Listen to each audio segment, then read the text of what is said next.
Damn, I was muted again. Are you fucking kidding me? Are you listen, I just said hi to all of you. I said happy Friday. We did the thing. If this kid don't stop pushing this red button on this microphone, if I didn't, it was you guys didn't tell me the red button glaring in my face told me he better stop playing with me with this mute button on this mic. Oh my goodness. I'm not doing pleasantries again, okay? I'm not doing it. I'm not doing it. I'm just going to thank you all. All right, I'm going to do it because I feel guilty not. Hey, Pretty in Pink, Melissa B, Deadhead Mama. I'm sitting here, I'm even singing, like, knock, knock, knocking on Granny's door.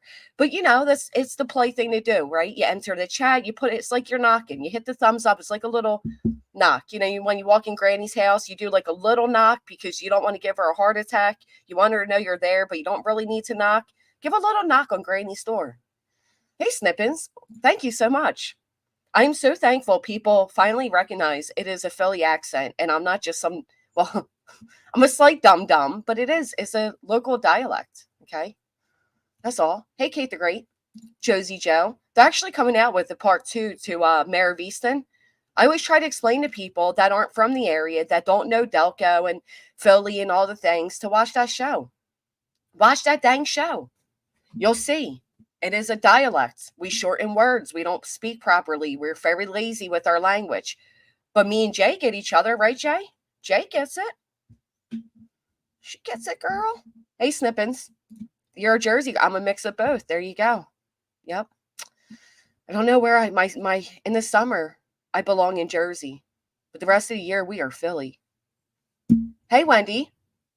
Pressing the like button is required. Like when you board a plane and it's good luck to touch the side. Is that a good luck thing?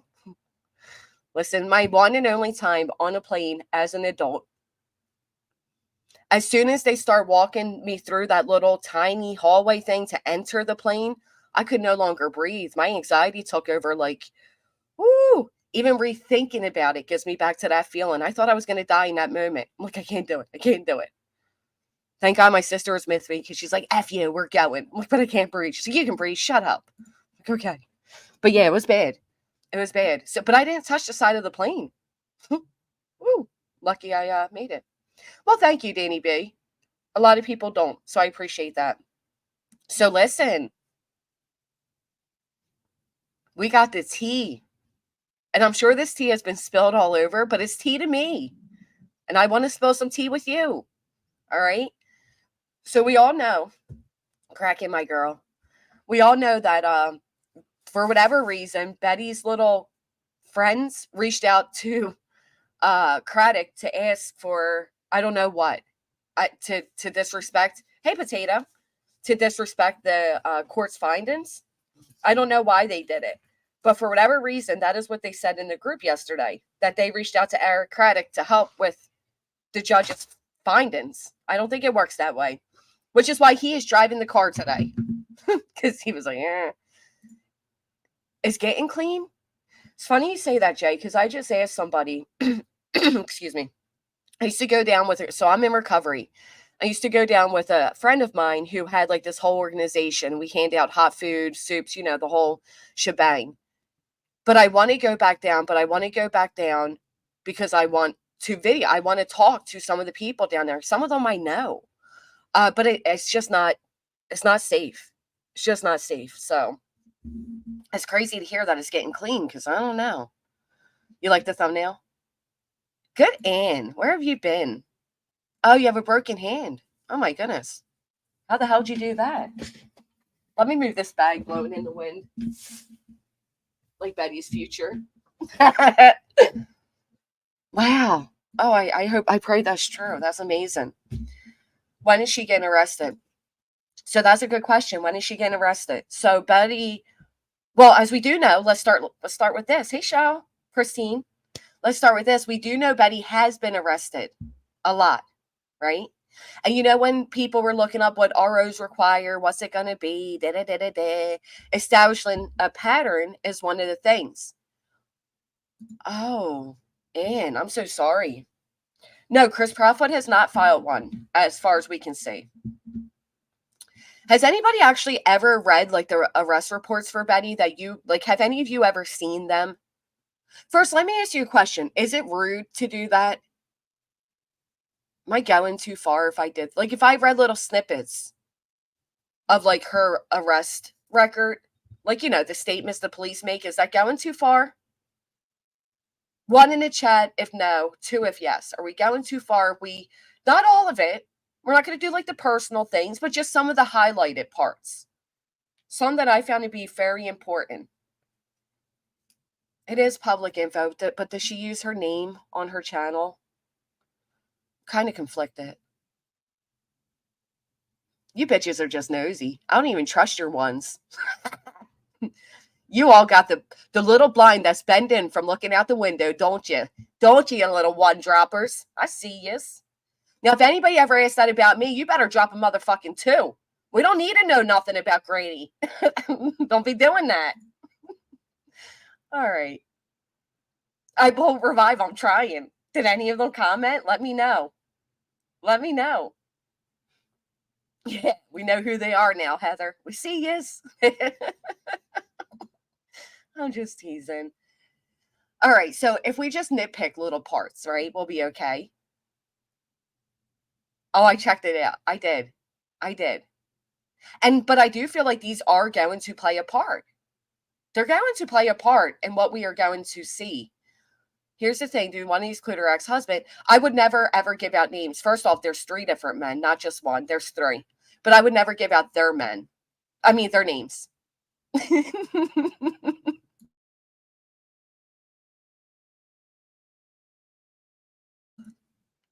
Well, that's how I felt. I'll be honest. That's how I felt about it. She's out here calling us all criminals and junkies and, you know, the trash channels. And here I find all this and I'm like, eh. Well, they did do it to me, to be honest, JP. I didn't like it very much. But they also didn't know how to read what they were reading. They couldn't even comprehend it. So they didn't really give out truths about it. But all right, JP, come here. Come here, JP. What if I tell you that she told the one arresting officer that he's fucked because she works for the FBI? Can we say that? You think that would be okay? I know, but did they read I don't know that, but did she read the actual, like, written notes is what I'm asking. Basically, Betty has a pattern of being delusional, right? Because she told one of the arresting officers that she works for the FBI and that he's fucked. And I find that to be important because we hear Betty telling us all how she worked for an attorney and she did all these things, right? So I find that to be very important, right? Like, you work for the FBI? The cop literally wrote that. She told me I was effed because she works for the FBI. All right, I can say that. All right, cool. Thank you. So that is part of the part, okay?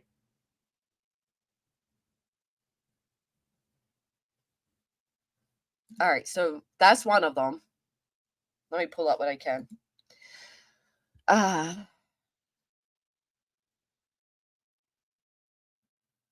right, this one doesn't. All right, what if I bring up... Damn, why won't this move? Hold on. Oh, all right. Wait, no. Oh, there we go. All right, this isn't going to give any names, but I think this is important, okay? I think this is important.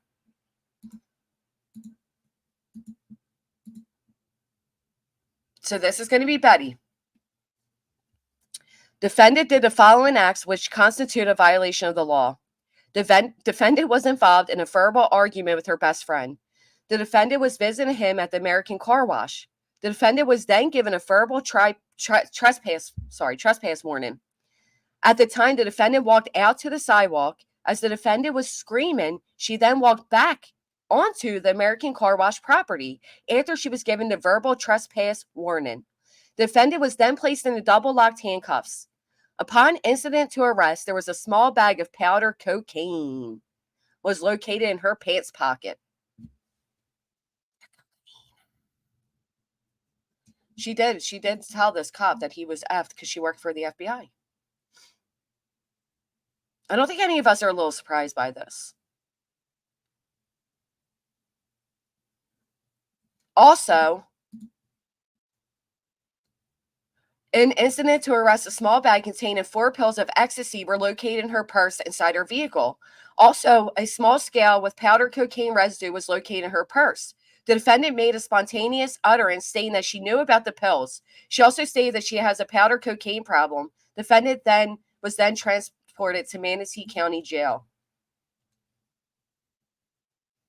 How many times has she called us all junkies, criminals, felons, the low down things? This was 2006, October 25th, 2006.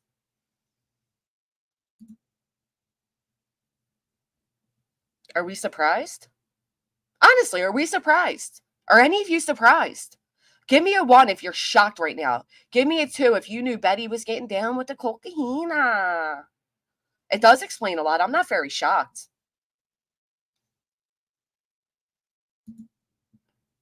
Look at this.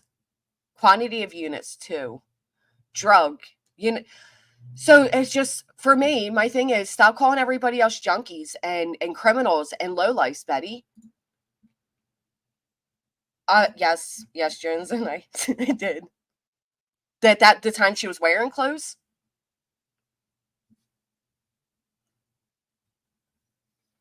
And listen, maybe she's come a long way, but stop putting down other people. Stop putting down other people. You're no better than the rest of us, Skid Row. Ma'am, you're no better than the rest of us. You see it right there. The defendant was then placed in double-locked handcuffs. Upon incident to arrest, there was a small bag of powdered cocaine was located in her pants pocket. Also, in incident to arrest, a small bag containing 4 pills of ecstasy were located in her purse inside her vehicle. Also, a small scale with powdered cocaine residue was located in her purse. A scale? A scale? She also stated that she has a powdered cocaine problem. Defendant was then transported to Manatee County. She was also 300 pounds at one time. She calls everyone, well, maybe she lost 300 pounds when she picked up this cocaine problem.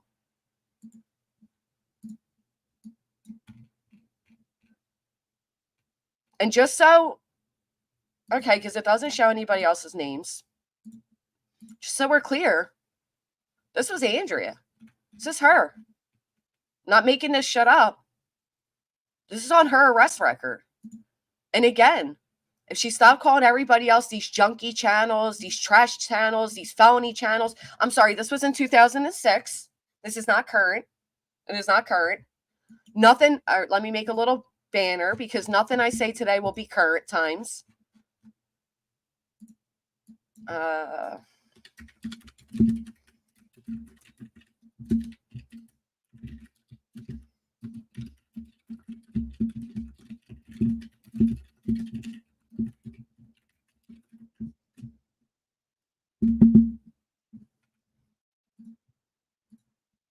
All right, there we go. There's the banner. That's why her lawyer and journalist sister don't speak to her. She's not on their level whatsoever. Well, she's from Skid Row. She's from Skid Row. But no, yeah, these are serious, right? Again, this Betty's always putting everybody down. She's better than everybody. She's, the end all be all. She's so professional. Nobody else is.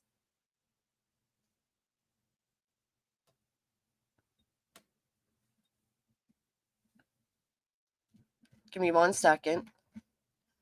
Some of these aren't redacted yet.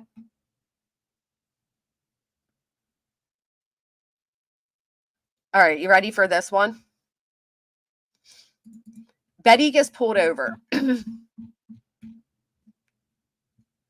Betty gets pulled over on her way to the bazaar. Upon my arrival, I observed the driver standing outside her vehicle, leaning against the vehicle. I detected a strong odor of alcoholic beverage on about her breath as she spoke. She admitted that she had a few cocktails. She stated that she knew she should not have been driving. However, her husband called her from a bar and she left home to come get him. I noticed that her eyes were bloodshot, watery, glassy. I noticed that her mood cycled between extremely upset to calm to upset again. She cycled through her emotions several times while talking to her. Her speech was slightly slurred, her facial features were flaccid, and her skin tone appeared flush in color. No big deal, DUI, right? I mean, DUIs are a big deal, but this is back in the day. We can, it's all right, right? You live and learn, you do some stupid shit, you get past it. We get down here. How she was called out of bed by her husband to come get him at the bar. At this point, based upon my interaction with her, my observations, and my training experience, I arrested her for the offense of a DUI. Subject stated at first that she had nothing wrong with her. Later, she stated she had bad balance due to her equilibrium being off. She stated that she gets fluid blockage in her right ear and is completely deaf in it. Subject stated later that her right foot was recently broken. That's why she can't walk a line. She's deaf in one ear. She got a broken foot. I think it's a good mix of a lot of things, if I'm being honest, Crimson. Craddock is driving the vehicle. She did. She did it to get back at JLR, is my opinion. Tell me what's it say? What's it say? Hold on, let me look. Let me look myself.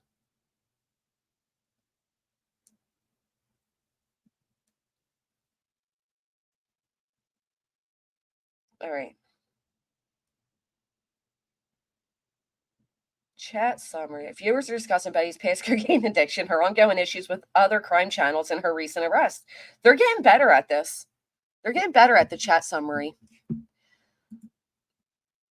The excuses. Yeah, she's deaf in one ear, and then she had a broken foot.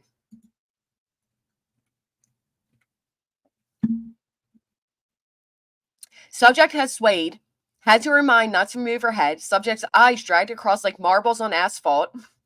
Subject eyes had distinct and sustained jerkiness at maximum deviation. Was not able to ascertain prior to 45 degrees since subject became uncooperative and did not want to follow stimuli. Other statements. Subject did not want to cooperate anymore. She gave up. Field sobriety exercises were conducted in the parking lot of Mulligan's Bar. The area was clean, clear, and suitable for all exercises conducted, but Betty failed.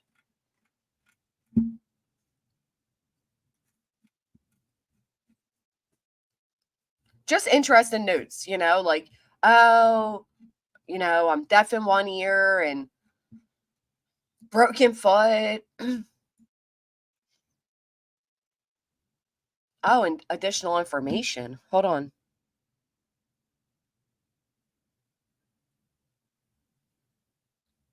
All right. This is also used as narration. Deputy Shell responded to Mulligan's Bar in reference to a domestic disturbance. While speaking to the male half, Deputy Shell was told multiple times that his wife, the defendant, was driving around drunk. Deputy then observed the female half arrive at Mulligan's Bar driving a pewter-colored Chevy car. Deputy Shell detected an odor of alcohol beverage on her as he spoke. She admitted to the deputy that she had been drinking prior to driving. She stated she had a couple of cocktails. Deputy then requested a traffic unit respond. Upon my arrival, I observed the driver stand outside of her vehicle, leaning against the vehicle. I detected a strong odor of alcoholic beverage on or about her breath as she spoke. She admitted she had a few cocktails. She stated she knew she should not have been driving. However, her husband called her from the bar, and she left home to come get him. I noticed that her eyes were bloodshot, watery, and glassy. I noticed that her mood cycled between extremely upset to calm to upset again. She cycled through her emotions several times while talking to her. Her speech was slightly slurred. Her facial features were flaccid, and her skin tone appeared flush in color. Subject repeated her story several times about her husband, calling her. When asked if she knew she should not have driven, she said, "What was I to do? Call him a cab?" Yeah. It does. It actually does come into play. It does. Now, see, I normally agree. I'm not one to care about what people did in their younger years. I think a lot of people do change for the better, including myself. A lot of people I know that are in recovery. We can make differences. We can make changes. But when Betty comes up here and preaches to the choir how she's so much better than all these junky, trash, criminal channels, I can't help but laugh when I come across this elaborate, extensive criminal past of Betty's. It makes her no better. And she constantly acts like she's better by putting other people down. And I don't like that. I think it's ridiculous. But when it comes up to the violent parts that are going to be mentioned throughout her criminal past, it will come into play in the court, in my opinion. It is a pattern. It's a pattern. So she says, what was I supposed to do? Call him a cab? Yeah. Yarr. I was only able to get 4 indicators before her body language and mannerisms began to tell me she was not going to continue. She then began to tell me the story again of how she was called out of bed by her husband to come get him from the bar. At first, subject stated she had nothing wrong with her. Later, she stated she had bad balance.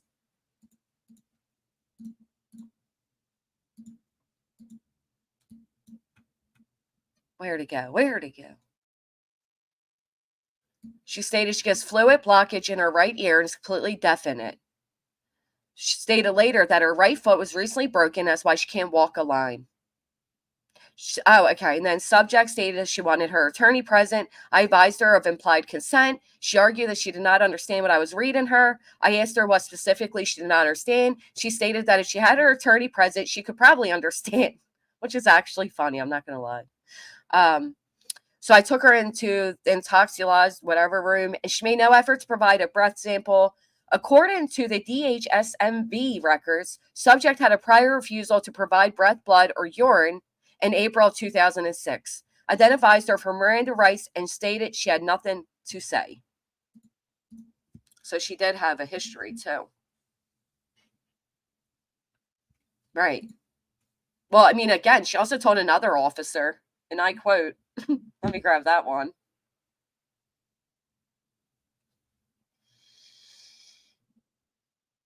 This one was funny. She stated that I was fucked because I arrested her because she works for the FBI. That is literally what she told one of them.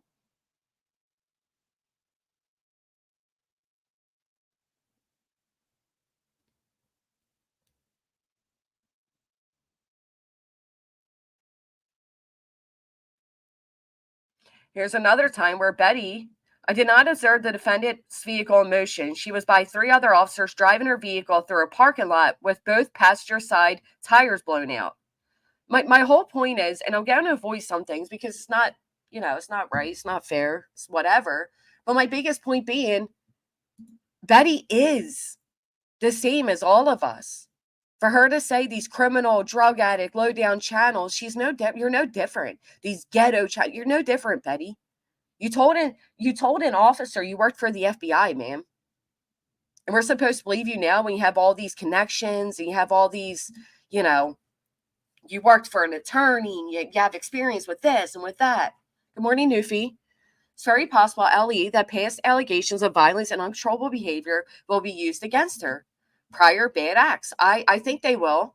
What do you all think? Do you think these type of records are going to come up? Do you think they're going to come up against her? Now, listen, here's my biggest thing.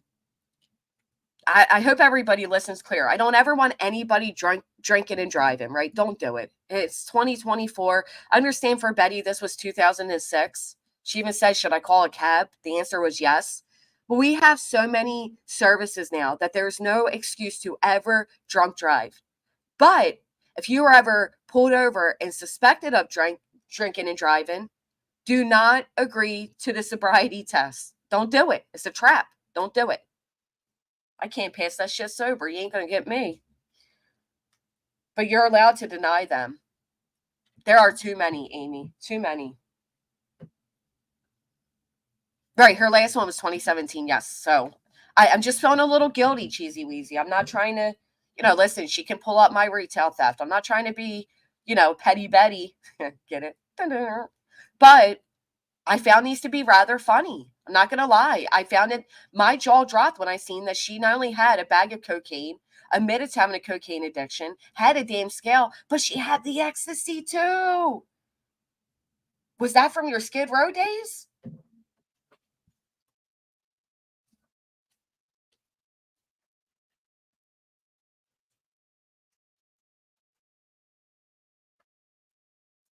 The way Betty puts other people down, I would have thought she never did anything in her lifetime.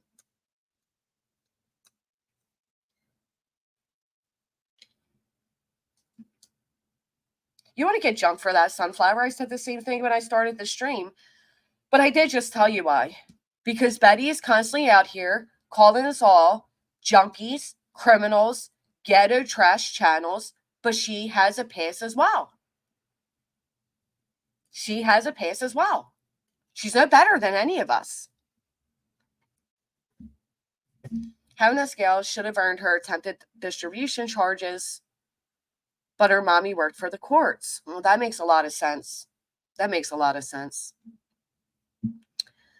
I mean, right now she's telling people, oh, if you say anything, excuse me, if you say anything, she's like blackmailing people and stuff. She's not right. She's not right. Listen, like I said, people have done it to me. You're right, Sunflower. They have. The difference is they don't read the paperwork correctly. They're lying about what they're saying. I do. I have felonies. I'm one of those felons that Betty talks about, right? But so should be Betty. But for whatever reason, likely because of what Remy just said, Betty escaped the charges that she should have been given. And she has a hell. I mean, there's a lot of these. I got more. There's a lot. Let's see this one.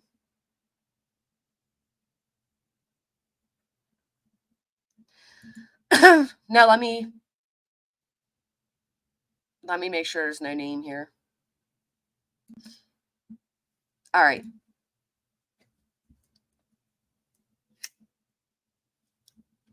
When it comes to a history, girl, when it comes to a history of violence, which will likely come into play, right?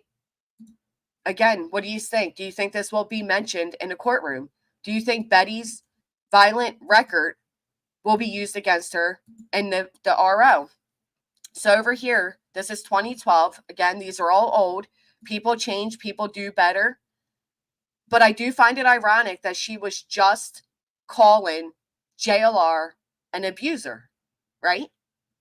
She just stood there and said he is an abusive man. He's an abuser.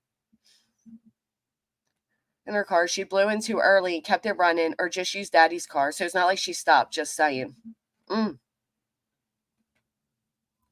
So right here we have, in 2012, again, this is 2012, the defendant did violate the FSS, whatever. The victim, who is the defendant's cohabitant spouse, alleges that he was involved in a heated altercation with the defendant, who became angry and began breaking items in the residence. The defendant then obtained a kitchen knife and cut the tires on his truck. The victim alleged that she then pushed him down several times, causing injury to his right outside forearm. The victim stated that she, defendant, then punched him in the mouth with her fist, caused him to bleed in front, and his front teeth became loose. You're over there screaming that JLR is an abuser because you have friends that alleged that he punched a woman in the face, but you got all of this, man. You got all of this. Show any police report that says this about JLR against a woman. He stated that the defendant then put her hands around his neck and choked him. However, he did not lose consciousness. She then stated that she will kill herself with a knife. However, she did not harm herself.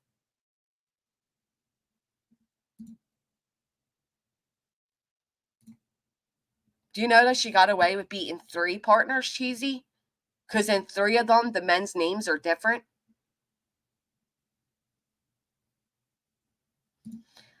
New York, was it both? Either. Does she know DC, New York, or nowhere near each other? It's a great question. I think before she comes out here claiming anybody's an abuser, she should check her own background, her own documented record of abuse.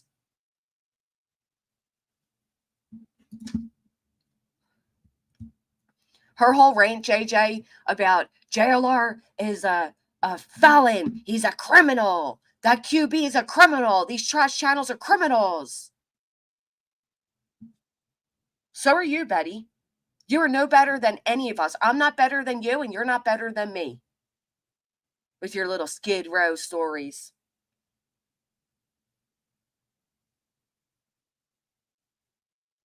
I think Betty should absolutely check her own backyard and her own past record before spewing anything about anybody else. Good morning, Jay. She was a man, she wouldn't have gotten away with it all. There's a lot of them, too. That's the sad part. So who's the abusive one? JLR? Where's his record like this? We got another domestic. This one I can't put on the screen because it will show his name, but here's another domestic. Domestic battery, according to the victim's statements, by intentionally slapping the victim in the face with an open hand. They've been married for a past year and 4 months, so it's the honeymoon. They have no children in common, but currently reside together as a family. Her partner observed a friend of Betty's at the bar. When her partner confronted him and spoke to him for a brief moment, Betty and her partner then exited the bar, and Betty immediately began yelling at him for approaching her friend in the bar. She then slapped him on the right cheek with an open hand. Betty then fled the bar in her vehicle while she was intoxicated. No injuries were observed to Vince as a result of being slapped. During my investigation, Andrea pulled in the parking lot of Mulligan's again. Betty appeared to be under the influence of alcohol. Another deputy was contacted and conducted a DUI investigation. Betty has one prior arrest for domestic battery against the same partner. He was under the influence of alcohol upon the arrival. While speaking with him, he advised that he immediately called 911 as a result of being slapped in the face. He was adamant that he wanted to go forward with charges against her, but didn't have the ability to write. Has she, though, Kate? Do we know?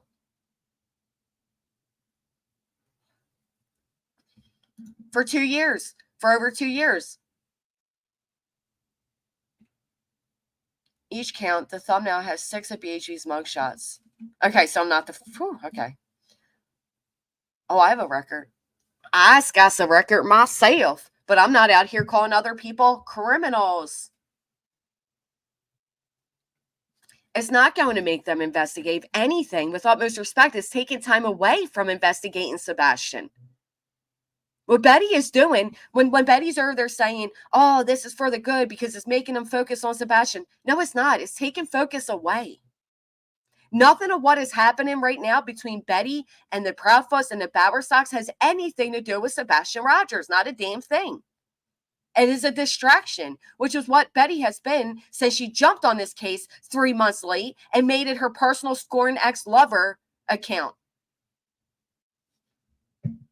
She used this as a chance and opportunity to get back at her ex-lover.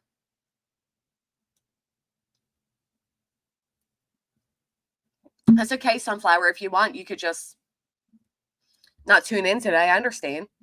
I do. I understand your sentiments. Absolutely agree with it.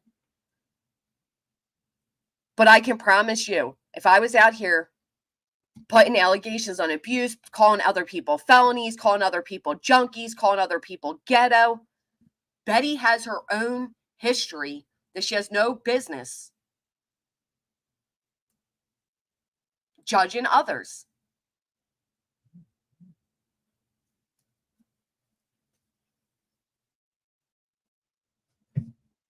My personal favorites were the cop described her as dirty, and then she had no pants on.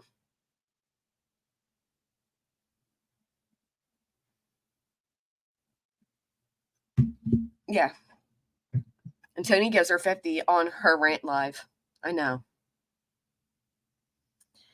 Dangerous. She has toned down her aggressive rhetoric. I've heard other creators say she is harmless. I beg to differ. She's not harmless. She is not harmless. And her, again, people change, right? So what she did in 2016 and 2017 and all these things, they don't define her by any means. They don't define her today. But they likely will come up in the RO because she does have a very long record of violence. What do you mean? Hey, shopaholic. Hey, goody. What do you mean by strange? Yeah, not harmless when she dog whistles. Not harmless when she's talking about putting pew-pews in her brow and bringing machetes with her. They might, crazy bitch. I don't know. You want to ask them? I also feel like Betty knows what being a YouTube entails. She's making accusations that can ruin someone's reputation. I also think, if I'm being honest, crazy, I think that, yeah, a lot of people do, and I bet you a lot of people in the chat do. Just very few will own up to it. Very few want to admit it because there is such a bad negative tone with it. Like even the way you wrote that. Do all YouTubers, creators have a criminal past? Every single one of us could be a criminal. You likely just weren't caught. I'm sure not every single person in this chat has followed the law. I don't blame them now. That's my sentiments, Janae. She hasn't changed. So in 2016, I was dispatched to a call in reference to 2 suspicious people walking down 9th Street West. According to anonymous caller, the female collapsed in the road for no apparent reason. This is 2016.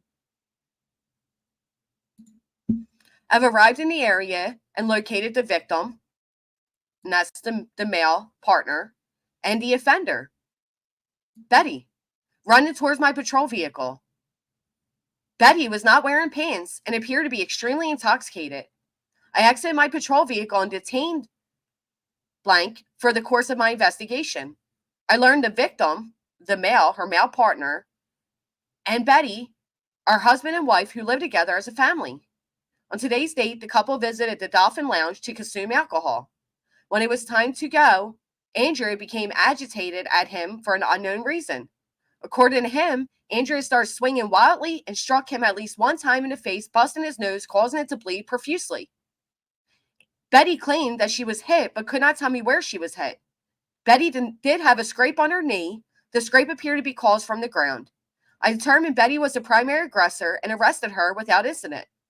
While at the district, Betty was very verbal and stated when she got out of jail, she was going to beat the shit out of her husband.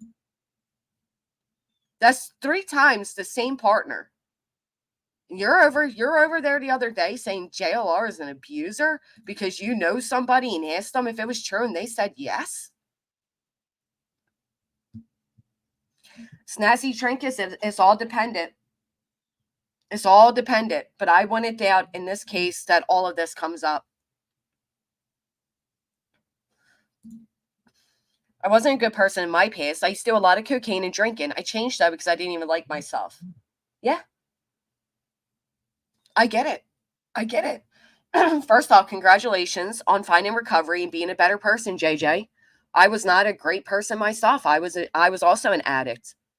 But what I don't do is come out and do what Betty does. Betty's constantly out here calling other channels criminals, these felons, these junkies, these ghetto channels.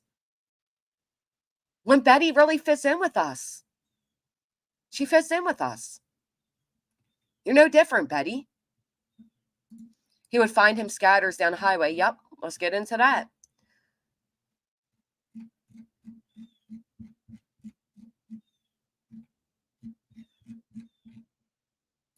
She was going to cut his body up into pieces.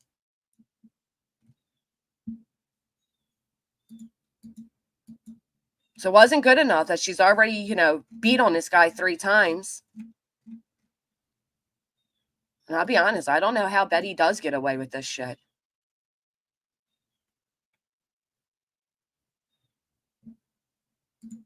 I don't know how she got away with it.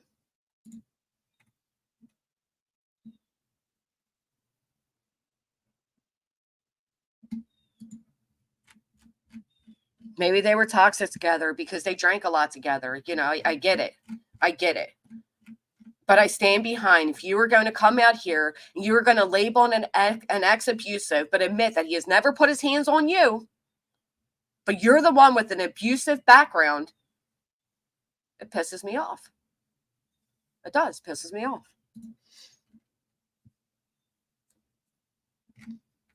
And I'm not going to lie. I kind of fell over with the whole having drugs on her. You can't tell me that wasn't something.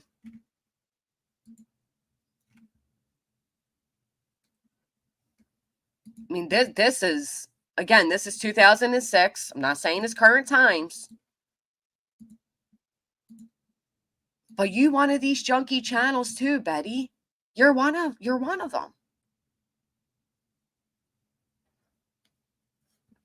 She got lucky.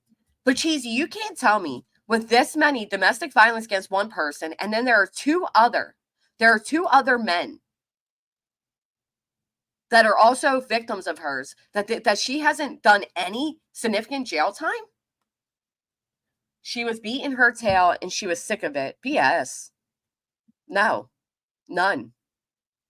None. I would like to know that too, Cambry. I am confused on what the detective is doing for Katie and Bowersox. He or she can't represent them since the detective is not a lawyer. No, it can be a witness. They can certainly be a witness. Absolutely, men can be DV victims. Absolutely. I know one particular story that caught my eyes and a lot of eyes, and it was a man who was almost beaten to death by his girlfriend. It was horrible. She was let off due to her connections. Maybe it's true, maybe not, but she said her family has deep roots in her area. See, it isn't fair. It isn't fair. When it comes to the law, she's clearly gotten away with a hell of a lot. Dude, if I was ever caught with a bag of cocaine and a scale and ecstasy, woo, child, I'll tell you. But somehow she got away with it. Oh, be still. That breaks my heart. Did you find him?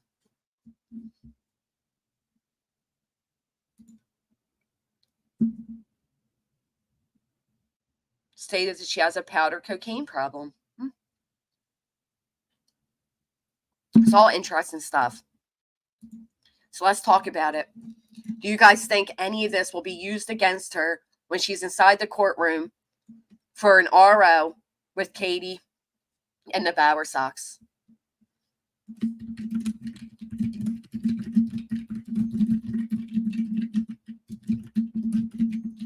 Sorry. It explains a lot, actually. Betty also has another incident where she had a dog on the loose. But yeah, she's out here wanting to beat up little Pomeranians. Right? Right. Betty could. Betty could turn this into a good thing. She could own her story, own her change, take powership over all of it. But instead, she puts other people down.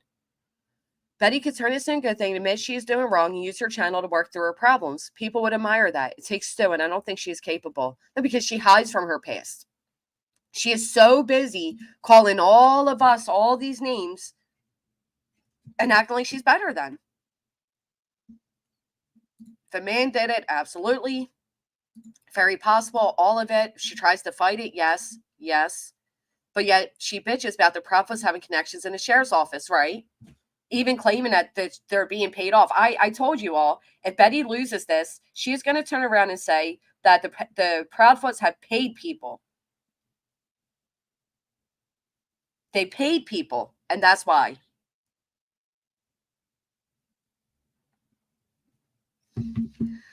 Last 35 years will be used with the rest with a cherry on top. And then she has a nerve to claim that Katie has inside connections and she wants to find out who they are because that's corrupt. Look who's talking, Betty. Not only that, but that is still, she's not allowed to do that. You got to leave them alone.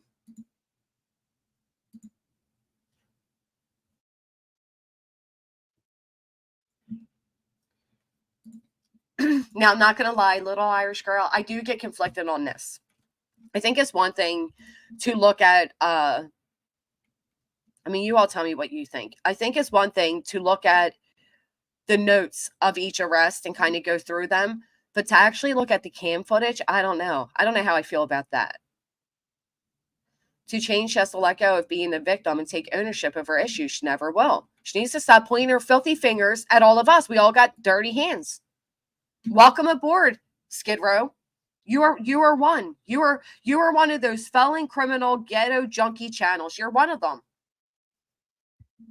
Yay! And you're here for it, Mr. Nice Guy. Make sure you hit the thumbs up. It can be used against to show a pattern. And I do think it's a pattern because there's a lot of threatening behavior. There's a lot of documented behavior. Victims show, and they didn't ask for that, in my opinion, only. That's true too, right? Yep. I didn't think of that. Yeah. Did you see that? Did you guys see that?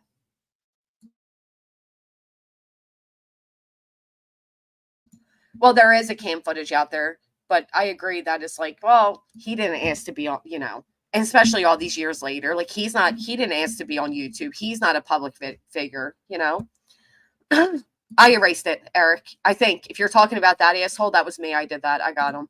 Hey, Canvas and Crime, thank you so much for always gifting memberships. It's really sweet of you. Yeah, I've seen it too, Ellen. I just don't know how I feel about it. My main thing is, I think all of this will come up in their hearing. It is a pattern of being violent. Corny, cocky, self-centered, low life, worthless, disgusting, vile, coward. I could go on and on. Tell us how you really feel. Canvas is so nice, Christy. She claims she needs 10K to go to Idaho. Why Idaho? And why is she asking for a defense? Does anybody know why it'd be a defense? Is she being arrested? Are you looking to be arrested, Betty? And the fact she will not face getting served and still talks about them, my opinion, shows how dangerous she is. Good morning, Seek the Missing. To defend her and a lawyer to sue them civilly. So she wants both. Criminal history shows, yes, exactly. Hey, B. Nice to meet you too, Lotus Flower. I've seen Banana Bicycle around, but it's not me. All these little fruit channels. I think she wants to be arrested and play victim. I think she's going to be found guilty and then say that she's a victim of corruption.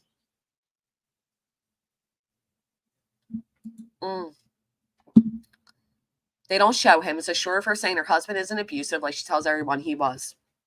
I think just reading the paperwork shows that she was the abuser. Betty's the only one stating she has inside connections, FBI, media, eyes in Hendersonville. That is so true. That's so true. On one hand, she said she needs to retain counsel and wants money for it. On the other, she said her attorney is doing shit. Which is it? You need one or you have one? Think her behavior has changed and she's terrified now. I just think when you're facing allegations of being a danger to somebody, you do have a history of violence, it plays part. It does definitely play part. Says she will literally drain people of their resources. I know. When she was talking about Clue, she said, oh, she has money, right? Like she's going to sue her because she has money. She's, ew. Voices saying the money will pour in. I hope not. She has retained a lawyer for the TPO, or she kept saying we have retained a lawyer, but then asked subs to pay for it. If she didn't do anything wrong, why doesn't she just represent herself? You know, she's a legal beagle. She's lived a life of self-entitlement. She's psychotic and self-medicates for real. She's a game player and a pathological liar. Think if she goes to Idaho, she'll be arrested. The FBI is not play. Why does she want to go to Idaho? She will use a public defender and keep all the money. I don't think she can get a public defender for the RO. She wants supporters to email, write, call the governor, attorney general, state congressman to complain. Like, you didn't get away with enough? Just face this one. You know? Just face it. Welcome, Shai. Thank you for becoming a member. She has to appear in person next week for Queen's case. I hope they serve her there since she won't go home. You love McDonald's ice nuggets? My McDonald's doesn't have ice nuggets. She didn't get little mouth until the FBI agent had that man on telling BHB exactly how many laws she indeed broke in Tennessee. She speaks of her ex-husband as if they're still friendly. How can that be with all the abusive reports? Maybe it's the other ex. I don't know. Because one ex she labels as the abuser, the one she abused, he was abusive, is her new storyline. Represents themselves court, has a fool for a lawyer. I get that. That's a good one. Grifter. Right, she's always bringing up people's assets. Oh, are you, T-Berry?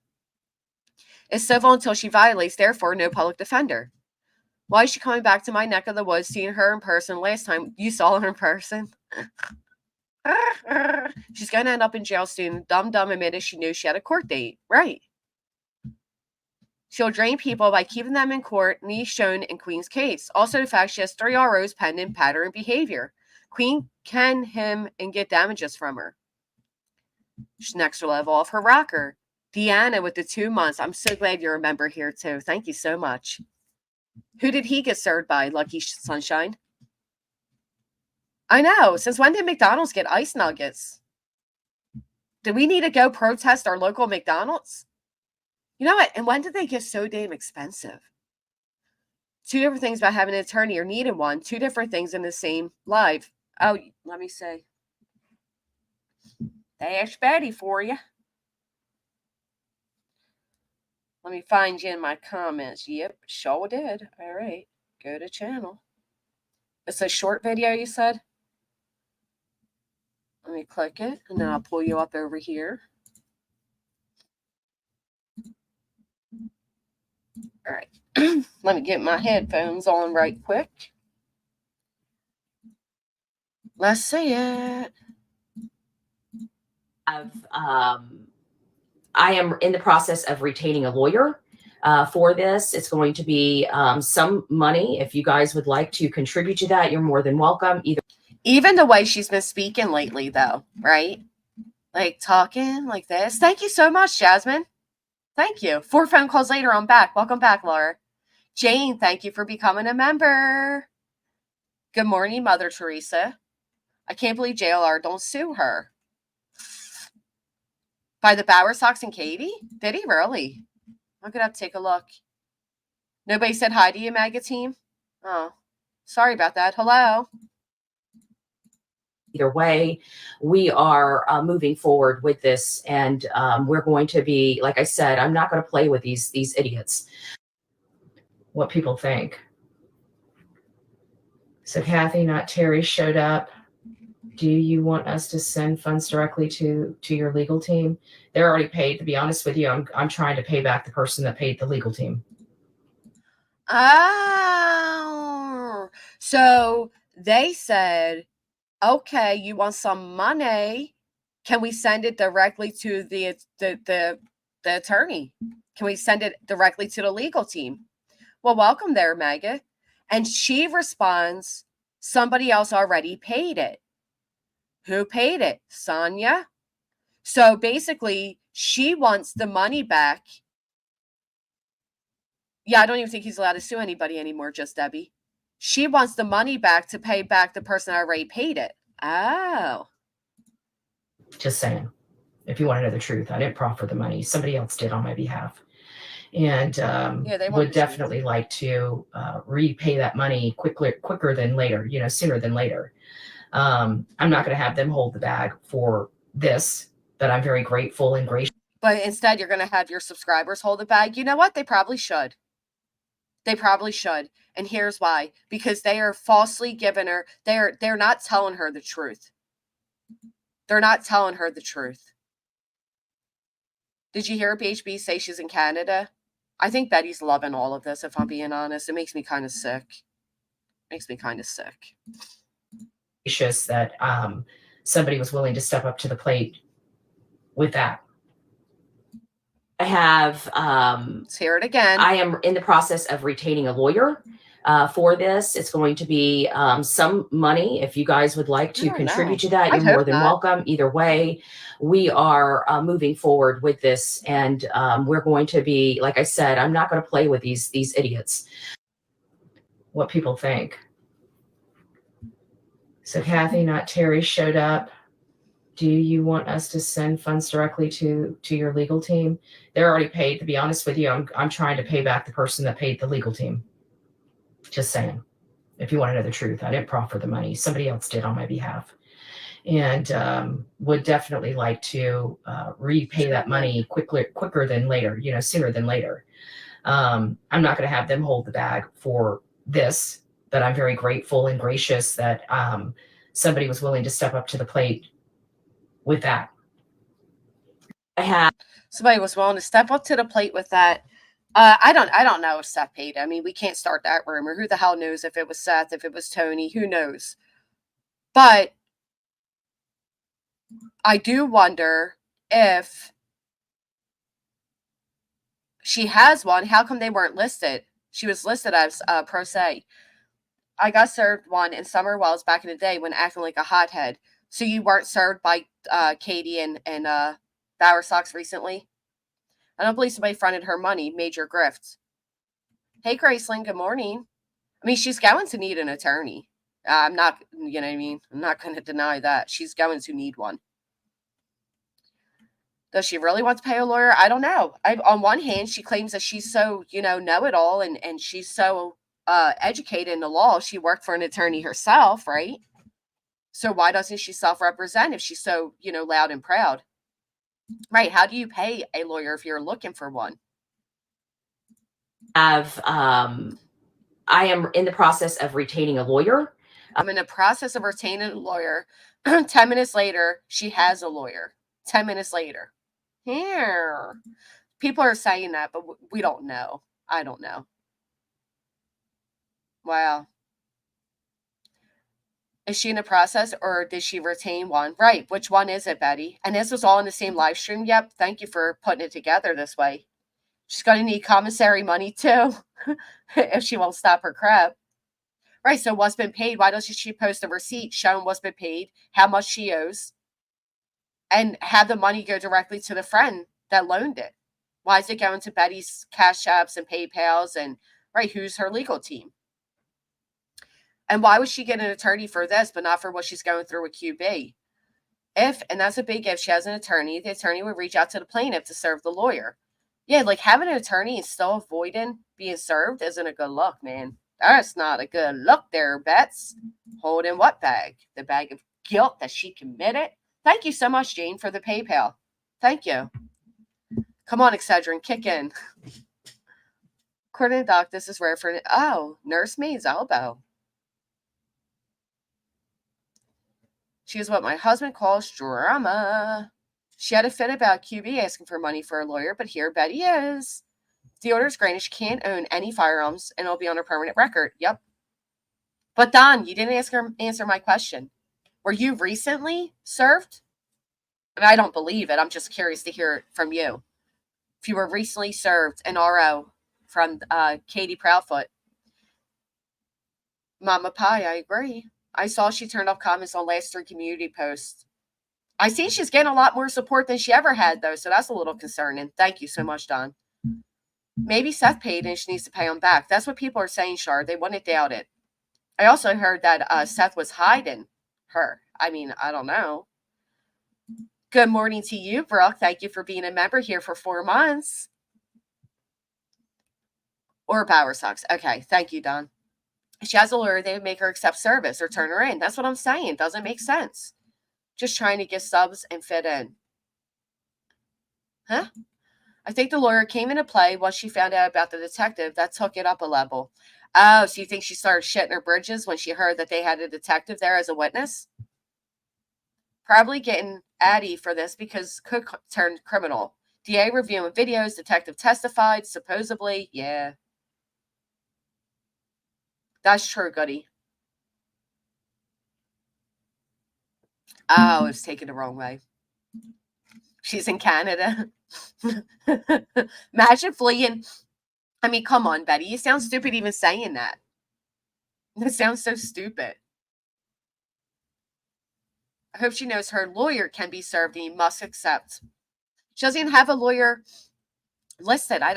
Do we believe she has a freaking lawyer? I don't know. I don't know if I believe it. It's insane.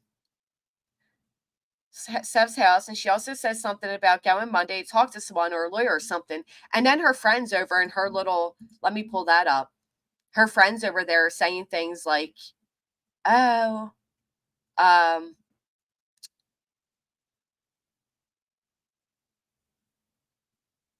hold on.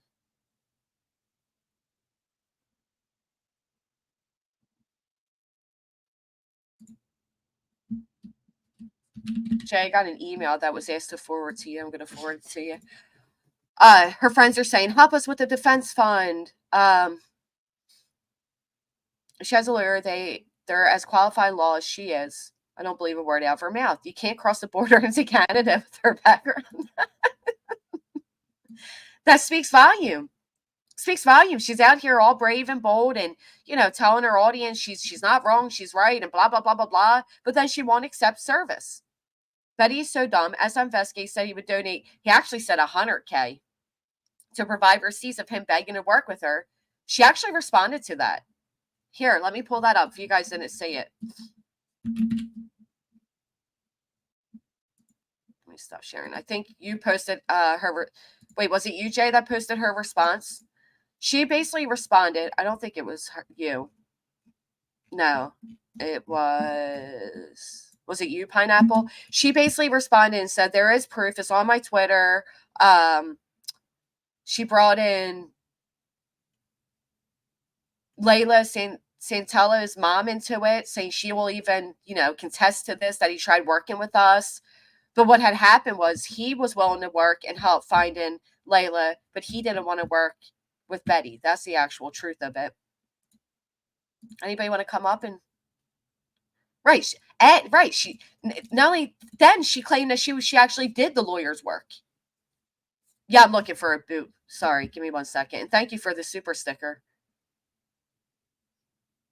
I don't want to look it up. I don't have Twitter. I don't know how to. Casual art.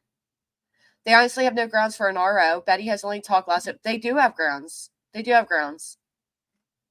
I'll tell you how they have grounds, because I was granted an RO for somebody who talked a lot of ish online.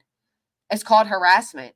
Restraining orders aren't only if you feel like your life is in danger. They're not only for that reason, but they can be granted for that reason. They can also be granted for harassment. And the type of harassment allegations Betty has put out there against the Proudfoots and the Bowersox leads them to being, any reasonable person would be fearful. Any reasonable person. So I think it's ridiculous to say she hasn't done anything that would warrant an RO, because I do think...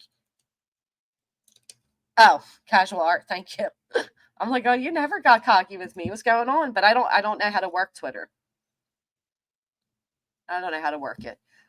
So yeah, I think you're wrong. I think you're absolutely wrong. Only been in their area once. But she also said that she's going back to their area, which is why I think they filed when they did. Because this time, when speaking about going back to where they live, she started making statements about bringing pew-pews and machetes and, you know what I mean? I mean, come on.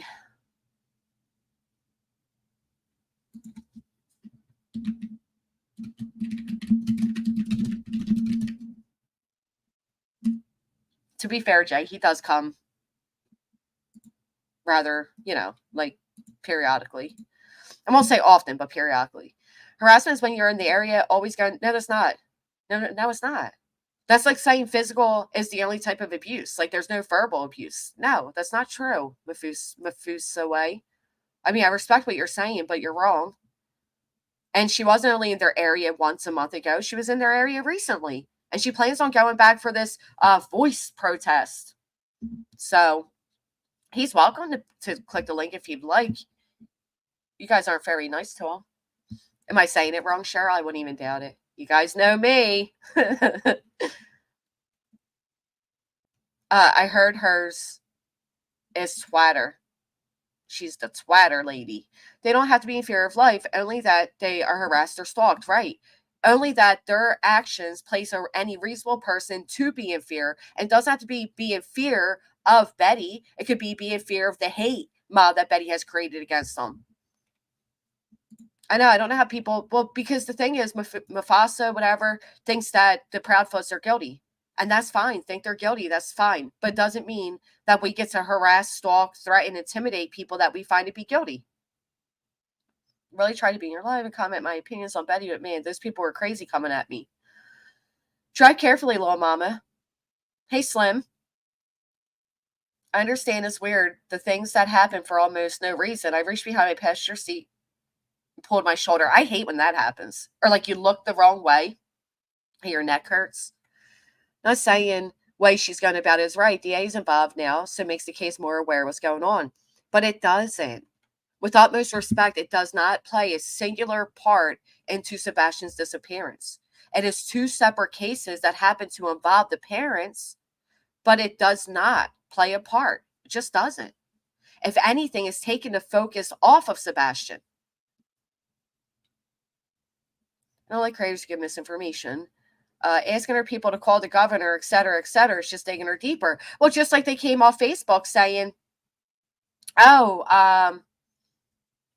we were talking to Eric Craddock.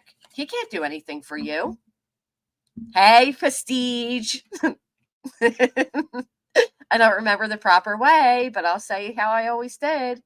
I gotta say, no, this isn't a popular opinion, but I don't think this RO is a good look for C&K. This is bringing them more hate because people feel that they should be focused on Sebastian. I think people that feel that way are ridiculous. How can they focus on Sebastian if they have to look over their shoulder every day? I think they have every right to protect themselves while looking for their child. Because they are going to look to see why Betty's so involved. Because she's a loudmouth with a YouTube channel and thinks she's fucking law enforcement and thinks she's a journalist and thinks she's all these things other than what she is, which is a piece of shit like the rest of us. Right. She literally had lunch with Seth a week ago. Ugh. She also incited her audience to call CPS on little Faith visiting her daddy, saying that the child's no longer safe there. That was disgusting. Everything that's happened on this platform regarding Sebastian has had nothing to do with to help Sebastian. Absolutely agree. Grayson, thank you for becoming a member. What is going on in the chat, Don? Why are people being, what did you do? What are you guys doing in the chat? When you have the deranged YouTube creator passing by a house every few minutes, encouraging her moms to do the same, claiming she's in contact with all the neighbors, that she has daily updates about where they're at any given time, I agree. She obviously is Mama Pie, or she'd go face her charges. Go face them, Betty. If you know you're not wrong, you know you're in the right, and you know you were innocent, then go face your charges. She sure did. Just like TikTok Tony and Seth got BHB all fired up, she is stoking the flames with her supporters. It's how people get hurt. The internet bullying needs to stop. It's not helping to find Sebastian. It's taking focus off him. No, she's the piece of shit. There's just as many people who can't praise the Proudfoots and Bowersox for taking a stand that is also being a voice for so many other families that are victimized. You can't praise them enough. That's because they feel they're guilty, sweetie cake. And like, I get it. You can go ahead and believe they're guilty, but even if you believe they're guilty and they have not been found guilty by a court of law, do you think it is okay to stalk, harass, and threaten people that you find to be guilty? They're going to look at Betty and that side. Yeah, but Betty hasn't said anything that's factual. If anything, they might look at it and be like, this is just crazy. And she's put out that photo of him. Of her, I mean. Put out that photo of the little girl. Excuse my awkwardness. Keep hitting send early. Everything looks like it bubbles through my vision today. That's okay, casual art. She asked her supporters dig up dirt on multiple persons, send her all the details, name, history, everything. Right, so she'd come back and blackmail people into silence. That's why. And that's exactly why people, again, I know a lot of people don't like JLR, and that's fine. That's exactly why people like JLR put out his own record and made a book off of it. The guy literally profited off his crimes. Because there are people like Betty that will constantly throw that in your face. I actually did a stream, I guess, 2 years ago explaining my past and my history. I can put it public again and you can all go and watch it. We all, many of us have a record. Many of us have a history, even if you don't have a record. The difference is Betty doesn't speak of hers, and instead she labels everybody else exactly what she is. She's no better than us. Don is chatting in the chat, Bueller. I don't think he's chatting anymore because you guys were pretty fucking mean to him, but he was chatting. Her shifty eyes yesterday reminded me of Eileen Warnos. She is an Eileen Warnos looking ass. She is. She acts like a crazed, jealous stalker from high school. Oh my gosh, you tell me about it. Then she almost had me feeling bad for her. Betty's crazy. I just pray this helps them get to the bottom of what happened to that boy. I agree with that. I don't think it will, but I agree. I'm going to buy his book and read it. Do you think he will sign it? No. If I'm being honest, I don't think so. But I could always ask him to. Hey. Hey, what's up? Not much. Hey, I didn't mean to be. I didn't want. Why are you being mean, Jay? No, I wanted to explain. I didn't want you to think that I was, attacking someone in your chat. But, we've been talking about all these things that, go on YouTube with these missing kids. And he's one of them. Even with Summer Wells, he was called out by me for making a thumbnail about Summer Wells with a hole being dug, a children's shoe sitting there.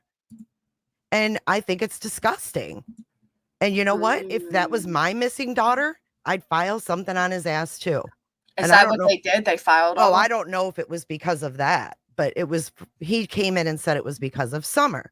Then my second beef with him is that he tells his viewers that he speaks to the TBI. And then he said that TBI took over from Sumner County. And it's just all this misinformation that drives us nuts to hear about and have to debunk when it comes, through our chats. It just pisses me off. Why lie about that? And I said, why do you lie? Why'd you lie and say that TBI took over from Sumner? I mean, it's a valid question. Why would you say that when it's clearly not true? So That's a fair question. that's the only reason that I brought anything up. And I apologize if I derailed. That's all I wanted to say. No, it's okay. I had no idea what was going on. I just seen every few comments were like, "Brah, Don," not from you, but from others too. And I'm like, what did he do? Yeah, I just don't think that's cool to tell your audience that you're, on the ends with information and spread lies. I don't like that. Don, do you have a response to what is being stated?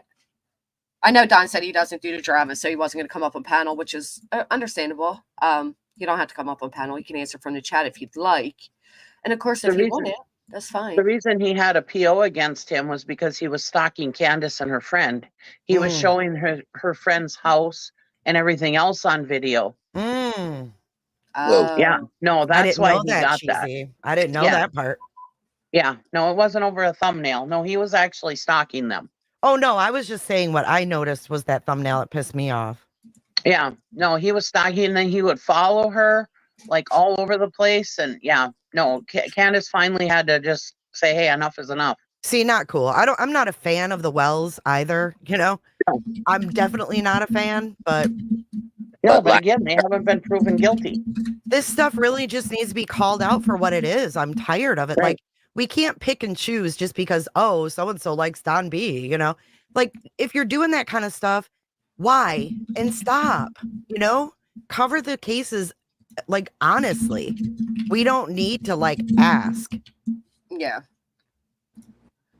I agree, Queen Bella. Anyone who feels threatened, harassed, fearful, etc. has the right to seek protection. Of course they do. I don't know why people think this would be any different. You know what I mean? Like, just because they were so awkward trying to turn on when the chat's asking questions. Yeah. I just wanted to explain that, though. I'm not saying that he was, filed against because of that. That's just what I noticed. And lately with the Sebastian case, just all of this misinformation, I mean, we're calling it all out. It's got to stop. Co-cover other cases. There's other crimes that are going on. Why do you have to take children's cases and manipulate them? I don't like it. If anything, it's going to damage, if there's any trial in the future, it is going to damage the trial. It makes the case weaker, right? It makes the case weaker on both ends. Like, the jury pool, extremely hard to find. Mm-hmm. But again, there's people all of us follow true crime, obviously. But there's people that have never heard of this case, sadly enough. Even in Hendersonville and Greenbrier, because I have family out there and they're like, wait, what? And I'm like, you have no clue about this missing child. And they're like, no. Yeah, there's a lot of them. One of my best friends lives in Hendersonville, and she said that she never got a Amber Alert on her phone. Yeah, I'm sure that's true. But that's the benefit of social media is it does bring more eyes to these children, these cases. You know, you got to take the good with the bad, right? Because on one hand, it can taint the jury pool. It can put out misinformation. Early on in the Summer Wells, we had Ziggy come out with the fake woman that knew the family that was hosting the boys, and it was all fake. It was all blah blah blah. And that set the course for the way majority of the internet went forward to see the Wells, right? And we find out after the fact it was wrong. Hey, Emma, why don't you take a link if you have a problem? Right, you call it. Let her Come on slide up. with what? It's one thing to sit here and discuss the cases, but when you're out there actually stalking these people and sending your people out to stalk these people and take pictures of them, I mean, this woman and Seth, they are, Katie and Seth and Chris, they are living our worst nightmares as parents. Yep. And if they're not guilty, then, you know, you've done all this stuff to them that's their lives are already going to be changed forever. Even if Sebastian comes home, their lives are still going to be changed forever. And now you've made it even worse. Because anytime anybody goes for a new job or including Sebastian, this is all going to come up. Yeah, that's true. That's the unfortunate part. Another thing with Betty, so some of her past might come into play, but what I think might come more into play is the laundry case and stuff with that, because that was so publicized. I mean, that's how she got her name. Am I wrong? No, you're not wrong. It may come into play because they did make a whole law based off of her behavior down there. And she's gotten worse since then. Right. It does say that it does say that Tennessee takes in past history. Good. They should. Mm-hmm. That's why I was saying definitely shows the pattern there. That's why I was saying even her record, her criminal record will absolutely show a pattern as well. Hey, Pearl Girl, if you want to turn off your camera, you're welcome to. I mean, people can sit here and say that her past record isn't going to be brought in, but it should be, because, you know, it shows abuse. And what she's doing to the Proudfoots and the Bowersox, that is abuse. Right. It may not be physical abuse, but it's mental abuse. Can you imagine not knowing this woman from Adam? And you've heard all these things, and she's like stalking you. And then you, like I've said before, I used to have another channel in another community. And one time somebody was talking to me in a public place, and she's asking me all these weird questions. And I was like, yeah, you know, and then all of a sudden she finally told me that she's been watching me for years and she loves me. And I was the reason why she moved to my area. And I was like, okay, well, this is creepy. But see, that's the thing. Everybody knows who we are, but we don't know who's watching. You know, these people could be seeing us and we don't even know who they are. You know what I mean? So yeah, that's creepy. Well, I'd like to say something here. I think Pearl, or I think Betty is just botching these children, these missing children.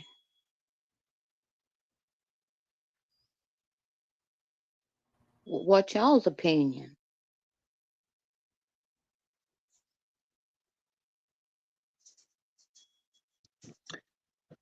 And she's a weirdo. Oh, I was muted. Pearl. Damn it. I didn't realize I was muted. I was speaking back to her. I didn't want her to think we were ignoring her. Shoot, I'm sorry. I actually had a similar experience, Cheesy. So I had somebody who claims they're from my area. And they were like naming off like local little locations towards me, like near me and all.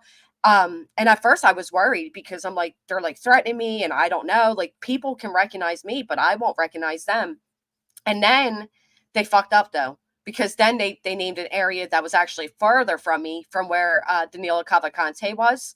And I was like, okay, you're just trying to intimidate. Like, you're not really nearby. But it is scary to think that some people can recognize us and we can't recognize them. Right. All right, Miss Pearl, I'm adding you back. Hello. I'm so sorry, honey. That's okay. I've never done this before, but You're I doing don't know great. if y'all had heard me or not, but you think of all these cases that Betty's been on, and it's always been a mess up. This is important. This child's missing. Hmm. I do think with Betty, every case that she has came on to, she has caused chaos. And she doesn't seem to see it that way, which is really what's baffling to me. Like, you don't realize that chaos follows you. I mean, even when it came to um Layla, all the drama that stemmed from that. Like, how are you always causing drama in these cases, Betty? Yes, I know. And that Don B now, Jay mentioned that was that this morning, Jay, that he posted all that, or Which one, Pearl? the one about calling or saying the FBI was in No, it on wasn't today. That he did that like a week or two ago. Oh, well, I listened to his last night, and he said that he was going to call Sumner County Sheriff's Department and ask for the new sheriff to tell him if he was friends with the Bowersox and the Oh my Proudfoot. God. Don B's going to call the sheriff's Yes, department when they're having a memorial today. yes, This I is know. idiotic behavior. This is what I'm talking about. Just because he's been here since Summer Wells doesn't mean he's not doing the same thing that some of these other people are doing that have just come on the scene. You know what I'm saying? In Sebastian's. What? He's going to Yeah, call it was. Eric Craddock, who's burying his boss today, and ask him if he's friends with the Bowersox. Right. Yeah, he said that on last night's. That's because Betty put that out What? last night. Was it last You night think that on if her he live? was, he was going to tell him the truth? Hmm? You know, this is She a put bad out, day for that county right now. right. Yeah, Betty put out that she wants everybody to find out if the Bowersox, if the sister works for the Sumner County, if they have an inside person, the Bowersox or the Proudfoots have an inside person in the Sumner County. She said they're gonna write letters to the state and federal and blah blah blah. Yeah. Yeah, Marsha Blackburn and all of Yeah, the that. governor, yeah, everybody. Now, does she have to be in court in Sumner County on the 16th? No, Illinois. Illinois. Well, Mm. Jay and I were talking the other night, and they said, "Well, is she going to show up?" And I said, "Well, I don't think she will," which she didn't. This is all opinions and speculations, but she said I think she's either in Knoxville with Sonia, or she's either in Nashville with Self's apartment. It'd be funny to just send her a little old rose and have it put to Betty, and then you find out where she's at. No, we don't want to do that. Now, I don't even care where Betty's at. The fact of the matter is the law is going to catch up to Betty. No matter how much corruption she screams, how many lawsuits she threatens, how many places she hides, it's going to catch up to her. Yeah, I'm afraid it's going to, and it ain't going to be the prettiest side of it either. Yep. Even like them reaching out after the hearing and saying, "Oh, we reached out to Craddock." Craddock can't do nothing for you. What are you reaching out to him for? He can't. You know what I mean? He can't override so what the judge weird. says. I know. Well, like Don B was going to call Craddock and ask if he's friends. Well, that's none of his business, number one. And number Friends with two, who? you think He he's was going going to to call say and ask he if is? they're friends with if Craddock is friends with the Bowersox. Hmm. Even if he was, you think he's going to give a truthful answer? And why would you call him with a question like that? Hey, are you friends with? I mean, what? First off, even if he was, he wouldn't be able to, because of personal reasons, he wouldn't be able to aid and find a Sebastian. They wouldn't be able to do that. Conflict of interest is what it would come down to, I would think. But why would that even? This is I what would Betty think does, though, and it's what Betty's always done. Even in her prior arrest, oh, I work with the FBI, or everything's conspiracy with Betty. Everything, Right. before it was Queen. Queen's setting all this up. Queen's doing that, and now it's JLR. JLR's doing all this to me. JLR and his team. She always has to blame other people instead of accepting accountability for her downfalls. Oh, she's still saying Queen's controlling everybody. Oh, Queen's is she? controlling JLR, SF, all of them. She's got the power. Well, I messaged Well, her the other and day. I said, her "Boy, I'm mother I'm just glad we're like, buds, so that I'm on the right side." Since you're right? controlling everybody. The hell? that's messed Can up I right read there. potatoes? Can I read potatoes comment? Because I caught a couple other people caught this as well, and so did I. She said last night in Betty's thing, she said here too many times when talking about Tennessee. She quickly corrects herself to there, but her slips are oh, noted. I Yeah, think I she's noticed there. that as well. I do too. I think that's why Seth came on and did like the change in the color of himself and all, because I do think she's there. I think she's there with one of them at least. Mm-hmm. Yeah, I caught her slips too the other day. And she's also said that she wants to look up the yearbooks for Chris Proudfoot because she thinks Chris Proudfoot and that Craddock guy, the sheriff, whatever his name is, that they went to high school together, and she wants people to look up his yearbook and start Mm-hmm. talking to people that are in the yearbook that went to school with him to find out what kind of guy he is, and all Cheesy, this kinds of is stuff. cheesy. This is going to get bad for her, I think, This is because terrible. she was also saying, "Don't vote for Eric Craddock this fall." Well, why I mean, wouldn't this Right. is going to like so many levels. why wouldn't she just look it up before coming out and saying it? Like, look up his yearbooks before coming out and saying that. There's She something can't help wrong. herself. She can't help herself. She really can't. She I used can't to help feel herself, bad and for she doesn't. herself. She doesn't want anybody to know that she's there because of these ROs. Right. Yeah. Well, that's like asking for money this morning, said first she said she I had to still think retain. that this is hitting a new level more than I think I've ever seen with any case. Like it's Yeah. bringing on a whole nother life of another trial. Well, she's committed a crime within a crime, right? Right. Yeah. And with Summer's case, it went too far when she was did she actually go to TBI and do the protest? Or was it just No, talked about? they went outside of Yeah. CPS. Oh, okay. Which is worse. They were gonna protest TBI, then they went to CPS Yeah. instead, I think. Okay. Which is disgusting. There's But just to children even inside that building. Oh yeah, that's even worse. But even to protest TBI is stupid. And now we've got her talking smack about a man who just was handed the sheriff title because his boss suddenly died. Like they didn't even know, like this guy wasn't sick. It was out of the blue. Yeah, it was sudden. And I don't think that's ever been determined. They did not say his cause of death, I don't think. I don't think they have yet. He could have had a heart attack or something. I don't know. But I mean, this guy is just handed a new position with, all of this responsibility, plus handling the grief of the whole, all the deputies underneath him. Yep. And you got Don B calling, asking if he's friends with the fucking Bowersox. And you got Betty planning a protest and telling people not to vote for him and all this other shit. I mean, the people that want to turn, the creators that want to turn people against law enforcement are red flags, in my opinion. Well, here's the biggest thing. To do the type of things that she does, she should want the TBI, the local police, all the, she should want all these people on her side.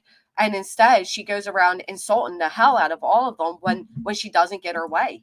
And then still claims police are afraid of her because she does better investigative work than them. From her chair. Well, and she's gotten worse since Georgia. Her dog whistling. She knew about all these charges before she ever left Florida. Imagine. Hold on, you guys are over talking to each other. You said she knew about what charges, Pearl Girl? What charges do you think she knew about? She knew about those charges that was coming on her. She knowed about Katie's charge before she ever left Florida, and she headed right straight up here. Why didn't she just go on over and face the fact? Now they said that Kathy showed up yesterday, or yeah, I guess it was yesterday. Said she showed up, but they had postponed it. Yeah, there's a lot of misinformation or conflicting information on what took place yesterday. I think the one thing we know for certain is that they did extend the RO. Yes, They definitely extended it. you can't Yeah, there's run new from dates on that. there.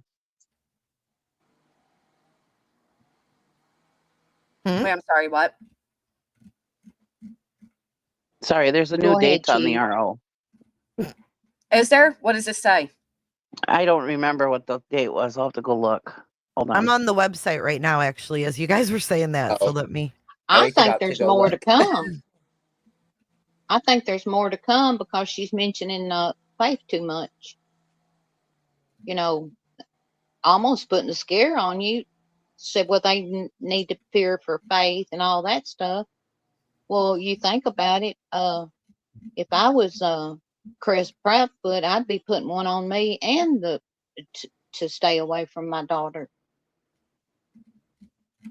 Yeah. But my Continued till the understanding is 22nd.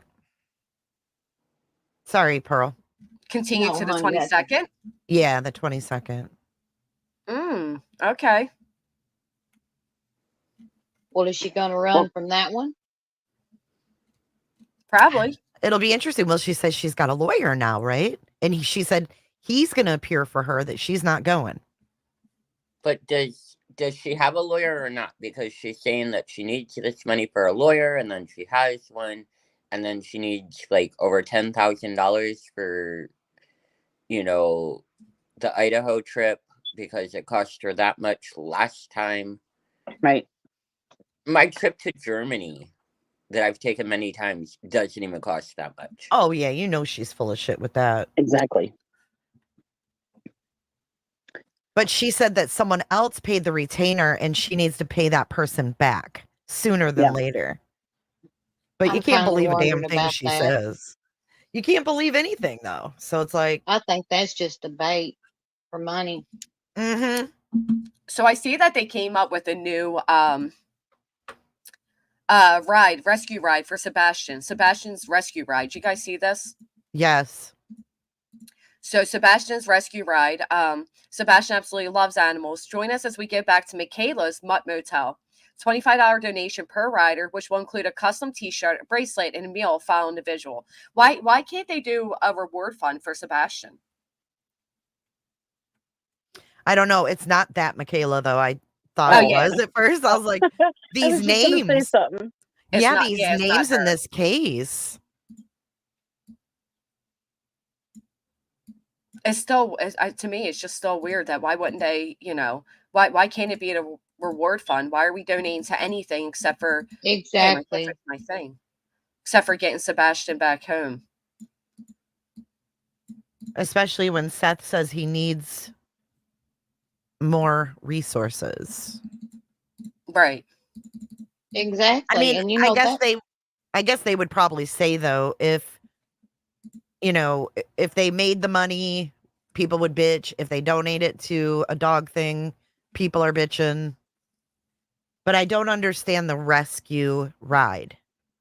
Is that like the rescue for the dog rescue or rescue Sebastian? That's what I'm wondering. Well, can I ask y'all something and what y'all's opinion is on this?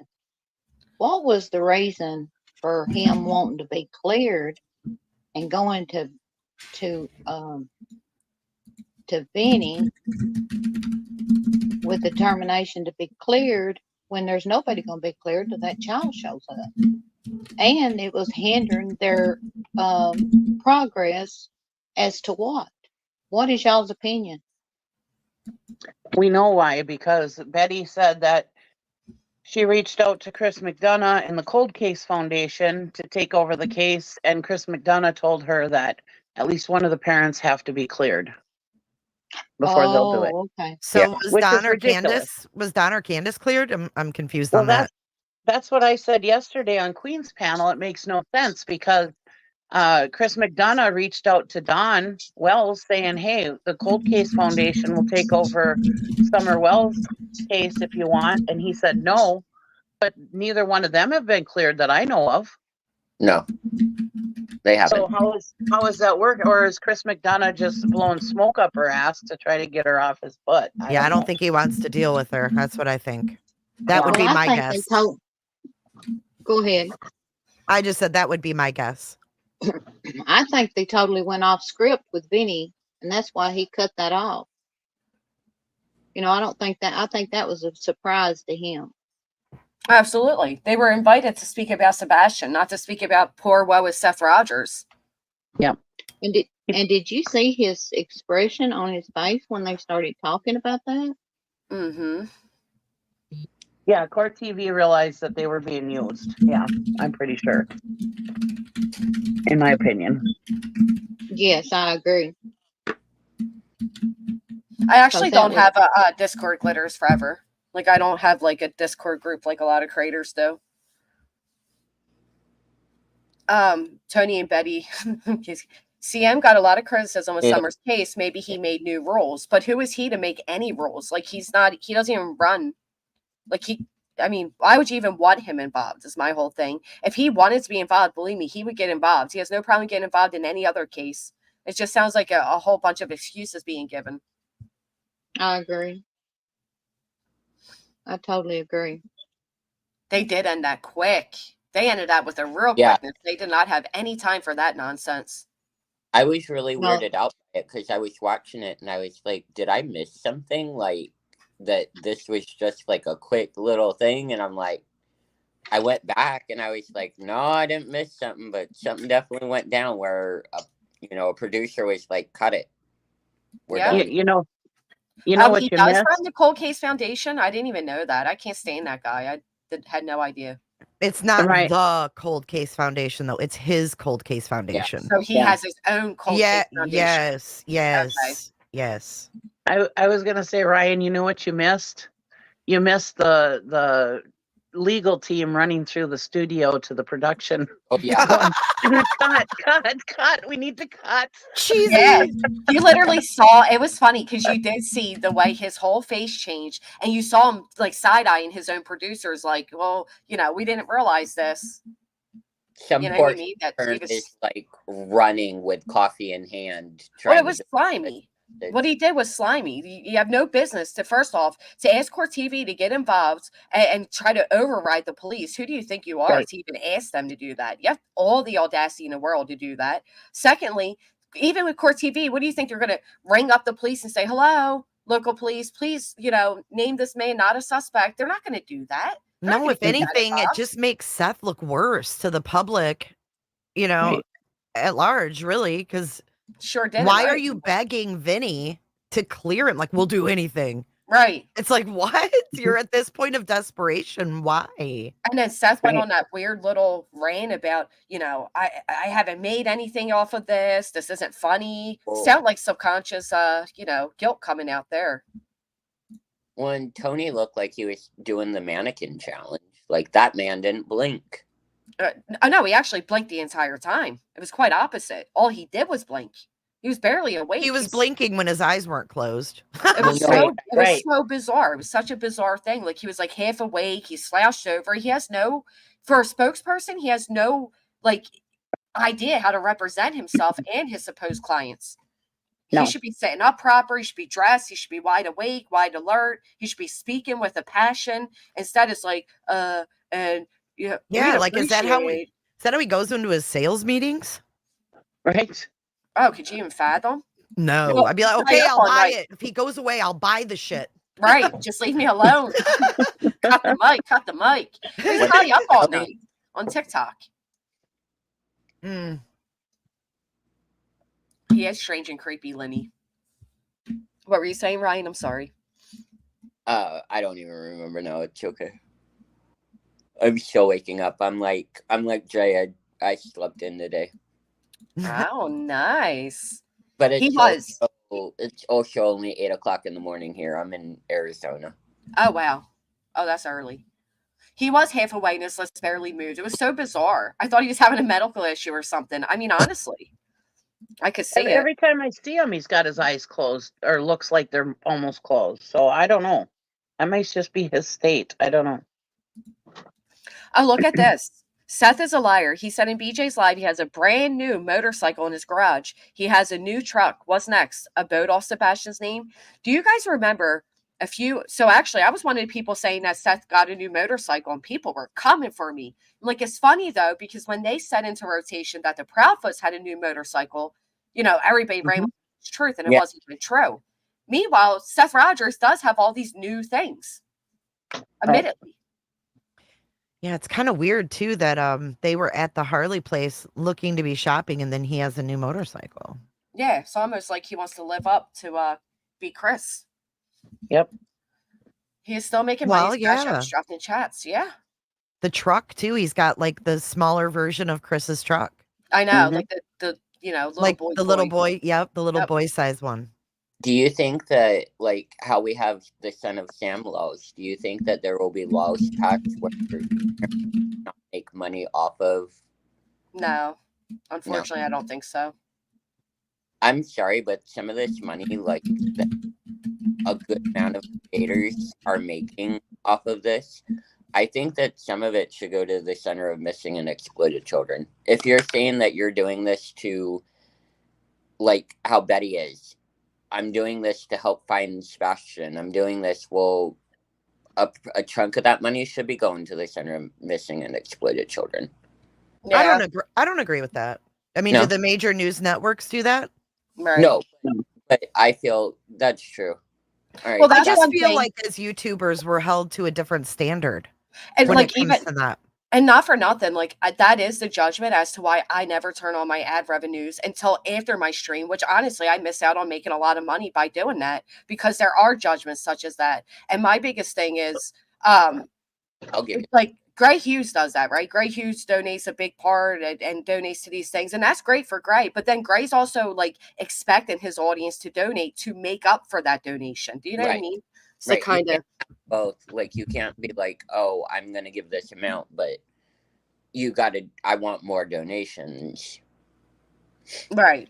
All right, Make you up do for have it. me today. I will give you that. I mean, I all fairness, I mean, if that's what you think, I mean, that's your opinion and that's fine. I just feel like as YouTubers, we are scrutinized a lot for making money, and the amount of work that I put into my channel, the amount of money I make, it really doesn't It pan does. out. No. We actually had a conversation about this because Jay is somebody who puts together actual videos and they're time consuming. I'm more just a live streamer. And sometimes, if you get a lot of views, YouTube will then change how much money you get per 1,000 views because they Mhm. don't want to pay it out. Then they take their 50%. And then we donate another to an organization. It's kind of like, well, we're not, And that's why you can ask Jay. I rarely give gifts on the live chat. I send money directly because He does. Yeah. He does Cash App. He sends me money for lunch when I'm live streaming. Nice. well, what the It's fuck, so Ryan? sweet of you. Yeah. Ryan never sent me lunch. But it is better because YouTube does take such a heavy cut. It does kind of suck. But Of And I- everything. I mean, and I- Granny, if I was you, I'd have your ads on. They I take know. Yeah. they take 40% anyway. Every time Right. I put ads on anyway, there's people in the chat that are complaining about the ads. So I wait till after if any. Oh, Or I would depending if refer topic. them to buy YouTube Premium. Premium Yeah. does help a lot. Honestly, Premium's I- awesome. I couldn't live without it. I don't Do know you how guys I could live get it? without premium. Me I know. either, cheesy. do you guys get to choose what ads are on your channel? No. But we do get to choose how. I keep hearing this misconception going around that we don't get to choose how often they are, and you do. But when you first put them on, it does say, do you want YouTube to insert them every 15, 30 minutes, whatever. You click Yeah. that, or they say they'll insert them at certain times, but then we can go back in or go in and say where we want the ads. So, I've heard people say differently. But you're kind of screwing yourself, Granny, if you're only putting ads after for replayers, because you get a lot of live viewers. I And get more live viewers than yeah, after watchers. yeah. I mean, even with people with premium, you still, get some ad revenue, not as much, Right. but It's okay. You're doing the work, man. I mean, Right. I don't know. You're putting your time in. You might as well get paid for it. And I don't have a problem with YouTubers getting paid. It's how the YouTuber gets paid. Mhm. Now, if you're out there harassing these families, yeah, that's not right. And originally, when we started fighting against tragedy pimps, as they were called, it was that's why the whole hashtag thing came out and everything else. In the beginning, the glare and all them, we were all talking about how Betty and all these people were using Summer Wells and everything, hashtagging her, and then they weren't talking about the person.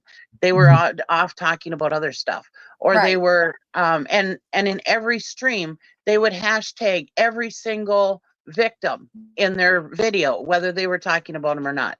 And then MGL came out and was talking about Summer Wells being a cash cow. Those are the kinds of things that we were talking about. Mhm. It wasn't that YouTubers were making money. It was how they were making money. And then all of a sudden it became this big thing about, oh, YouTubers shouldn't make money under these missing kids. Why should YouTubers not make money for their time? You're up here X amount of hours a day talking to people. You should be able to make money for that time. I think so. And I don't think there's anything wrong with it. We're discussing these cases, and we're up here, and there's nothing wrong with discussing cases. It's when you're moving into these people's real lives, you're moving in and Mhm. you're looking up their yearbooks and everything else, and calling people that are in that yearbook, or calling the chief of police, and trying to find, like what they did over in Georgia. They tried to find dirt on Chief Hadley, and then that didn't pan out, trying to say that he was involved with whores and everything else. That's the kind of thing that you shouldn't be making money on.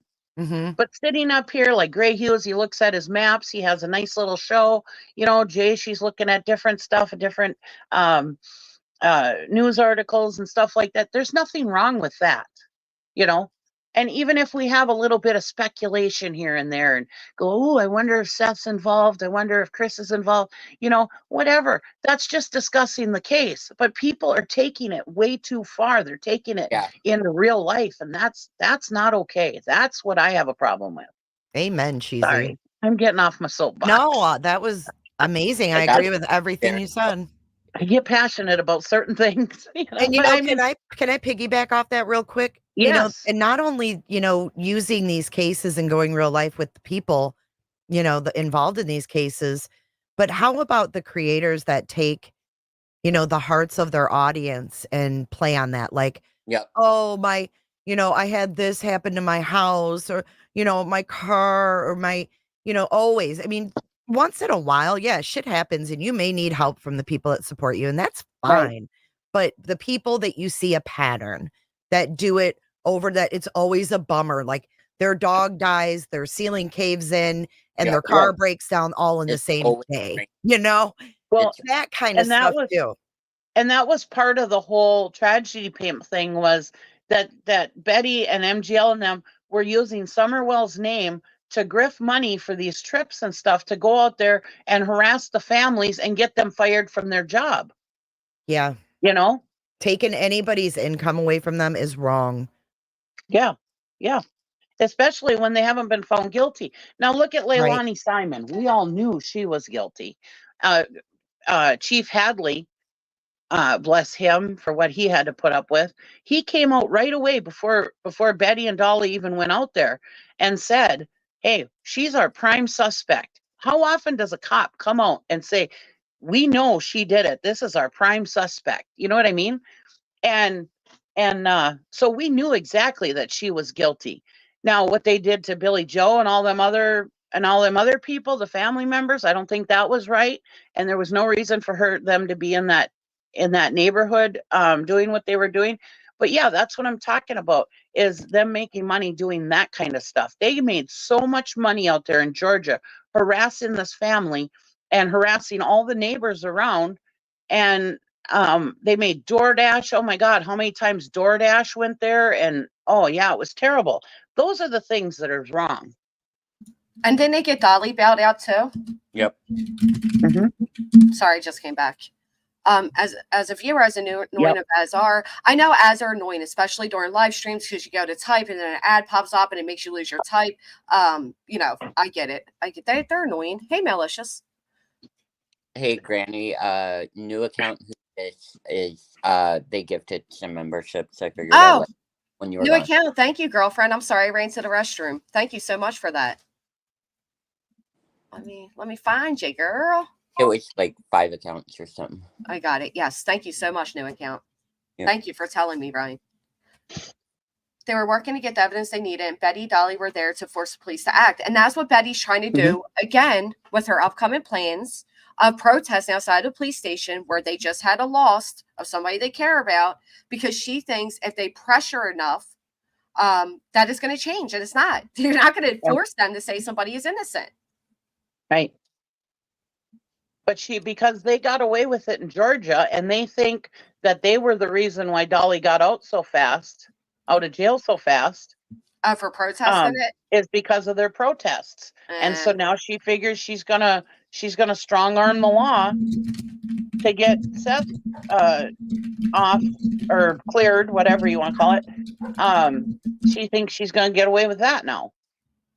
Yeah. And it's gonna be successful. No, you can't strong arm the law. It's exactly why she's facing an RO. Hey, Birkin, I see it. Thank you so much, AMAC. Happy Friday. Friday was 7 months. Thank you. Her mama doesn't live in Tennessee or work in Tennessee, so she don't have her mama backing her up this time. Right. Well, isn't it funny that Betty's the one claiming everybody has these inside connections, yet she's the one with this extensive record, but never, ever faced any real charges for it? That's probably how she knows all about it. Just last week, she was complaining about needing a weed eater. Then recently, she thanked the sub that sent her money for a weed eater and told what type she bought, etc. Now attorney. All that had like she said a chainsaw or something attached to it, and all kinds of crazy additions to it. Yeah, and we've yet to see that $4,000 camera her mods bought for her when she married herself on Amazon. Didn't she also say that the one camera she was given was shit and that it needed something else to make it good? Yeah. She's drifting for another lens. Captain Napton, they did. So apparently one, like somebody who was a subscriber of Dolly's was also like a bail person and was able to help him with bail, but they all still racked in the money because of his arrest.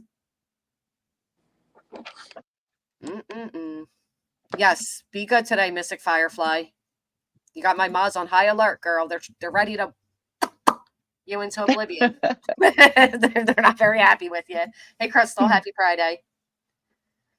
At least Ali admitted his wrongs and apologized on his channel and aims to keep doing better. Anyway, again, no attorney is going to take a case without meeting with the client or seeing the paperwork they are being hired for. Also, she would be told to shut the F up immediately. Yeah. What do you guys think? You think she has an attorney? Cheesy? What do you think? I don't know, because in one breath she said she had an attorney, and next breath she said she's looking for one. So I don't know. Right. Which one is it?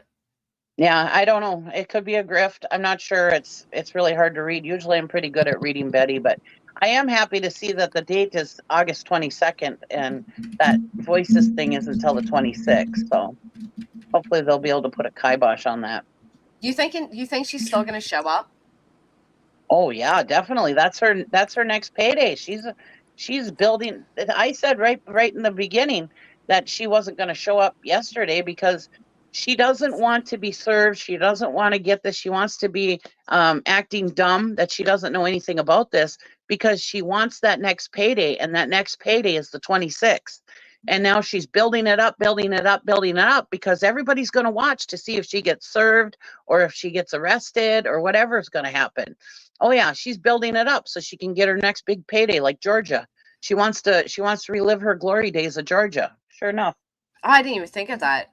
It is Kelly's birthday. Happy birthday, Kelly. Hey, Jessica. I'm a little ashamed at how well I know Betty. Well, Cheesy, check this out. And Captain's right here. It's funny that she thinks that protesting got Dolly his speedy release when it was actually a bail bond. Like, yeah. Exactly. Yep, exactly. It was. She said on a live she wants to be arrested on 26 because you're right. She sees it as a big She does. payday. She's looking for that big payday. She's hoping she'll go viral. Yep. Oh, I can just see it now. Does Yep. anyone know the answer to that question? Does anyone know if all three ROs are being held together or are they all separate? I think they're all separate if they're on different dockets. But they weren't necessarily on. Are they on different dockets now, Jay? I think they were being done on the same day, though, weren't they? They were the Yeah, same they're all day. the same day, Yeah, they Yeah. were the same same docket. time. Because they the thing was they filed at a different time, so they were write-ins, so they didn't actually make that day's docket, but they Okay. were just, that's how it was for me as well. I was just a write-in at the bottom of the sheet. Mhm. Why would she be arrested though? Because she's avoiding service, and at this point it is a warrant to show up. So when she I don't know, wait, I don't think they'll I'm arrest not- her, but everybody's got this going around that she's going to be arrested. So people, what Yeah. I mean is people are really going to be looking to see if what's going to happen. Yeah. because I don't think she'll be arrested. No, I don't No. think so. She'll be arrested either, but everybody's putting it out there that she's going to be arrested. So that's all the viewers are going to be, they're all going to be watching to see if it happens. I You know, think she's people building it think, up. I think people think she will be because she's continuing to talk about them. But here's the thing, like, yes, she's been served, but she hasn't been before the judge yet. Mm-mm. Right. Well, she hasn't been served. No, she hasn't been served yet. That's true. Right, you're right, Charmin Jenna. She's hoping that. Okay, I see. Yeah. Yeah, she would love to be arrested. Back in Georgia and that, she would get in people's faces and stuff like that. And she was like, come arrest me. I don't, you know, and then she was driving around Georgia without her tabs on her car and with a bum light on her car. And she was like, oh, pull me over. Come on, pull me over. I'll sue you. Blah, blah, blah, blah, blah. She wants that reaction. She wants somebody, she would love nothing more than somebody to come up and pop her in the mouth. She would love nothing more than a cop to come up and arrest her so that she can say she's going to sue him civilly and blah, blah, blah, blah, blah. All And that be a bullshit she martyr. says. She'll see. That's She what thinks I'll make her a she martyr. hopes for that. Yeah, you're right. She would love that. Yeah, just so she could say she's going to sue somebody, and she would love to sue anybody who's got money. Obviously, you can see that. Yep, she's looking for a big payday. Absolutely agree. Mhm. Cricket, who are you going at in the chat? I don't even see it, Justin. Oh, One thing Sorry, I I don't mean to talk so much. No, One I thing- appreciate it. One thing I am sad about is that puppy, like, because it's lost that new puppy charm that people talk about. I think she just left that puppy with her mother. Right, because she's on the run. Unless the puppy's with her, because No, she said that it's not with her, but No, I the puppy's that- with her mom. the puppy lost that new puppy charm or whatever you call it. you think she's No. over it? Yeah. There's a possibility. That would be really sad.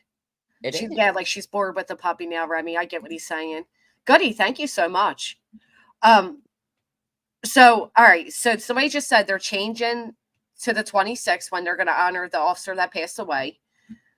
Betty is purposely, so we think, let me get this right, at least you, Cheesy, you think that she's avoiding service for now, but she's going to show up there for the voices so that she can be served then and be kind of on camera and all for it. Do you think more people are going to show up to her little event now in hopes of seeing her be served? Yep, I definitely do. But now the court case is going to be on the 22nd, so that's kind of ruining that idea for her. Mafusa says something about she hasn't been served yet, so she's didn't break it or something like that. I disagree. She's fully aware. But if she gets an attorney, they would be able to serve that attorney. So she wouldn't be able to stay on the run till the 26th because that attorney would be served for her. Right. I don't think she's getting an attorney for this. Why did they say a defense attorney? And who the hell posted that? I forget. But it was Betty's, the same mod that said, come out for the RO hearing and said she was there and gave all the updates. Well, I don't that's know. the kind of attorney you'd get, wouldn't you? I mean, what other kind of Yeah. attorney would you get? You'd have to Right. get a criminal defense attorney to handle that. Mm, I mean, I would think. I think you're right, Jay. yeah, I guess you're right. If I don't- only we had the legal mind of Bullhorn Betty. I know. I- Because I'm sitting here thinking, because in all actuality, when it comes to ROs, it's the preponderance of the evidence is based on the petitioner. And in this case, it goes by whatever the petitioner brings and all that. What would Betty's defense actually be? She's not going to have a defense. I mean, she's done No. all the things. And it's I don't know. like documented. Like it's literally documented on YouTube. I think they can serve her online, none of your business. I think they can. I I think think it depends on the judge. I've heard a couple different things that in Tennessee, that if they avoid being served, that the judge can change it, that they can be served on like through email or mail or different ways. Yep. Especially if the judge has already recognized that she avoided service. He knows Right. she's playing games. The judge can do whatever they want. Have the judge come into her YouTube stream and serve her. Yeah, Yeah, they can right. just say, you know what, send her an email and we'll call it served. I mean, there comes a point where she's talked about it so much. How can you deny that she knows? Right. It's ridiculous. I can't even believe it. I can't believe that she's publicly admitting that she's avoiding service. Like, that has to be the dumbest thing you could do. And she's been doing a lot of deleting on her channel too. Oh, is she? Yeah. Mhm. As if they didn't gather everything before they even filed. Well, I know on when we talked to Chris Proudfoot on Queen's channel, he said they've got terabytes of videos. So Wow. They probably save them as they happen. So hopefully they got what they need. I hope so. I just can't believe how, if she's so adamant she did nothing wrong, you would think she'd want to fly Well- there and face it immediately. Did Oh you yeah, the way she is, as litigious as she is, if she thought she was actually didn't do something wrong, she would be there in a heartbeat to prove her case and film it while she's doing it. Definitely. Absolutely. But Betty's she knows bra she fun. screwed up. Thank you, One Eye Flow. It looked like Betty has been wearing a bra, but she's also been wearing the same shirt. Has anybody else noticed this? Yep. She's wearing the same tank top that she The wore the other- day before. The other day, that tank top looked like the Cross Your Heart bra. Cross your heart bra. What's that? It used to be, I think it was at Walmart. You gotta realize I'm trans. I haven't worn a bra in like, what, 20 years almost. You remember the names of them. That's better than me. I don't know no names of no brows, ironically.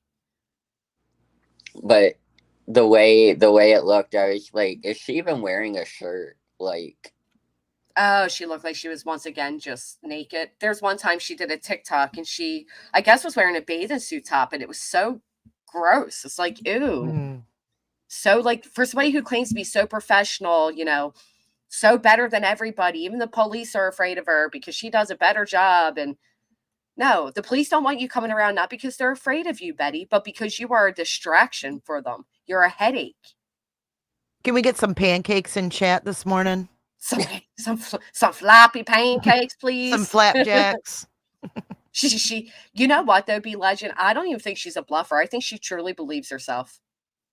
I do. I think she believes that she is innocent and that she's going to win and she's going to sue them. I don't know. I have a feeling she believes it. She's delusional enough, yeah. Yep, she'd be there. How Betty rolls, right? She'd be there fighting it. Oh, Playtex brain bras. I've heard of them. She can say she's going to sue everyone. Doesn't mean she will win. She will not win a penny. She will just get subs money. All the pancakes. Well, to me, Betty is kind of winning in the way that Betty wants to win. She's getting all the attention that Betty wants. Typical, narcissist loving the attention. I was shocked to see her latest video had 1,000 thumbs up. Where the hell did that come from? Anti-Proudfoots are fully supporting this.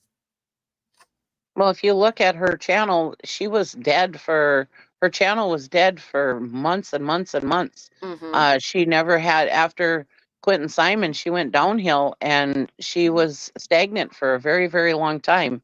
And now ever since she's taken on the Sebastian Rogers case, now she's living her former glory days, you know. Which is why every single day she's tagging or naming her title Sebastian Rogers, because she knows her attention is coming off Sebastian's name. Whether she's speaking of him or not, that is her title.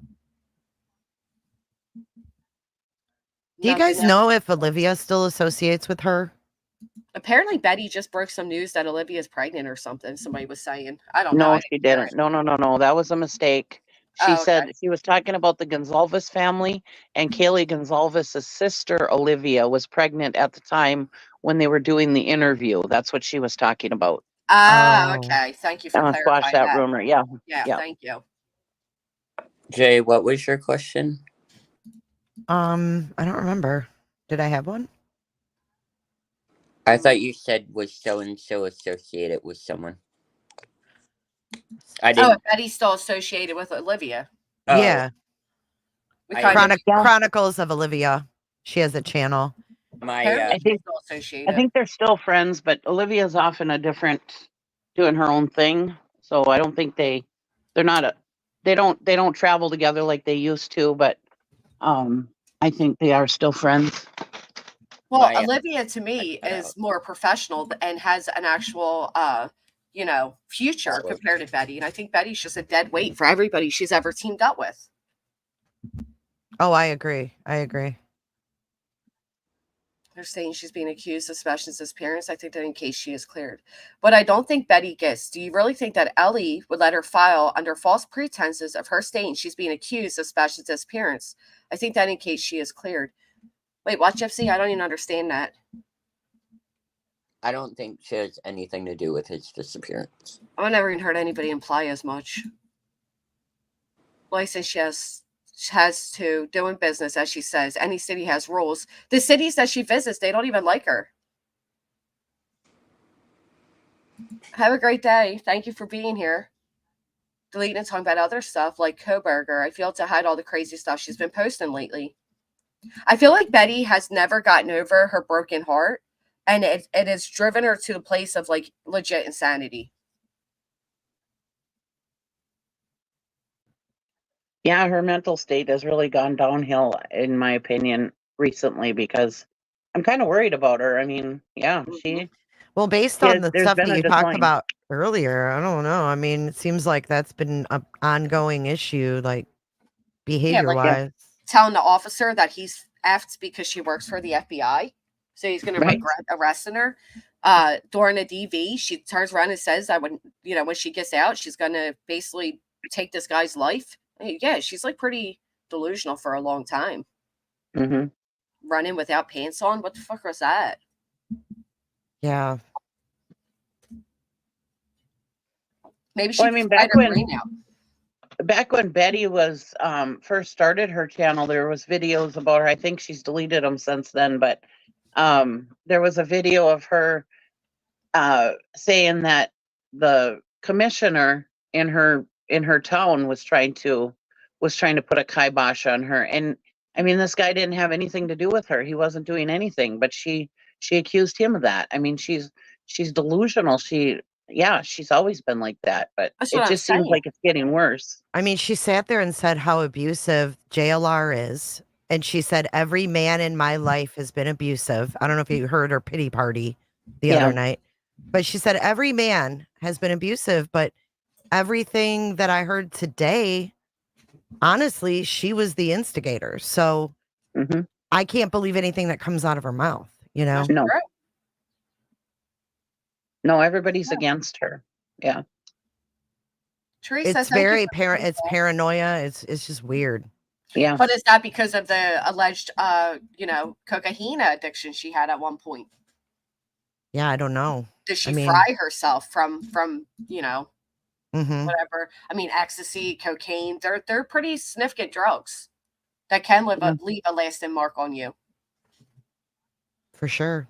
maybe she's fried out. I don't know, but it is scary to see that Betty. But what's also scary though, and this is the problem with social media, because there are people like Betty who, in my opinion, display narcissistic traits, trace of the delusion, and yet she has this audience hyping her up. If you go and read her comment section, there's people simply because they don't like the Proudfoots telling Betty that she's right.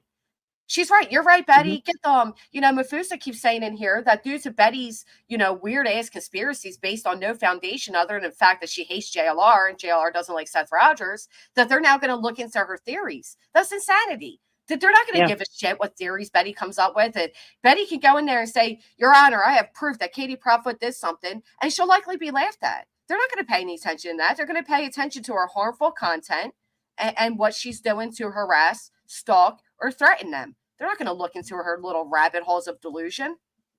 Right. Right. The cops told her to get a pew-pew because of the Proudfoot family. But Yeah, yet I the mean, cops can I you know that. imagine? Can you imagine with this history telling Yeah. the cops that you're going to cut your boyfriend up and you'll find him on the road, and telling the cop he's effed because you work for the FBI? I mean, that right there is just like so delusional. And to think that those delusions were going on 20 years ago, I really think that the Proudfoots should be aware of whatever you saw. You know what I'm saying? Like, absolutely. it says a lot, and it's really actually a lot more alarming than funny at this point, Well, It it is. was 505. Thank you for becoming a member. I appreciate you. What's also crazy though is like they said, she said the cops told her to get a pew-pew because the Proudfoot family's dangerous, right? So I now, call BS. because right, his of course it's community, BS. he said his community is nuts. Yeah. So stupid. And then what? You're going to go in and tell that in front of the judge? Well, Your Honor, the only reason I meant you putting a pew-pew in my brows because the cop told me to get one because you're being paid by the Proudfoots. I can see her screaming this shit and believing it. Like, oh, you get paid by them. Yeah, I don't. When have you ever known a cop to tell a person to get a gun? Not a sociopath to get a gun ever. Yeah. How about instead telling her, maybe take a break. Like if you think you're in danger by the Proudfoots, and and that's because again her delusional audience keeps telling her you're so close, they're trying to get you away, they're trying to stop you. That's stupid. I know there's a lot of people in here that have watched her. Do you guys know what date that happened with Mr. Bowersox? Do you remember when that was? I don't know. I don't remember the date. Chronicles of the Oblivious did a video on it. Maybe she has the date. Let me look. Thank you. I can also get the date really quick here because I remember there was a link posted showing they posted their receipt to prove that they were actually there before Betty showed up. I know that when I had to get a restraining order against my ex-husband, we both had firearms in the house, and the officers actually told me to put them somewhere, like at a family member's house or somewhere. They were like, it's best that you do not have any firearms in the house. Right, because they don't want you resorting to that type of violence. Well, they didn't want me to. They didn't want my ex-husband to get a hold of one. Like, living in the house, he knew where they were. We were both military. Like, there were a lot of factors. Thanks, Misfit Cooter. I like that name. I do too. All right. June 25th. I just dug all through the shit for that. Yeah, June 25th at 3:23 p.m. Thank you. Thank you, Cheesy, too. I know you're looking. Off in the space. Lenny, thank you for becoming a member. I'm sorry, I wasn't looking at the screen. Yeah, no. Why were you asking that, though, Jay? Oh, I was just curious. I couldn't remember if it was July or... Oh, yeah. It's been a while then. Yeah, I didn't think it was that long ago. I know it. Me either. Well... No, Glenda, I didn't fool you that incident. I don't know if anybody has, but 6:25 is when she had a rundown with Mr. Bat. And even he said when she's like, you're stalking me. He's like, how am I stalking you if you're behind me? Yeah. Oh, she's definitely in Tennessee right now. There's no doubt in my mind. She thinks she's slick. If you look at her, the room matched, in my opinion, was very similar to the room that Tony was sitting in. Oh, I didn't even notice that. Yeah. You sent me a sticker, True Seeker? Thank you. I didn't say it. There's no way Ellie would have themselves recorded on his or her recording saying to get a pew because they wouldn't know she had mental illness or would even carry registered or register to carry. Not only that, but Betty, you can tell in one conversation with her that she's not very mentally stable. And I'm not saying that to like be an asshole. I'm being dead serious when I say that. She goes, like, even the police reports from back then said she goes from like normal to erratic to normal to erratic. She's very unstable. Is Tennessee a gold star state? Like, do you have to have a register? Do you have to register? No idea. I could see the cop. I could see the conversation with the cop going, her telling him that she has a registered gun, blah, blah, blah. Is there reciprocity, blah, blah, blah, and him saying yes, so you could get a gun in Tennessee. You know, I could see him stating what the laws are, you know, and her taking it because she has a problem with comprehension. She only hears things the way she wants to hear them. Yes. And so I could see her taking that as, oh, you should get a gun, Betty. Right. And you should hide it in your bra. In Tennessee, they do not require a license or permit to own or purchase one. So no. Mm-hmm. And they don't have to even register firearms. So that's great. You don't either. You don't even have to have a license to carry and conceal here. We're what is called a gold star state. So you do not have to have a license or permit to conceal and carry. I don't like that. I added more to it. I'll take a look, Lippy. I'm a firearm. You know, I own firearms, and I do not agree with it. I'm like, oh, all my stuff's registered, licensed, like. Yeah. No, it says no. And Tennessee does not require arm owners to register their pew-pews. However, Tennessee does require people with concealed carry license to carry them at all times and show them to law enforcement officers upon request. So I don't know, it's a little dangerous. In her last live last night, she was talking about Hendersonville and slipped and said here and quickly changed it to there. Right. She's there with Seth. There's no doubt in my mind. She's there with someone. Right. That's crazy, Glitter. That's crazy. And then what is Betty going to do? Like, is she going to hide out with Seth and hide out with Sonia and keep hiding out? Just go face it. Right. Well, OG Fish, you were the first one to mention the ads, so thank you very much. Notice how quickly she jumped out of her car twice to talk to the sheriff. She didn't want him to see what she had in her car. A white pen? I don't know about that, Glenda. But when she's backed in a corner or feels like she's being backed in a corner, she avoids things. I mean, look at her case in Illinois. That's a frivolous lawsuit. She's avoiding setting up depositions and stuff because she doesn't want all her shit put out there. Yeah, she feels like she's backed in a corner. She knows she ain't gonna win, so yeah, she's avoiding it. Which is why I think her escape's going to be either A, the Proudfoots are paying everybody off, and that's why she lost. She's going to try to avoid it until she can't, because she knows. Yeah, you're right. She knows she doesn't have a chance, but she's going to keep up this image as if she does, and then turn into a big conspiracy like she does with everything else. And everybody's going to find out that she's not the legal eagle that she says she is. Right. Can they serve her as Seth? Yeah. Could you imagine if we really did, like, without a doubt, find out that she's been staying with Seth and Seth is hiding her from being served from the Proudfoots? Could you even fathom how gross that would be? Can you imagine if we have a Ziggy and Fred Hill situation? Oh my gosh. I could not. Ziggy Hill. Oh gosh, I could not. You can't make these stories up, you guys. Right? It's so ridiculous. I mean, yeah, I've said to B. Tim one day on Queen's panel, you know, the best writers in Hollywood probably couldn't even write these scripts. No, absolutely not. Like, what are your wedding vows? Like, I'm so glad that I, profited and ran a missing little girl's case into the ground because I ended up with you, a suspect. Like, what are your vows going to be? I promise to always hold you and our puppy. Right. that has Summerwell's eyes. Oh my goodness. My puppy has Summer's eyes. My girlfriend has listened like half-heartedly, like when I'm watching, and she's like, "This is like an episode of Jerry Springer." She goes, "You can't make it up." Yeah, it's the truth. Yeah. Or she'll be like, "What are you listening to?" That's true. Well, the What? thing is, a lot of Jerry Springer was scripted. You know, they paid Yeah. people to act like that. This is real life. Right. This is people that we found that act like this. You know People what? are just B10 nuts. has a good point. He did invite T-Rev to his house. It's not going to be shocking. Oh. But what would be shocking to me is the fact that Seth would be such a POS that he would hide the woman that is threatening the mother of his, his child. I just couldn't even fathom. I can't fathom it either. But if you listen to Seth, she's the one that ruined his life. Mm-hmm. You know, she divorced him. She ruined his beautiful family, blah, blah, blah. And now she let their son go missing. She's the root of his All life evil. being ruined. Right. Seth lives in an apartment. That would explain her toning it down on her lives. The neighbors probably called the cops as she was screaming. Did any of you hear that latest accusation about one of Seth's neighbors?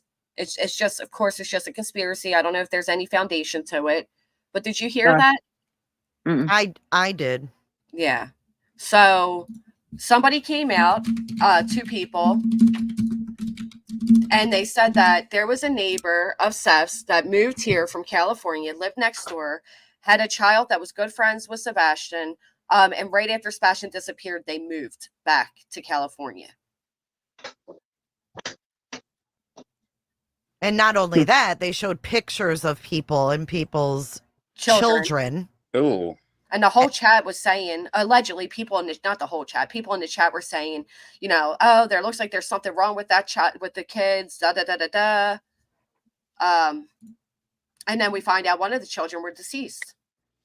Oh, thank you, Ryan. Thank you for coming up. I hope you have a good day at work.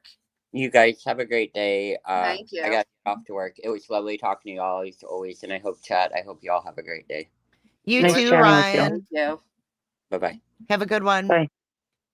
Yeah, you haven't heard that yet, Cheesy? Mm-mm. No, I never heard that. Pretty interesting. Just another layer to the onion. It is. Yeah. I wonder if there's any foundation to it.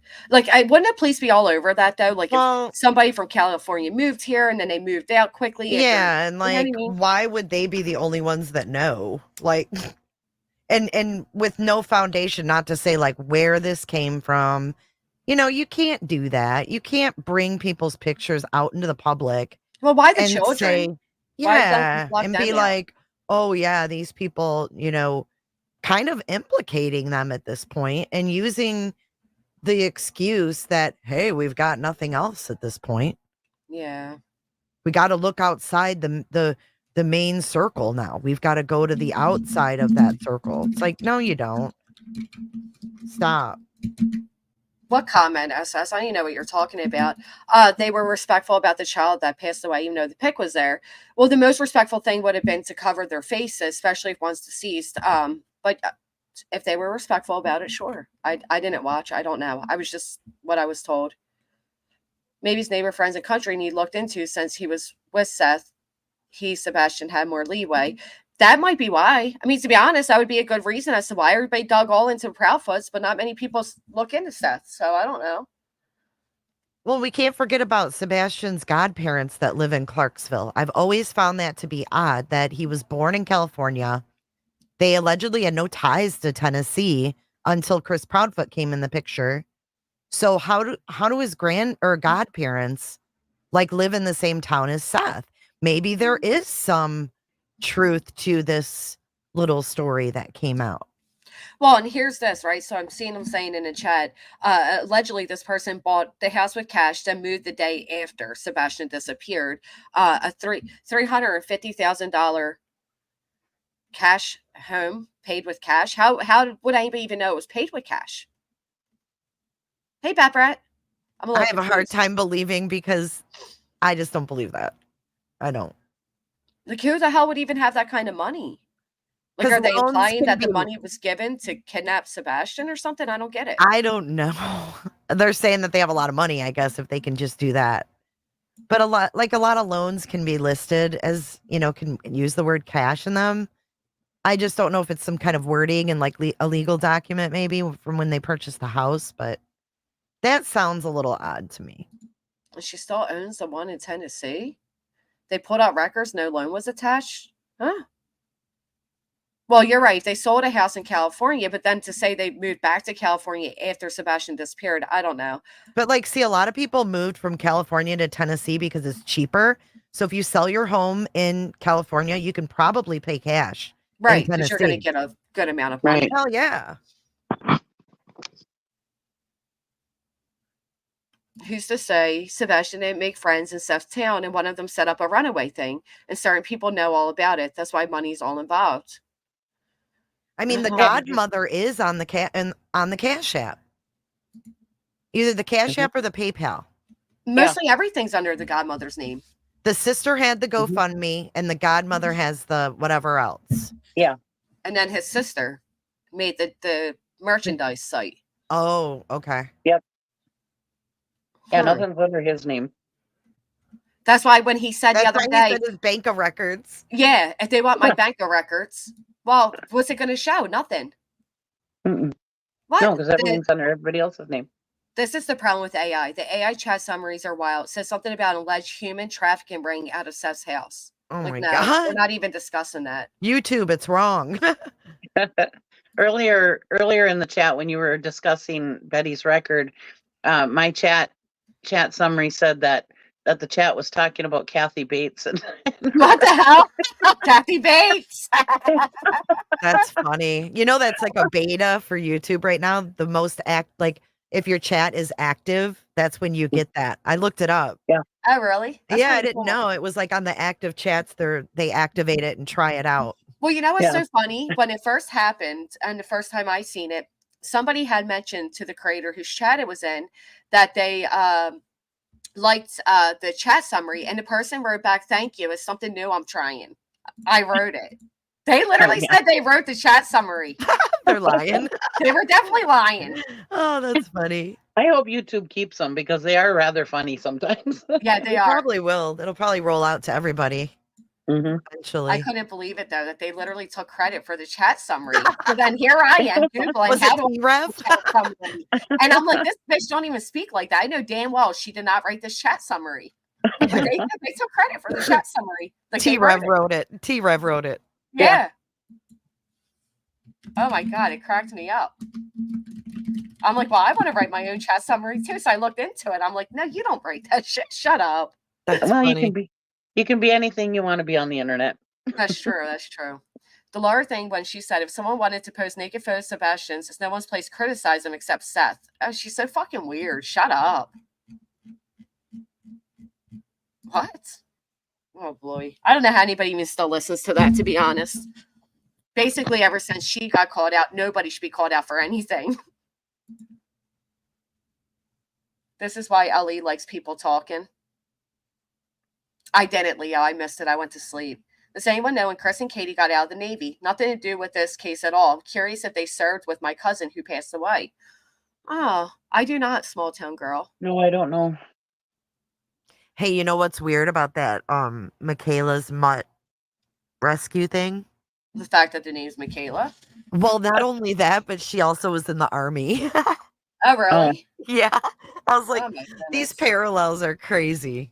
Well, where the hell did all the canine people go? They just vanished out of chats. Yeah, they did. Huh. I haven't seen as many Yeah. canine people in my chat. All right. That Right. we're not really talking about that, Dick Tim. I don't know where you got that from, but no. No, we're actually discussing the fact that somebody alleged that a neighbor of Seth's came from California, bought the house next door to Seth in cash, and the day after Sebastian disappeared, they got up and left. Now that would be weird.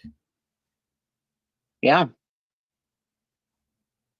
Especially because one of the stories that Seth tells is that Sebastian was outside waiting for him to come home from work talking to a neighbor. That's true too. You know, I wonder if they went to Seth's neighborhood, the police, and like went to the neighbors and asked if Like they door had to door. seen, yeah, like, have you seen Sebastian lately? You know, when's the last time you saw him? Something, you know, stuff like that, just to kind of get, Oops, sorry. it's just to see if, you know, anybody remembered him from his neighborhood. Right. I'm sure they would have. I mean, Chris said that they talked to his whole family and and everybody. So I would Searched their assume that they homes. did. Yeah, They I said mean, they searched their home several times, but how? but Can they we didn't find, talk to Taco, and Taco freaking talked to Seth all the time. yeah, and like Yeah. there's not a dispatch of them going door to door like there is in, Sebastian's neighborhood. Hey, Yeah. Mars. I just wonder how far they actually do go when it's a 15-year-old. I don't know. I'm not trying to throw shade on them, but it's like, did they, go over to Clarksville?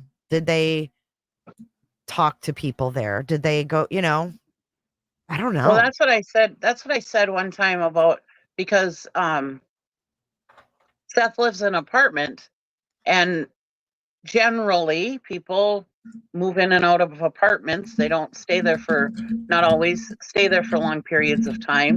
So yeah, did they investigate all the people that were his neighbors? Because, Mhm. I mean, how many times do we hear people going in and out of apartments because they were criminals, and they're a month or less, Someone who might have right. moved away. Yeah. Yeah. I would think they would check that. I would hope. Yeah. I would mean, hope we so, know they too. ransacked Sebastian's room over there, so maybe they did do a canvas. Who knows? Yeah, Yeah. because remember Seth was like, and next time they can make my son's bed. Yep. Hey, Yeah. Nanex. Great. Yeah. Hey, Sarah. I haven't seen you in a while, Nanex. Good to see you. Yeah. So they definitely looked in his, duplex or whatever. But you're right. Did they actually like question neighbors and ask them, have you seen him? When's the last time you seen him? Mm-hmm. Yes. Oh, I'll take a look. Are you nuts? Those type of questions I'd be curious of. Or even to ask, what the routine was like when Seth would have them. I don't know. Yeah. Stuff like that. And I want to say generally apartment livers, because I don't want to trash people that live in an apartment. I mean, because that's not what I was trying to do, just so nobody takes offense to that. No. No, I understand. Sometimes you have to cover your ass. I know. It's I can just actually, hear it isn't now. it like a duplex? Yeah. Oh, is it? Okay. Yeah, they're Third duplexes. apartment, so I wasn't sure. I think Seth has made many strange comments. He's lied about Sebastian's access to the internet. He's lied about Mhm. many things. He's contradicted himself on many things, and he comes out as a really revengeful person.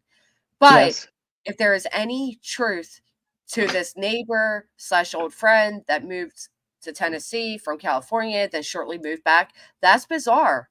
Because one thing that we do keep hearing from Seth is his time in California with Sebastian. And then you put in the date, of Sebastian's disappearance, and that's bizarre as well. Yeah. Oh, thank you, Amy. The ads are on. I appreciate that. Well, My that's why comment- I was so confused by the timeline of them moving here and stuff, because he goes back and forth with his stories between here or Tennessee and California, and it's hard to keep up with what happened here and what happened in California. You know what I mean? Yeah. I agree. Oh, that's okay. Thank you for telling me, Lady Pants. I don't care. Hopefully it just brings people over. Good morning, Pine Needle. In a comment from Betty's Live last night, there's a comment pertaining to you made about 2 hours ago. Hey, whoever left the comment, glad you're watching. Hit the thumbs up while you're here. So I haven't gone over there when she was referring to the flooding at her home yesterday. If she's at Seth or Tony's, then those two definitely need looked at hard by LE.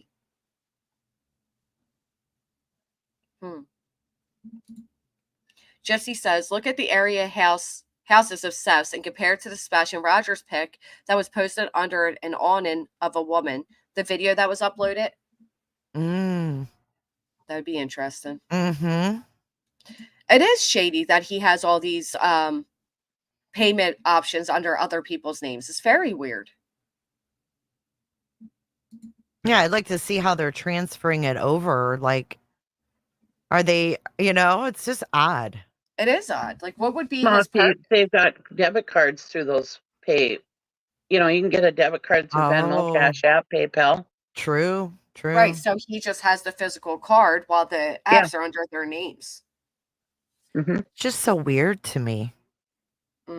Well, I was assuming that, and this is just an assumption, because he kind of reminds me of the kind of guy who would be like taking advantage of like workman's comp kind of thing. And that's what I was wondering, if he was like on a workman's comp. Oh kind my of thing. God, Cheesy, I think you're right, because that's probably why he thought of, do you need my bank records? Right. Because Right. why would that even come out of his mouth? Like, he's already Yeah. prepared to like show I'm not gaining anything off this. Look at my bank records. Right. Do you need Yeah. to see my bank records to prove it? Like, yeah, that was bizarre as shit. It was so random.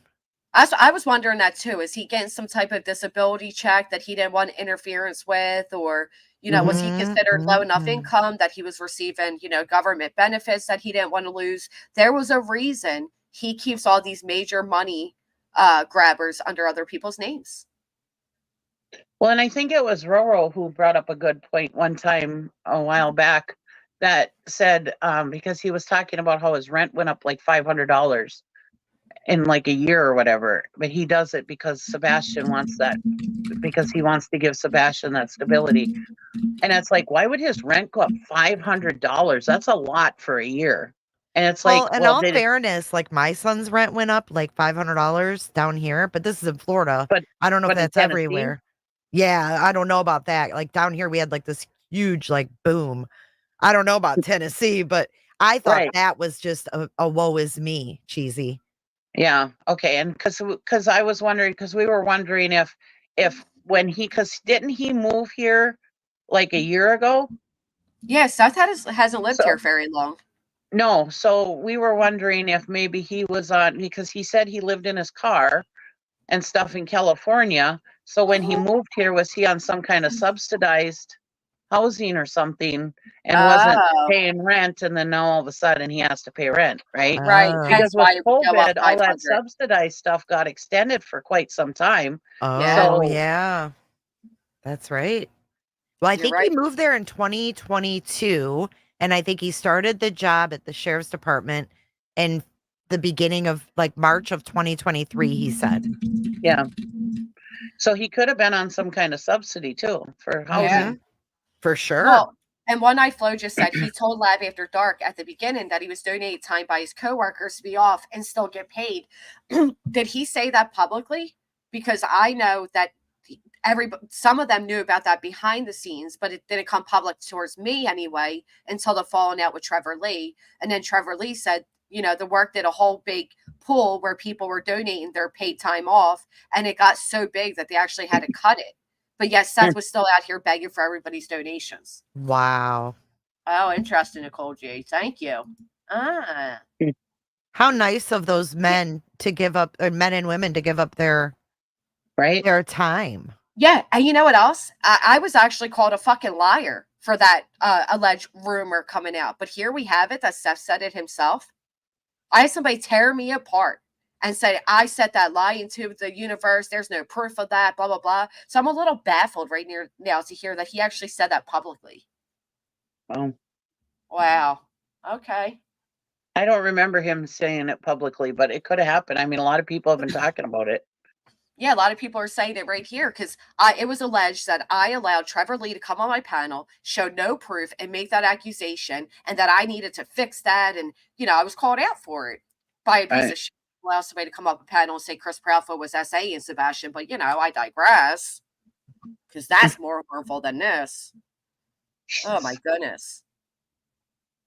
Honestly, who spends $50K? Well, do we really know he got $50K? I mean, I guess we can assume it was probably close to. We don't Well, know you for got to sure. figure his GoFundMe was at least $25,000. I think it was close to 26. Yeah. Well, the last I saw was 25,000. So I'm going off that. We know that was at least the amount of money, the very least amount of money he got. Now you Right. take in all the cash apps. I mean, all Oh, those bigger goodies. channels, Pascal and stuff, and T-Rev and everything. Anytime he was on panel, they were pushing that cash app. Do you know So that was his one thing for coming on panel, Cheesy? I'll come on your panel, but can you push my Cash App and GoFundMe? Yeah. And you're right. So JLR's audience, look how big that crowd is. How many people were pro Seth? He got a lot of money through JLR's crowd, T-Rev's crowd, the Labs crowd.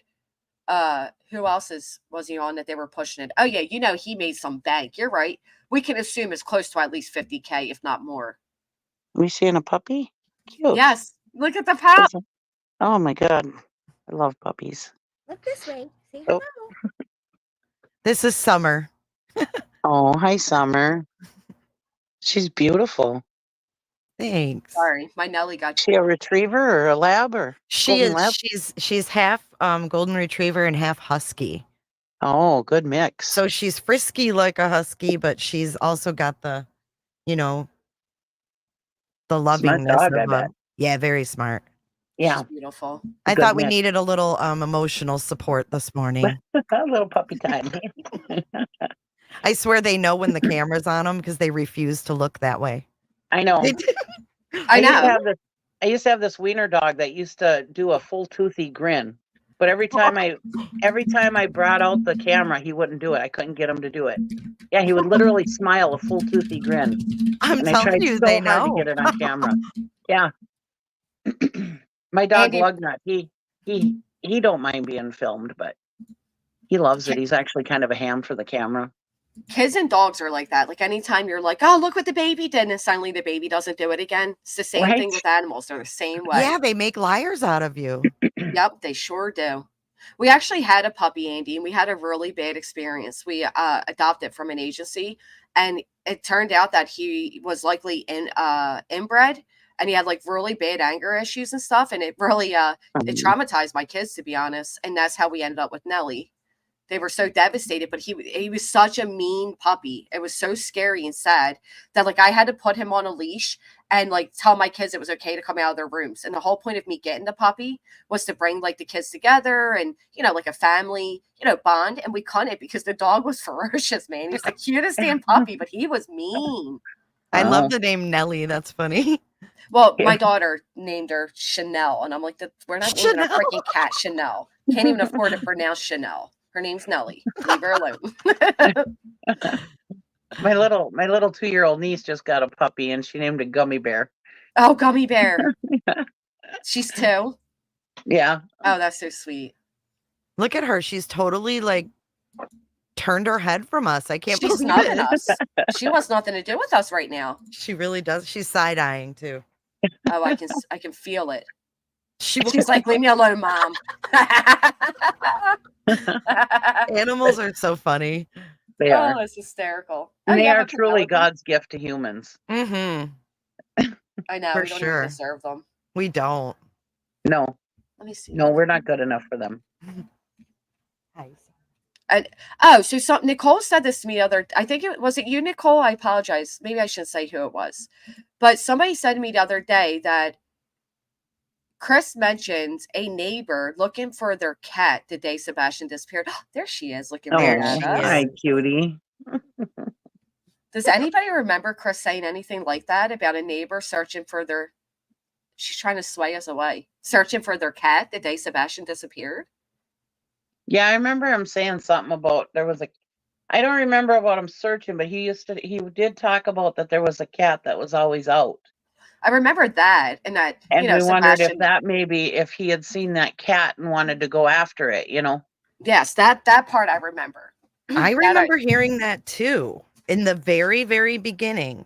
That it was that flashlight video was someone, or no, before the flashlight video, that someone was out there looking for their cat at night.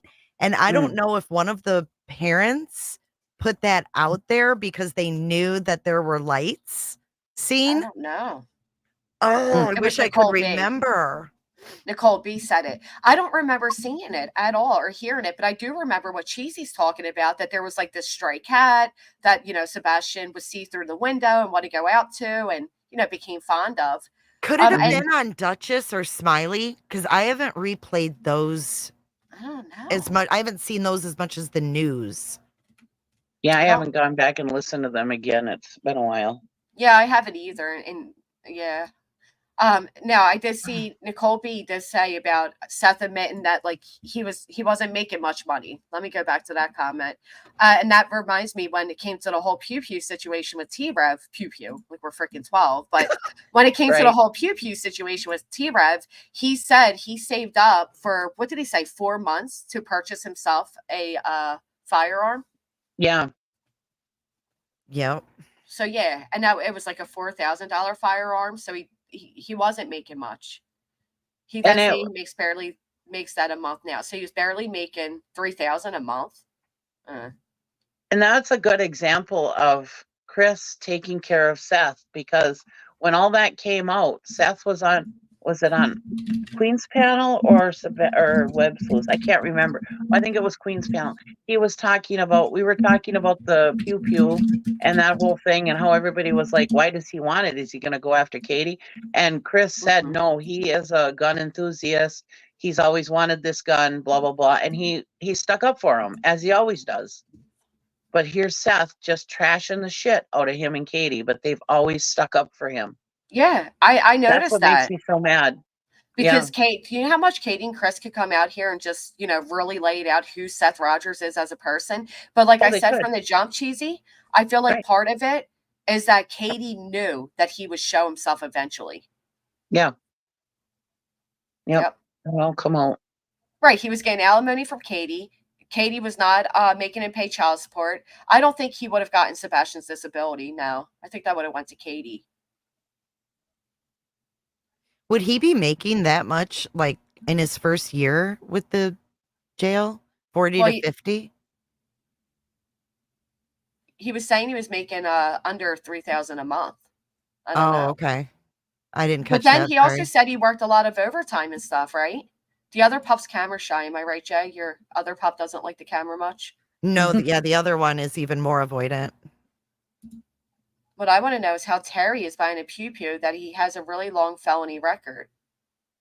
What I want to know is how Terry, you mean Betty, is buying pew-pew, or he has a really long felony record? Oh, no. Terry who? Bowersox? Oh, T-Rev, not Terry.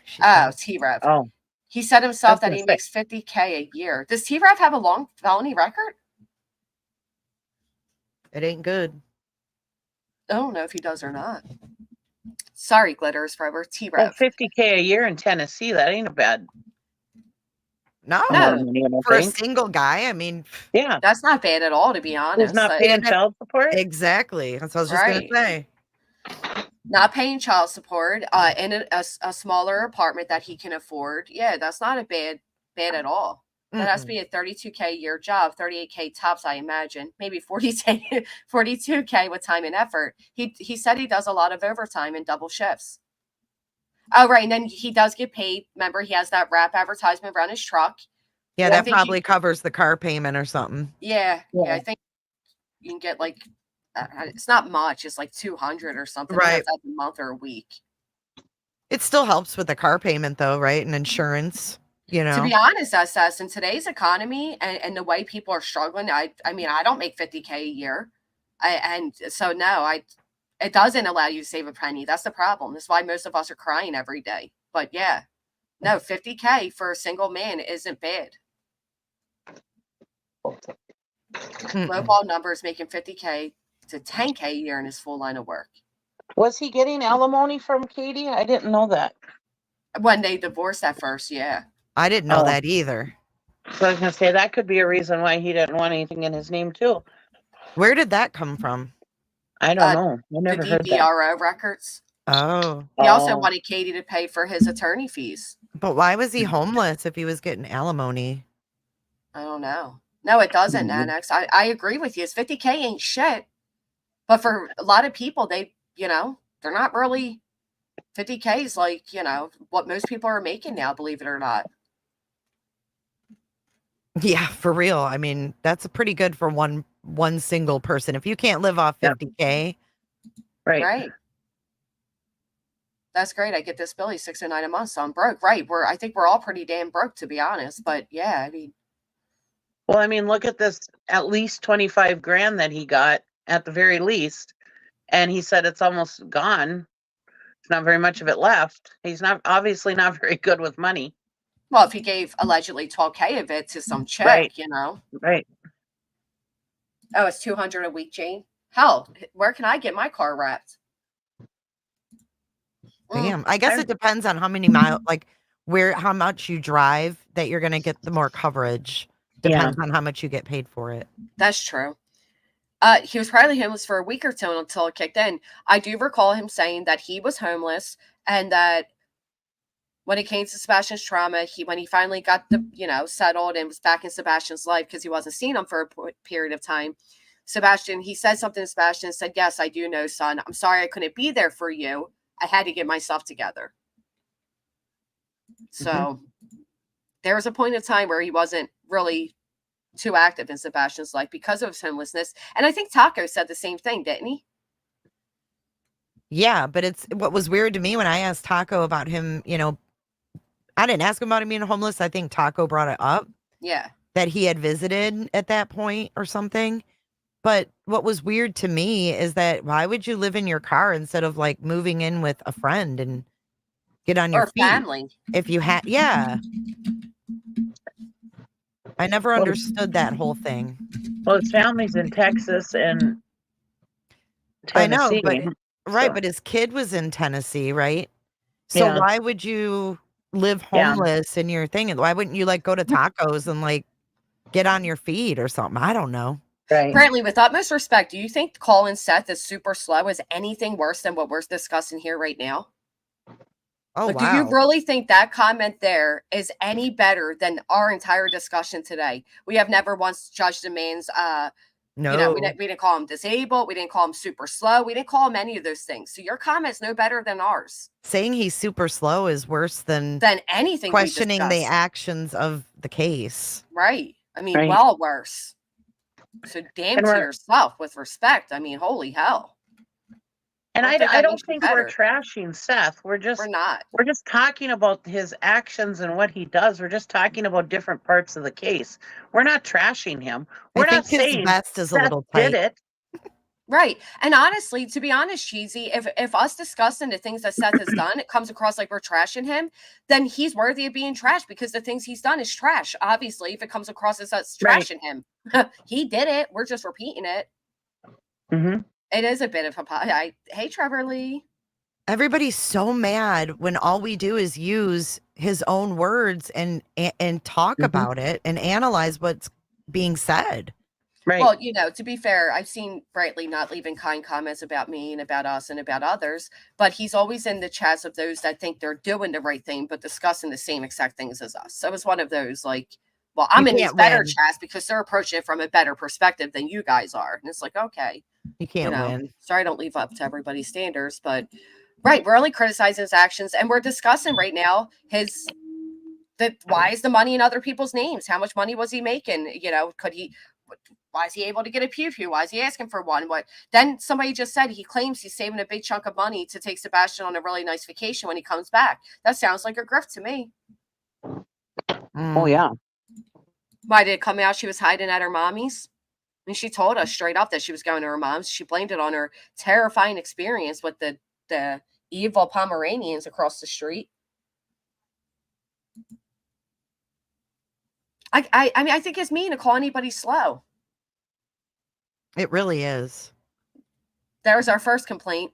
It shouldn't be every 2 minutes at all. I mean, nobody else has mentioned at all getting them. 2 minutes. Actually, every 2 minutes. That doesn't That's not even sound even logical. that's not even a setting. No. I actually have it on conservative, which means you shouldn't be getting many at all. Go change it to aggressive. You may as well. You know what aggressive would be? I couldn't even imagine. I think that's I what know. like Betty and BJ and them, I think they have to put it on aggressive because sometimes their ads are like dong dong dong dong dong. You can't even see what's happening. There's too many ads. I've only gotten one ad. I haven't received any ads. Thank you. I haven't had not one yet. Well, there you go.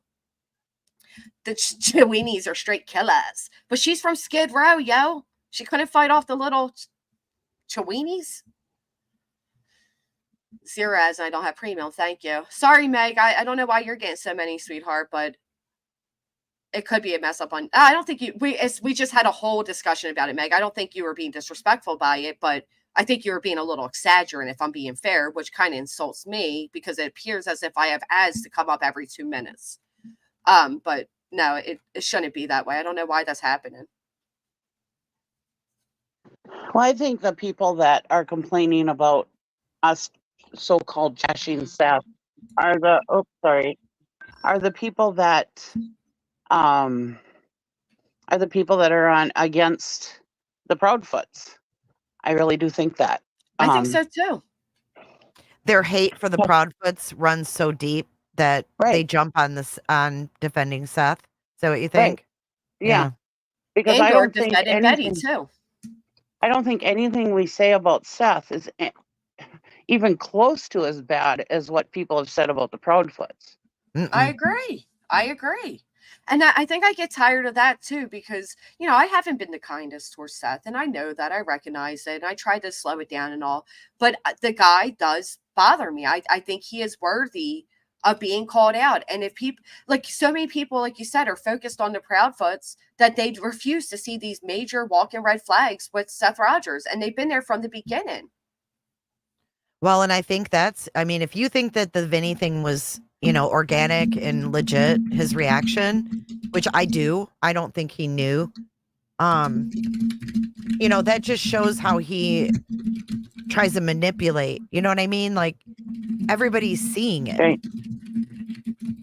And when people started seeing it more, when it became more obvious and more people started pointing it out, that's when he came out with this like Eeyore, like, woe is me. I mean, go back to his Coffindoffer interview. When asked how much Sebastian weighed at birth, instead of just admitting he didn't remember, he says, not as much as the weight on my shoulders. Mm-hmm. That's weird. Mm-hmm. And then to say, like, I knew I was going to be a bad dad. That's fucking weird. It's all very weird, yeah. When you found out Katie was pregnant, what was that like? What happened? Well, I said I'm going to be a horrible dad. It's not funny. Your child's not. It's disappeared right now. Nobody knows. It's funny that you just said that. It's not funny because that's what he said on Vinny's. This Right. isn't funny. This isn't funny. I'm not getting anything out of this. Mm-hmm. You're getting the attention that you never got because you're one of those people that just never got attention. Is my opinion. That's how he comes across to me. That's why I tried saying the other day, Trevor Lee. Seth could be completely innocent. His son's disappearance and still not be a great human being. Both can be true. Someone's tragedy does not make them immune to morals or criticism. Just because your pain is understandable doesn't mean your behavior is acceptable. Thank you. Very Right. well said. Yep. Have you ever noticed those who question Seth would apologize if he's innocent, but those who question Chris and Katie would still accuse and suspect no matter what? Absolutely. I mean, I don't know if I'm naive or what, but I try to look at this stuff with an open mind. You know, like even like when Chris McDonough did the interview with Candace Wells, I tried to watch that with an open mind, and really and truly, it didn't seem as bad as everybody thought it did, as far as she seemed guilty. So with the Proudfoots, I hear everybody saying, "Oh, they've been lying, they've been changing their stories terribly." I don't see that, but I see Seth changing his stories continuously. I said the same thing. Show me where the story changed. And one big thing they keep going to is Katie says she heard a sound and then she said it was a thud. Well, the difference is Katie was asked to elaborate on the sound. So she elaborated and described it as a thud. That's not changing the story. That's adding a descriptive. Right. Nothing of that changed, in my opinion. But on the other hand, Seth changed. No, he didn't have internet access. No, he only played these video games, which were one player, one person. No, he did play this. He did do that. It was, well, bitter pill. I hope you get a fifth. And if you will, let it go through the whole way. Thank you. It was always changing. He didn't have headphones. Now he did have headphones. You know what I mean? Like, right. What do you want from me? You want me to apologize? And the things that he was lying about are significant things in the case. And it's like, I hope he told the cops these things, because these are significant things in the case as far as his internet access and everything else. Right. I mean, I said the same thing. We knew his internet access had to be more because they still have his electronics, whereas Katie and Chris got theirs back right away. And Chris even said that that the police said, "Wow, you really did have it locked down." Right. Right. And then Seth comes out and says about, oh, I offered Sebastian his own account and offered him my burner phone. They're all shady things. And I think what I'm seeing with Seth, for me, sometimes comes across like a father who knows he didn't do the best he could have and he regrets it because now, who knows if he'll ever get the opportunity again. So sometimes I see this father grieving what he should have been. But at the same time, he allowed for months the internet to praise him of what he's never been. He was Right. praised as this great father, this loving father who did everything for his son and, only wanted the best interest. And then we find out, well, he saw him 4 times a month, if that. Majority of the time, Sebastian was left alone while Seth worked. You can't tell me you worked 12 to 16-hour shifts, then came home and was wide awake. No, he'd go to sleep. He watched video game. They play video games and watch movies. We had to hear about the matching recliner for forever. So he wasn't as active as he led people to believe, in my Right. opinion.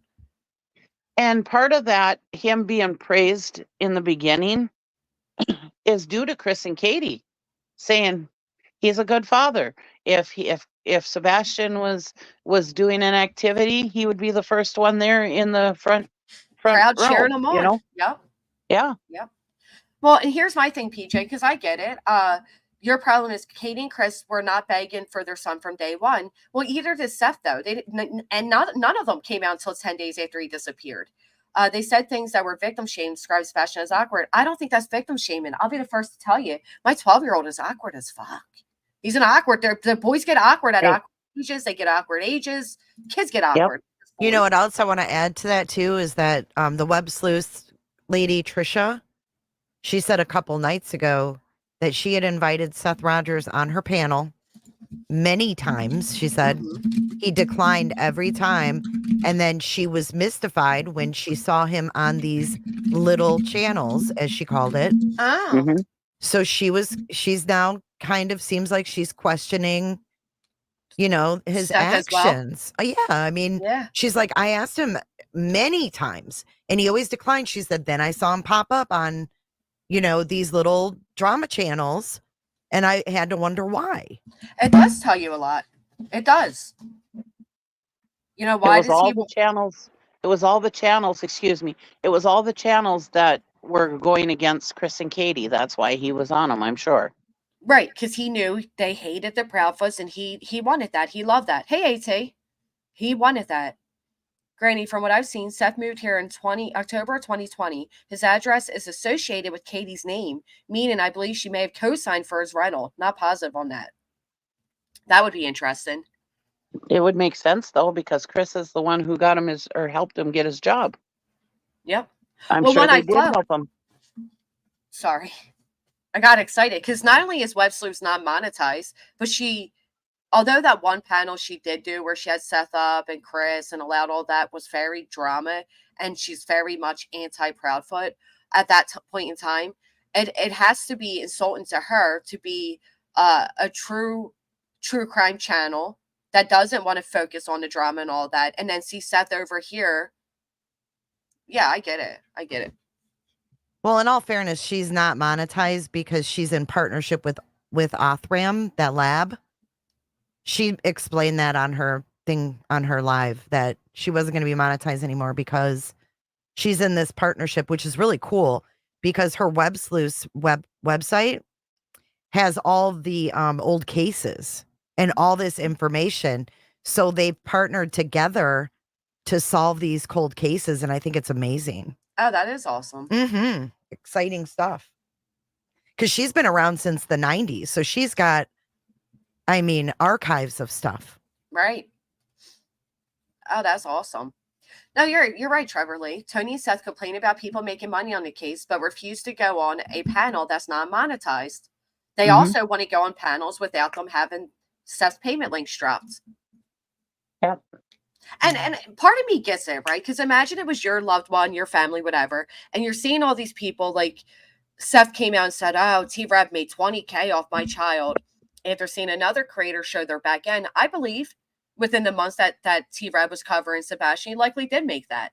He probably did between all the months combined. I could see how that would be aggravating. Like, you're profiting all this money off my child. But Seth made that possible by befriending these particular channels. So the ones who are profiting the most are the ones that Seth is visiting. So what's his payoff? He gets to sit there and pretend he's, in on a panel. Like, what benefit does he get being part of these channels? Mm-hmm. And just because your child's missing doesn't mean you have to be on YouTube. Right. Right. And in the beginning, I agreed with him when I thought that he was out searching. And stuff like that. And I agree with helping out these families in the beginning when they can't, obviously they can't work, not because they're out searching, but I mean, imagine your child missing. You wouldn't want to be going to work just in case you get a call for a ransom, or you get, whatever, or the kid comes home, or yeah, you want to be there. And I understand why they're not working, and I agree with giving them money, Right. donating to that. But we were under the impression that he was out searching and doing all this other stuff. So I mean, I was in agreement with him getting the money at first, and still yet, I don't think there's anything wrong with everybody helping him out.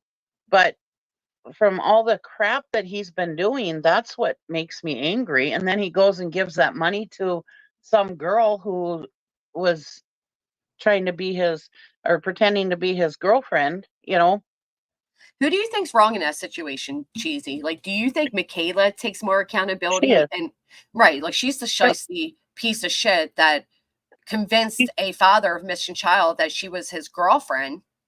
She took advantage of somebody who was not in a right mental state of mind. Yep.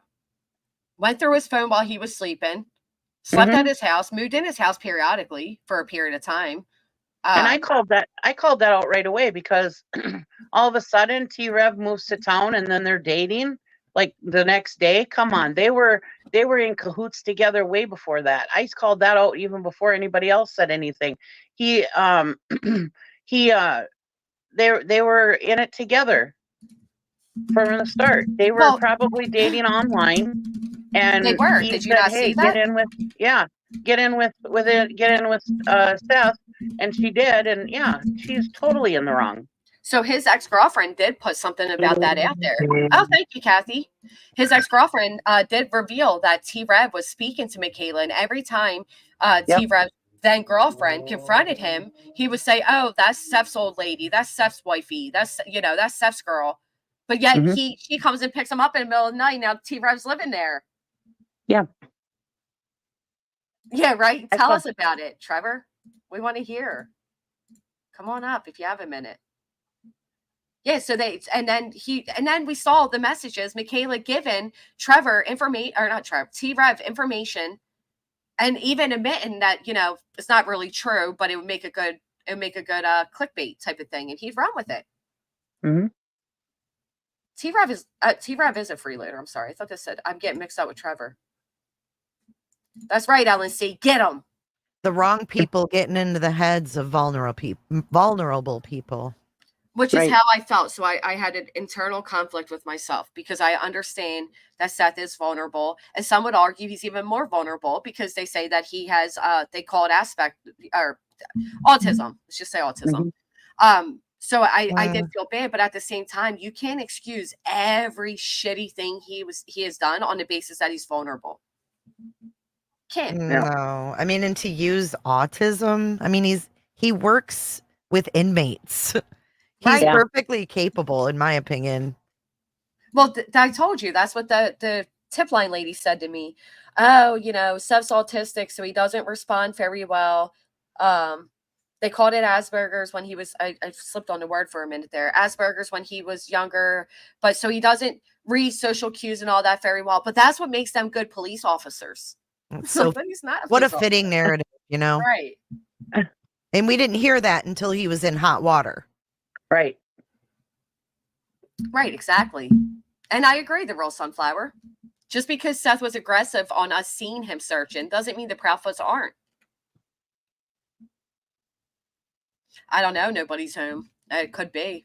I don't know. But I think if that was the case, if they were withholding his devices because they found something illegal, I think they would hold him on that. I don't think they would just let it swing by until the meantime. Oh my God. Listen to this. Trevor says, Michaela asked me to help her expose Ellie. She started digging up their LinkedIns and such and wanted me to use my channel to call them out. Wow. Did she say why? Like, what? I wonder if that's why Seth started changing his tune. Because at first he was saying, Ellie's great. They've been doing everything for us. And then all of a sudden he's like, they're not doing anything. Is that because Michaela was in his ear? Huh. Interesting.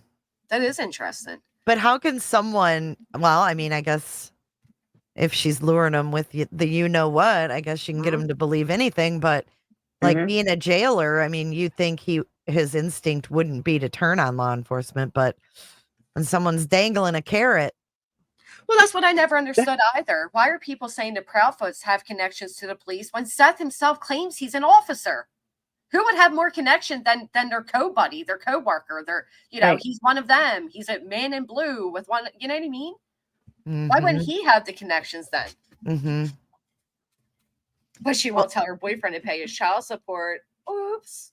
He did say in a stream, I can't remember which one it was, but he did say something about, he works for the sheriff's department, but it's a different county, so they're not going to tell him anything. And Yep. Michaela is a mess. She allegedly sent herself a copy of the CPS record. She sure did. If that girl's dating T Rev, isn't she like way too young, dated man Seth's age? Well, not really. I mean, I don't know why Seth really would believe he had a chance with her. But no, she wouldn't be too young. She's isn't she like 30? Yeah, she just Yeah. looks very young. Well, I mean, he's 45, so 30 is kind of young for him, but she's legal, right? Right. She's not like she's an underage girl. If Seth is that gullible and manipulable for a woman, then he can expect nothing but bad. That says a lot. Well, I don't think up until this case he got much attention at all, especially from women. And a lot of the women, a lot of the searchers, a lot of volunteers, and even in videos, you can see him being very sexually inappropriate, making inappropriate, sexual jokes. Some of the searchers have said that he has like personally hit on them and made them feel uncomfortable. And when they turned him down, his whole attitude changed towards them. I don't know if any of it's true, but apparently one was willing to come out and speak on it. Didn't one searcher come out and say that she was being watched at her hotel? Oh. I don't know. Do you guys remember hearing that? Anybody in chat remember hearing that? I don't recall where it came out, but she felt uncomfortable and had to leave town or some shit. I can't remember who it was. Jesus. Trevor. A minor. I don't recall hearing that. But I do, like I said, I know that I was told by Chloe's good friend, alleged good friend, I mean, I don't know if it's true, that she was one of the women that he was very inappropriate with. And when she turned down his advancements, his whole attitude towards her changed. And my understanding is she was willing, if necessary, to come on JLRs and speak about it. I don't know, PJ, but I wish I knew. There's a lot we don't know that happened in those first few weeks I think. Mm-hmm. Thank you, Twiddleby. That's so sweet. I remember she was the Cajun lady. She was a bit strange, Jay. Oh. It was the Cajun lady that said that, PJ? See, I couldn't remember who it was. The one and I might have actually heard that on Tony's TikTok. I can't remember. They might have been referring to like saying, oh, the Bowersox and Proudfoots were doing it. I can't remember.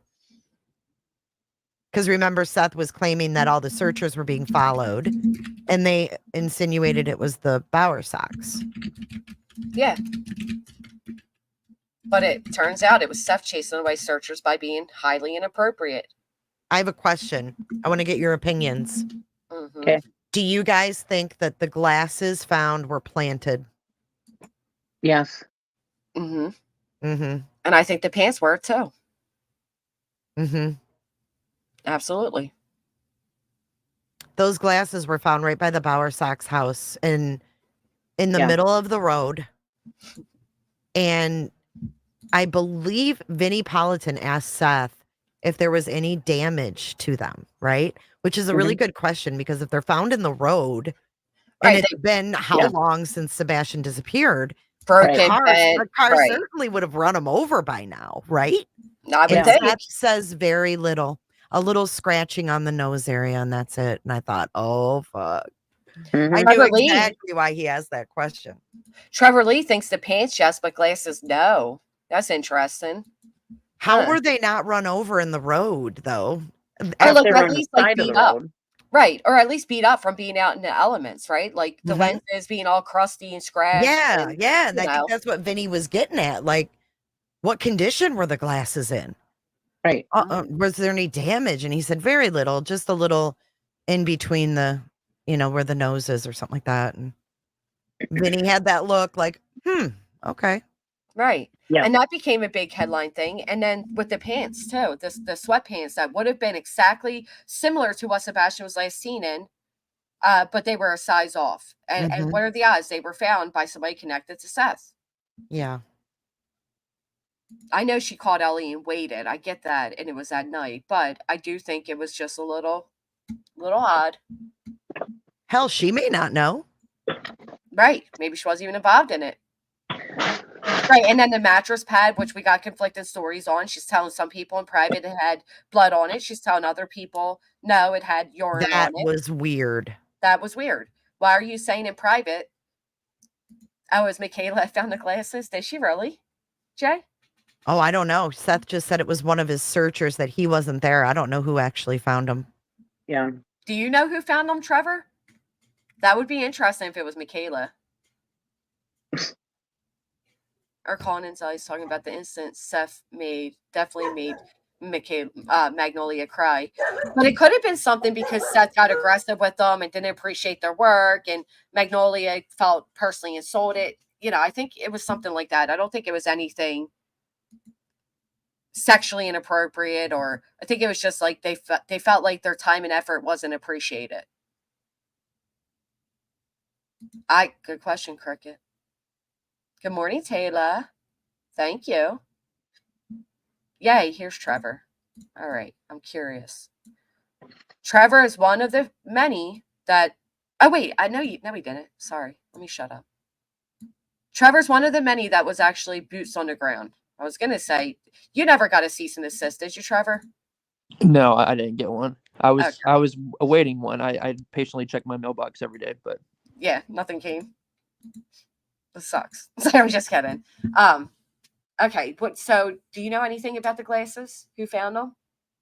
no, I don't know much about it. Just by what I had heard, it sounded like they were legitimately found, but I never saw them. It does Right. make sense that they should have been more damaged, but I've heard so many different stories about the glasses. I don't even really know like exactly they look like, what condition they were in. Really, the only thing that people ran with was the location. Well, and plus Nancy Grace did this thing. She clickbait titled as if Sebastian was found. Oh yeah, she had like the glasses were like the key. That was like they were definitely his, and that was Right. a very Nancy Grace move. Absolutely was. Absolutely was. So, do you want to elaborate on your experience with her, or you want to just keep it to the chat? It's up to you. Oh, with Michaela? Yeah. That was basically it. Well, okay, so what I had talked about like before with the fact that she would be with Seth, like when he would call late at night, and I'd already had talked about that when a little ways back. But with Michaela, with the situation with law enforcement, she had called on Seth's phone, and I think it was during don't quote me, but I think it was during the time of the North Carolina sighting. When there was that whole like everybody held their breath on if that kid was Sebastian or not at that rest area or whatever. I remember that. Yes, clear Yeah. as day. I think it was then because they were together at that time and like physically together because she called on his phone and he said somebody wants to talk to you and I was like, okay. He hands her She the phone drove and with him. She took the road trip with him to North Carolina. Yeah, they were there together. Where they were in some it was I don't know where they were. Like I don't know if they were at a restaurant. It doesn't matter. They were somewhere together and he called me and said somebody wanted to talk to me and I was like, okay. And then she talked to me and brought up that whole idea of exposing law enforcement or whatever. Like I said, I didn't even entertain it. She wanted to call out TBI and this, that, and the other. I was like, that's dumb, but whatever floats your boat. So I just ended the call after that and was like, because I wasn't even talking to Seth at that point. I was just listening to her elaborate plan to get law enforcement to do more by calling them out if that's apparently their strategy. So she wanted to call them out, and you think it was to like pressure them? Yeah, they felt like law enforcement wasn't doing enough. Seth had felt that way for a while, where he felt like they just weren't doing anything, and the case wasn't moving forward. And Right. some people take that in all different ways. I think we looking at it with a level head is that they're trying, they're just not finding answers. But the way he presented it was they're just not doing anything. And so their idea was to basically call them out and, to get them to work harder, which I don't really know how that really would benefit you. If you've got the only people that have the key to hopefully finding your son, I probably would be like, Nasty scum. thanking them every 2 seconds. That'd be like, please, thank you for all you're doing. I don't think I'd be, trying to trash them, but that's just me. Well, and it was Which the very Proudfoots confusing. do. What was that, Cheesy? Which the Proudfoots do thank them all the time. Yeah. Thank the searchers, thank everybody. They thank everybody. But Seth, does he thank anybody? Never. Never. And matter of fact, at one point he did say, like, they're doing great, they're doing the best they can, and then all of a sudden he changed. His whole attitude towards them changed. And I couldn't help but wonder if that's because their attitude towards him changed. Like, is he trying to make the police look bad because he knows that there may come a time where they're going to make him look bad? It's possible. I mean, like I said, the way they presented it was they didn't think they were doing enough, but what their whole motive was, I don't know. And I don't know because I never entertained it. Like when they presented that idea, I thought it was ridiculous. Yeah. And I mean, I respect law enforcement in our state. I've got good relationships with multiple agencies here. I'm not going to trash all that to go with some elaborate plan that they've put together to get more answers that we know it just doesn't make any sense. It was just stupid. And I don't know why they even brought it up, but that was their idea. And she, like I said, was going through their LinkedIn pages to find like their education. I was like, I mean, right. Like good the hell luck. are you deep diving that far into the local police? That's such a stupid thing to do. Did you hear about Betty's upcoming plans to protest outside of there to kind of force them to clear Seth? And did you see the interview they did with Vinnie Politan? Part of it. I saw part of it. They awkwardly, he says, we can use your help. Not News Nation. I keep saying that. Whatever. We can use your Court TV. We can use your help in clearing Seth's name. Yeah. Like, well, how disrespectful and brave do you have to be to ask anybody to kind of override the police in that sense? Like, he'll be cleared when he's able to be cleared. Why is that such a rush for them? Yeah, and I mean, I just don't think that they're in an interest to clear anybody because they haven't. And I think that they'd be able to, if they could or if they wanted to. I feel like there's at least a couple people that could be cleared just based on their proximity to whatever happened. I think with Katie, it's tricky, and that's not me saying she's involved at all. I'm not saying that makes her any closer to being involved as anybody else, but her proximity to the home, her being in the home, it's hard to really say, well, we know this person didn't do it if you don't know what happened. But if you know that he went missing between X hour and X hour, then you can say, well, if this person was physically not there, if you're in California from Monday to Friday and somebody goes missing Wednesday in Texas, you couldn't do it. You were in California. Right. So, I mean, if they can do that, they can probably be able to say certain people are involved, but that may be something they're keeping behind the scenes is we're going to say, they know who they think and don't think is involved. They may think nobody's involved, but the point is that that's not something that they've obviously wanted to come forward with because I think there are certain people they could if they wanted to publicly clear, but I've seen in multiple places in Tennessee, it's not really a thing they do here. They don't publicly clear anybody. Well, don't you think it's bizarre that it was Seth himself that keeps coming out here telling everybody he's a suspect? I just find it weird. I mean, it's not something I'd be touting, I guess, but right. No. Vinny was shocked to find out. Vinny was like baffled. He's like, that may explain the lack of communication. Like, yeah, exactly. And him being connected to law enforcement, you would think he wouldn't make that slip of saying he's a suspect because there's a difference between nobody's cleared and people are suspects. Right. There's a difference. There's a few steps because you've got, if you really get technical, there's persons of interest, and then a suspect is like the closest thing to we have real reason to believe you did it, not just we think that you could be involved. Like suspect, you're the next level up. So for him to say he's a suspect, like I said, completely skips over person of interest, which somebody who's not in the law enforcement field might not even know that terminology, but you think he would. He works with people who are suspects of many crimes. Right. Yeah. And you know what though? Nash Native, I do agree that he likes to talk, but I also think he likes to victimize himself. Like, I'm a suspect in my own son's disappearance. Can you believe it? I'm a great father. Physically be present, be charged in a crime. Charlie was convicted of unalive and plot, and Donna is currently in jail. Yeah. But we have to remember the idiots he has in his corner, though, that are filling his ears, like Right. Betty and, And Tony, and Tony, who which know is nothing. what I said the other day, Cheesy. It's really unfortunate that Seth was surrounded by good people, by Yeah. Trevor Lee, by Chloe, rather you like JLR and Magnolia, they have resources to help. He had these people that had the resources, had the experience, and had the professionalism about them to truly help in the search of Sebastian. And as soon as Tony came on, he one by one got rid of all of those people. Well, you notice as soon as Betty came on scene, that's when Chloe got the cease and desist. Yep. And she doesn't like her from the Jennifer Santinello thing. Well, and Chloe already herself said that she was going to step aside because she wasn't going to jeopardize her, integrity pretty much, or her Right. professionalism working with somebody like Tony. And I think Tony knew, because it was mentioned by Seth, that Chloe wanted to do background search on everybody that was coming part of this so-called team. And I think Tony knew that he had a record that he didn't want anybody getting a hold of. Mm-hmm.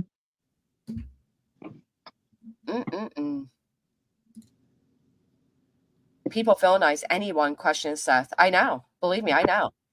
Yep. I'm a TP in the making because of it, and that's okay. I think just that saying, Granny was one of the first ones to talk about it. I was. And it's funny, Trevor, because at that time I had a lot of people that were supporting me in that. But as soon as others pick up on it and they dislike it, they suddenly, but whatever. The point is, Seth from the gate has flown out all types of flags. I don't know how they have been. Like we said earlier, we hear, Katie and Chris changed their story so many times, when it's actually Seth who has changed his story. Right. So many times. Right. I honestly don't remember, excuse me, Chris and Katie changing their story other than like, just if you're in a tragedy and all of a sudden you're thinking and then you're remembering little bits and pieces more and more, you know what I mean? Right. I think that was all it was. It wasn't, they haven't changed their stories as much, even close to as much as Seth has. Mm-hmm. I completely agree. Trevor, somebody said the other day that Chloe may still be like doing her own research just separately, like on her own time. And, do you know if that's true or not? I mean, there's Chloe does, and when she has the free time, works in Okay. a lot of different cases. That's what I'll say to that. Yeah. Okay. I agree. That was ridiculous. She was ridiculous. She's not going to give up on Sebastian. I can tell you that. She, as she said publicly when she left, is she'll always, she's independent from the family now, but she's always going to do what she can to help Sebastian in whatever capacity that is. Yeah. Good. Jeanette, Seth was at work that night. Apparently he's on camera and was seen. Well, you did not call my algorithm very way. Appreciate people opening the spectrum wide open. Sane Outlaw, we open. I'm not going to say the word here, but yeah, thank you. Katie has added to her story a lot. Chris helped her change her story. How do you feel that way, though, Flickery? What makes you believe that? Like, can you just give me 2 examples of where you feel that their story has changed? I'm not saying there's nothing shady about them. I'm not saying that, but there's not one instance I can think of where their story has actually changed. Not one. Especially That's not another a lot. thing. Seth only wants people around him that are against the Proudfoots also, because as soon as not only was Betty on the scene, but also that was right around the time when Chloe announced that she thought that Sebastian ran away.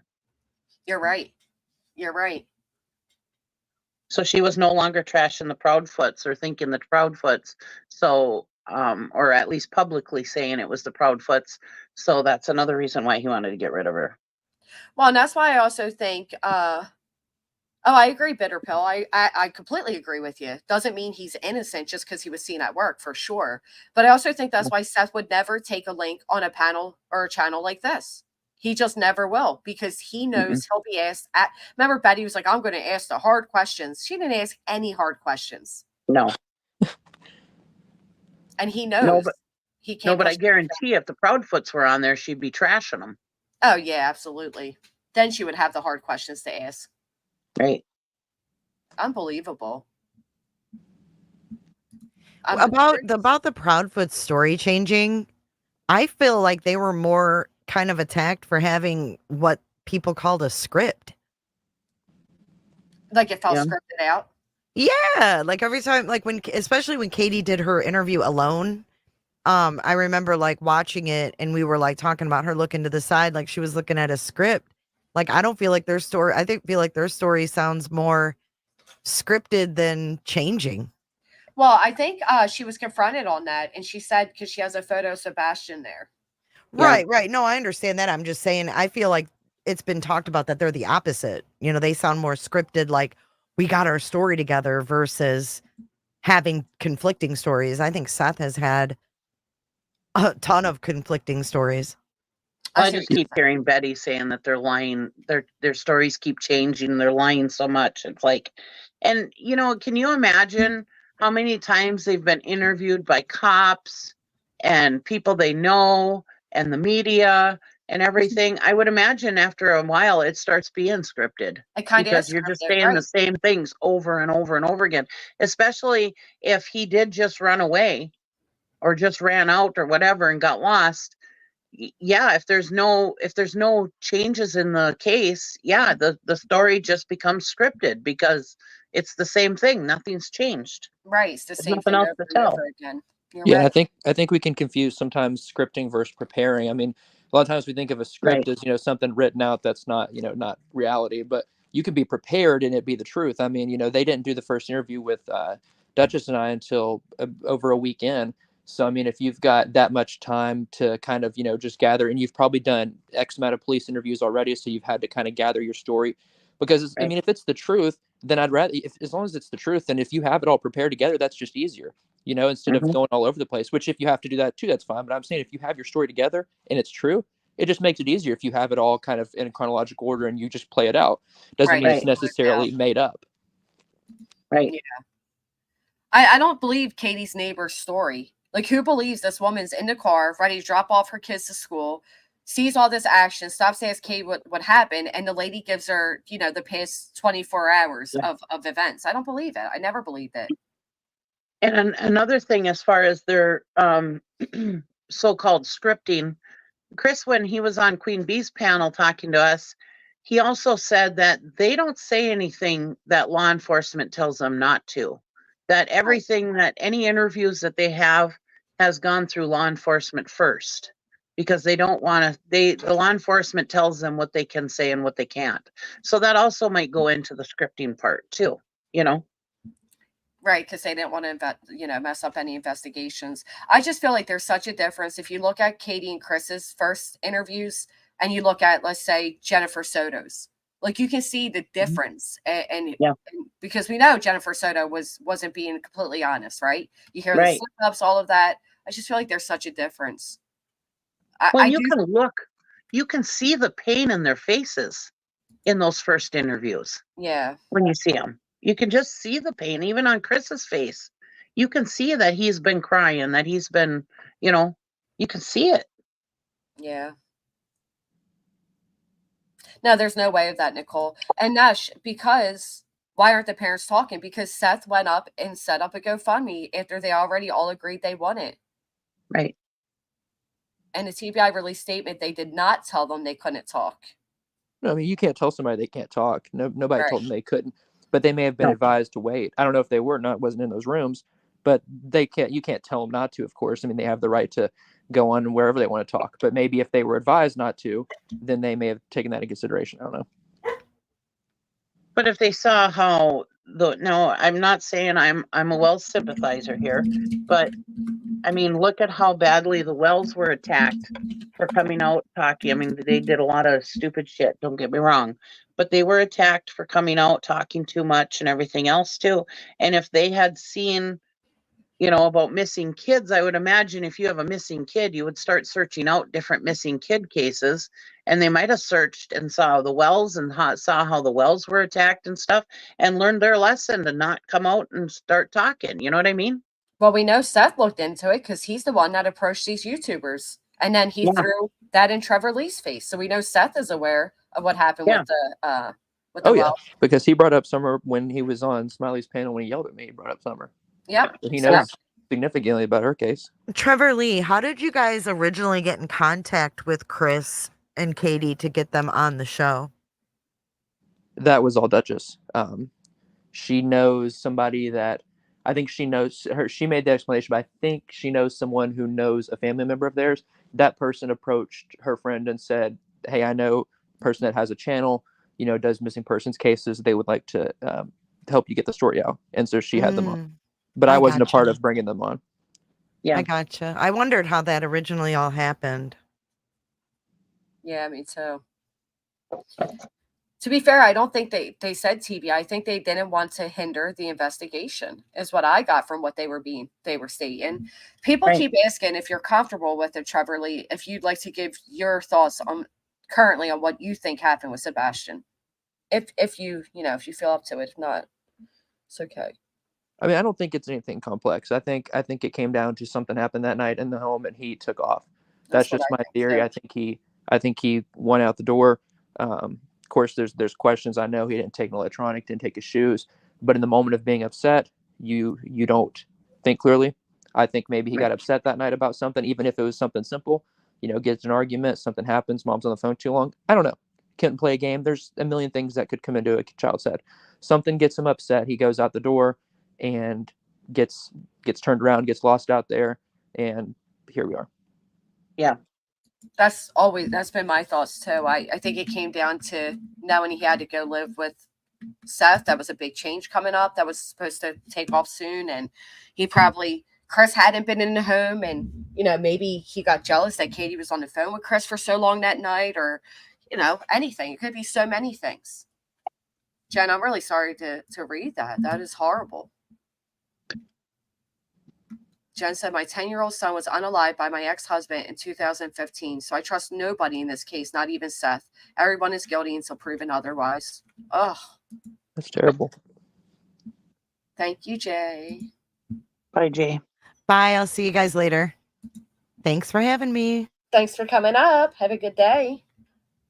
Functional dyslexia can get lost at work. It's a real thing. Well, and to be fair, he correct me if I'm wrong, Trevor, but they live near heavily wooded area. Could it be that Sebastian kind of, like you said, didn't plan on going out that night, but went out, he was upset, he ran out, and maybe he simply got lost?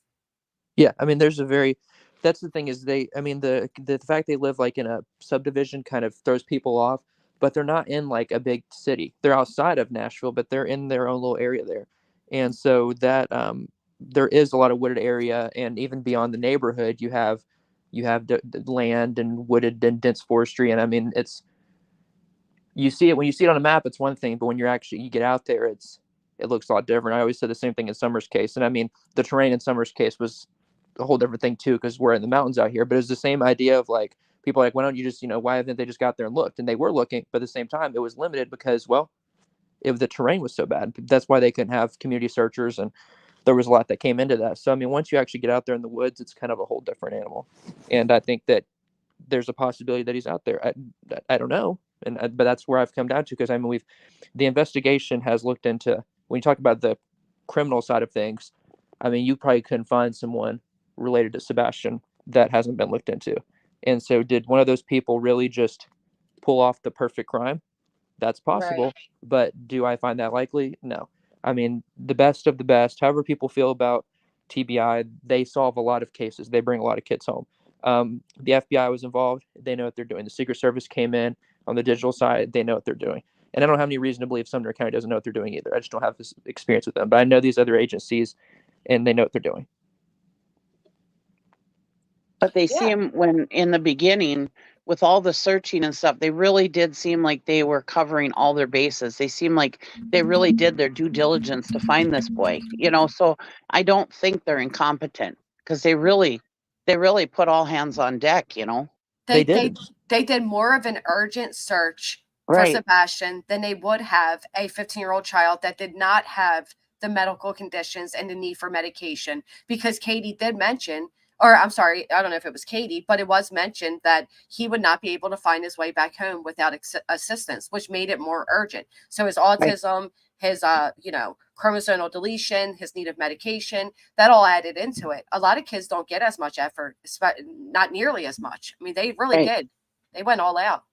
I mean, they were looking But at I'm just storm saying, drains, manholes. I mean, they did they covered every base, and that's just on the side that Yeah. people could see. There's also always the behind the scenes, and that's what people don't see. But I mean, you'd be mistaken if you think that from the beginning, TBI and those agencies weren't looking into the people around him from like minute one. As soon as they get involved, they're looking at all aspects of it. They're not going to come out and say we're looking at this person, that person, because there's no reason. They're not a suspect or anything. But they're going to dig into the people around them, and is there any kind of background that would look suspicious here? You know, is there anybody that's really acting suspicious? They keep their eyes on things. They're not going to go wait a week and then start doing their investigation. Exactly. And I think you're a fool, like BHB and them are a fool to think that they haven't done any kind of forensics or anything like that. I'm sure they've done all that. And Chris has said that they've talked to all of his family, they've checked every home, they've checked every vehicle, they've checked, I can't believe that they wouldn't have done everything in their power to see what happened, to get to the bottom of this. I mean, it just makes no sense to me. I think it's a cop out to just say. I mean, there are obviously cases, and I mean, there are situations of incompetence in any kind of field. I'm not saying any field is perfect, but when you see from day one the amount of work they put in, I think it's just a cop out to go, well, law enforcement's not doing enough. Because I mean, they did enough, and they're doing enough still. They just haven't found their answers. And trust me, they want to find their answers too. I mean, these people have kids. These people have grandkids. They've got family members. I mean, they know what they would do and what they would feel like if this was one of theirs. And I mean, you hear that in other cases too. Again, I hate to cross cases, but Summer Wells, there's plenty of agents who have kids that are young, and they see that, they see their kid in that in her. And so they're not going to just half do it. They're going to look at this like, what if that was my kid? Because it could be anybody's. I mean, these situations happen there's not anybody immune from tragedy. And so this could happen to anyone. And that, I mean, you just have to sit back and the people that know what they're doing. We have to trust that they know what they're doing, because they're the ones that are going to figure this out. Right. I agree. Jasmine, so I was saying the same thing Jasmine said when Chris said this will be a case that will be studied for years.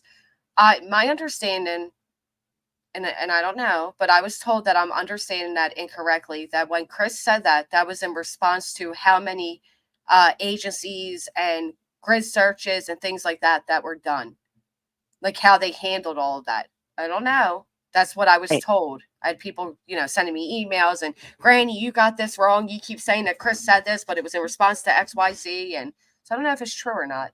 Mystic, thank you for behaving today. I hope you have a great day. And with all those people that were brought in, all these agencies and all these, he said everybody was all hands on deck, all the counties around them and everything. You can't tell me that if Sumner County didn't think of something, that one of those didn't. You know what I mean? To look at something, and they all work together. So yeah. Right. And that's why they do exactly the way they do. They bring in, you don't have one person. You have a lead, but then you have all different eyes. You bring in all different people within Sumner County. You bring in multiple people within TBI. You have a lead agent or detective on a case, but you bring in so many different eyes and minds, because one person may think of, the 99 things, but it could be the 100th thing that solves it. So you want that other person, fresh eyes, and mind to go, well, I look at it this way, or maybe the fact that this electronic was this way is because this. I mean, I'm just hypothesizing, but that's why you bring in all these. So really, something. You're breaking out, Trevor. I think we just lost you. Is it me, Cheesy, or is it him? He was breaking up. Okay. Oh, he dropped down. He'll be right back. Did you hear this? Mafusa says Seth did say a week or two ago that his white truck was there that night, but he wasn't there. It's in the videos. He said it's the white truck everyone has seen, just was dark and couldn't see the logos. I did ask where that was set at, but have you heard that? That his truck was where? My typing's that bad. I'm sorry. That his truck was on the night Sebastian disappeared. The footage that everybody's going over. Yeah, I don't know about that. I have never heard that. I've never heard that either. I think that would be like breaking news. To be honest, yeah, I don't think that would. I would think that would be all over the place. Yeah. when you're listening to these people on here, you have to use your common sense. I mean, like Yeah. everything that me and Trevor and Granny have been saying, this is all common sense stuff. You know, you think we shouldn't even have to be saying it, to be honest. well, exactly. A lot of people are lacking common sense. And like Gray Hughes says, in these cases, if YouTubers don't have a boogeyman, they have nothing to talk about. So they're sitting here trying to find a boogeyman, whether it be Seth or whether it be Chris and Katie or Chris or Katie. They're trying to find a boogeyman because if they don't have it, they're not going to get the clicks and views. And it's unfortunate, you know, that they have to do it this way. And you just have to use your common sense that like Trevor said, these people know. And if you've ever watched even an episode of Forensic Files or any of these The first 48. documentaries and stuff, you know that they put all hands on deck. They ask people who have been in these cases. They bring in people that have experience with this kind of stuff. I'm sure they talk to people that, you know, old people, old cops that are retired cops and stuff like that. I'm sure they've ran this stuff by them, or you know, people that just know this stuff, you know, better than they do. I'm Yeah. sure, like Trevor said, that, you know, they bring in all these different people. It's just common sense. Right. And So let's go with the idea that the Proudfoots, being, you know, wealthy and blah blah blah, that they have connections and they paid people off. Well, there's no way they paid off every different agency that came in there. There's just no way Right. that happened, right? So even if they Right. had local LE connections, that doesn't matter. They're not going to have the FBI and the TBI and the other county connections. You know, it's just too much. We're not talking about the mob here, people. I mean, Right, you know, the exactly. Proudfoots are not the mob. Come on. Yeah, so Since- Chris, I mean, they Chris may have- operates cranes. He doesn't have money to pay off the FBI. Right. Right, I mean, right. come I on. mean, they may be, you know, they may have a lot of stuff and they do very well for themselves, but I'm sure they have a lot of payments also. So that doesn't say that they have a lot of money. You know, they're not independently wealthy. They're working people who just do their thing. You know, I mean, it's Right. yeah, they're not the mob. They don't have millions and millions of dollars to be paying Paid people off off. Come on. everybody to hide this, you know, this child or what they did. That would just be insane. And, you Right. know, I know you said Gray said it, but literally, I didn't hear Gray say it, but I said the same thing when we first started this. When I first started talking about Sebastian, actually, I started with Sebastian when his first Amber Alert went out before the parents even went public. But there was no, everybody, in every case, we've seen this, Wheezy. There has to be the bad guys and there has to be the good guy. And the Yeah. wealth, they were the perfect, you know, low income, alcoholics, you know, whatever, to deem them as guilty right away, right? They didn't look like your traditional, you know, middle class family. No, they looked like they were just drug addicts and didn't care. And those kids looked deprived of everything. And nobody could see past that to see, well, wait a minute. And I said it many times. Look how many times Candace has taken these kids out and how many pictures she has of them and the events she would take them to. They might not have been financially well off, but they sure as hell weren't lacking any love that I could see. Mhm. And I'm seeing everything you all can see as well, right? So let's get past the judgment of these parents don't look like the parents we want to see kids being raised by, but the fact that, you know, that there's more to it. And here we have the Proudfoots and even Seth, who look like the perfect low, you know, Yeah. working class parents, and they got the beautiful house and, you know, they got the money and all the things. That doesn't mean they were great parents. No. Like, people go off of looks more than anything, and it's so aggravating. They do. I did, May. That was great. And that actually, it had me on a whole entire rant because I couldn't believe all the comments about, oh, well, you know, look how filthy their house is. They're so poor. Being poor doesn't equate to filth. Like, stop that. Yeah. And I mean, I grew up in a house. My mother was the best mother anybody could ever have. And she was a horrible housekeeper. Terrible. Yeah. You know, but she was a terrible housekeeper. I mean, I didn't live in filth like the Wells house was. Right. But yeah, we had clutter. We had, you know, I mean, Yeah, she was a Well, terrible housekeeper. and that's Or may she rest in peace. But yeah, that was where she was lacking. and so many people, Cheesy, aren't aware that not everybody lives like them, right? Yeah. So where the Wells lived, after I mean, look at Mrs. Hills, right? And they do they do this whole interview thing where they're walking around all the properties look the same out there. Yeah. Trevor, you're more aware than I am. Isn't that like kind of standard living for where the Wells lived? Like, didn't most homes live in a similar format?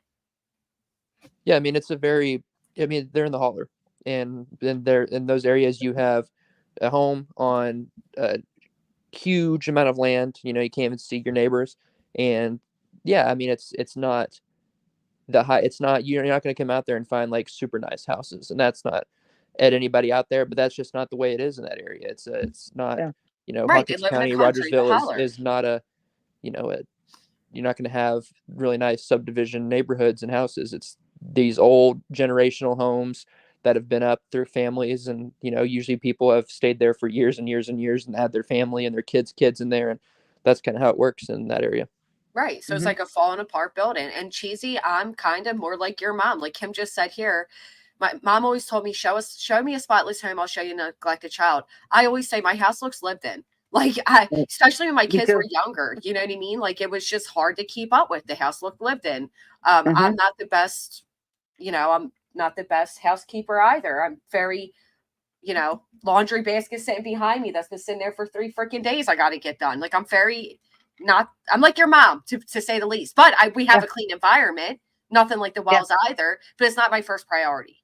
You know what I mean? And it doesn't make you, I don't know. I mean, I don't have Well, fly even when trap my hanging kids from were my roof, but even when my kids were growing up, housekeeping was on the back burner. I would go have fun with the kids right, before I clean the house. I mean, right. if we were meaning to go and have a good day at the fair or something, the breakfast dishes and stuff like that waited until I got home, or even the next day. If See, I that's had the a one thing I can't let sit. I can't stand going to bed knowing my sink has dishes in it. That drives me nuts. But as far as like laundry or, and I'm yeah, a sucker for vacuuming, but like clutter yeah, on the table. Like I saw one of the kids' report cards from last year sitting on the table. Like, yeah, I'm just not that, you know, hmm there's other things that come first. And most of summer we're down the shore. So it's like a bunch of back and forth. But yeah, and Laura Lee's right. I've seen poverty shaming and haters of upper middle class and TC cases. People are so judgmental either way. yeah. Yeah. And I mean, the Wells, their house was a lot more than what we're talking about. But yeah, I mean, it Yeah. is what it is. That doesn't mean that the kids were abused. Well, And that's like all those a pictures lot, of summer looking like a little dirty or whatever. But they're holler kids. They're playing out in the dirt. They're playing out in the mud. right, They're barefoot. Their clothes are stained. They're I mean, do they have a lot of clothes sitting in the living room? Yes. What does that tell us? They have a lot of clothes, but they're just I'm not that, you know. I'm in Minnesota, and I grew up in the 80s. And I mean, there's lots of pictures of me because my mother wouldn't put good clothes on me when I was out playing because I was a tomboy. I was out Me too. screwing around with the boys, and throwing rocks and swimming in mud puddles and everything else. And and uh and so there's a lot of pictures of me when I was a kid that were in clothes that didn't quite fit me right. They were too big or whatever, and they were filthy, or what it looked filthy. They were stained is what they were. They weren't dirty. Because my mom did do laundry, but they Right. were they were stained because that's what we do. We put our kids in stained clothes so that they're not ruining their good clothes. Right. You have your And play clothes and you have your good clothes. right, Now, my right, son, he won't wear a shirt if it has a stain on it and drives me nuts because I'm like, you put the stain. Like, you right. can't just keep getting new clothes because you're staining them. Right. And, a lot of the things that people said against the Wells, and now like I said before, I'm not a Wells Well, sympathizer. it's filthy. I don't know what they did or if they did, but I go back and forth all the time. But yeah, a lot of things that I saw in the Wells, I saw a lot in my childhood, just because, like I said, we had junk in our yard. And we weren't poor, but we Right. we had junk in our yard. My dad worked. He was an engineer, but he also, excuse me, worked on the side doing welding and stuff like that. So he had metal and stuff around the house, around the yard and stuff like that. So, to make ends meet, back then people had to do stuff like that, Right. Yeah, and maybe I'm off base here, but I think the bigger issue is the fact that people connect that to far more extremes. I do think there were problems at Yes. home. I don't think that's really disputable. I mean, and the kids were taken at the. I mean, I think there were definitely issues there, but you can't Yeah. say that their house looking like that or them having their other kids taken away means they're murderers. I think that is where the issue Right. comes about, is when you take one thing and then make it an extreme. And I think both can be true. They did Right. have there were some issues at home. It did not look safe. It did not look, kept up as much as it should have been with kids there. That's my opinion on that. But it doesn't mean that I have the right to say, well, that means that they took their daughter's life. You know what I mean? Exactly. It could be Exactly. something. Both can be true at once. That there were things going on there. That it wasn't the safest home, but at the same time, something happened to their daughter that didn't involve them. Both can be true. And also to say that, Trevor, it could also be they weren't the best parents and the home wasn't the best home or fit for young kids, but it doesn't mean they didn't love their kids. Right. And there's druggies and alcoholics all over this world that are not murderers, Right. I mean, Well, and like Monica's saying, yeah, I get it. I'm not dismissing how dirty their house was and how unkempt it was, but I also live in an area where I see that, sadly, almost every day.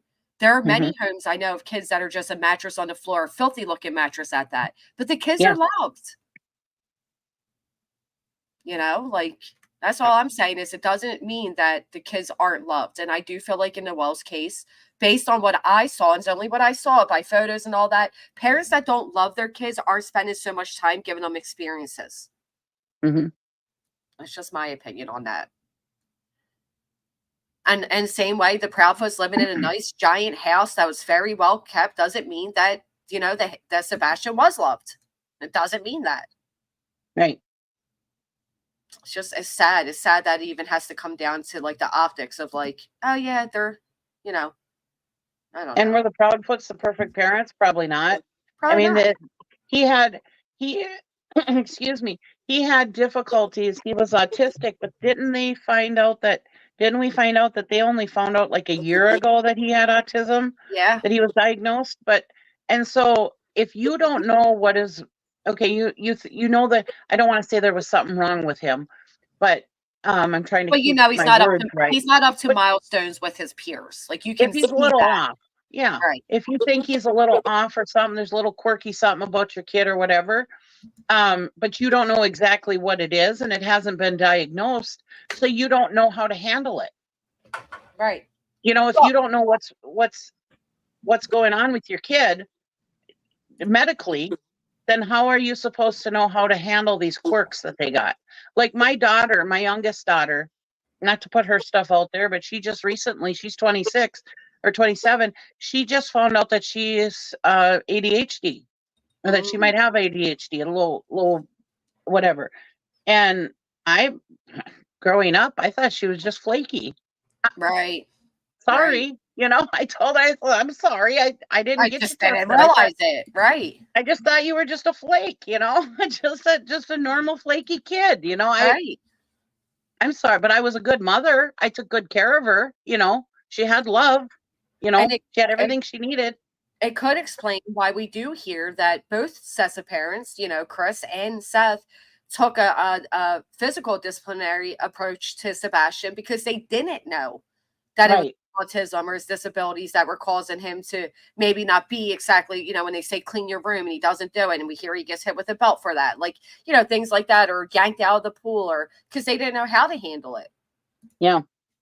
What I don't like, though, and I gotta admit, and I did have people tell me it's a Southern thing.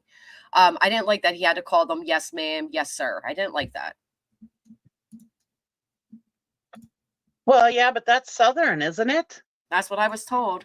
Yeah. Yeah. I mean, I always hear kids say yes, ma'am to their parents when I hear Southern people talk. I think that's a Southern thing. Yeah. Yeah, I know. People have told me, and I know that's also, and that's a military thing too. I have a friend's family who was military, and yeah, they had to call their dad, yes, sir, Yes, ma'am. Yeah, that was a military thing.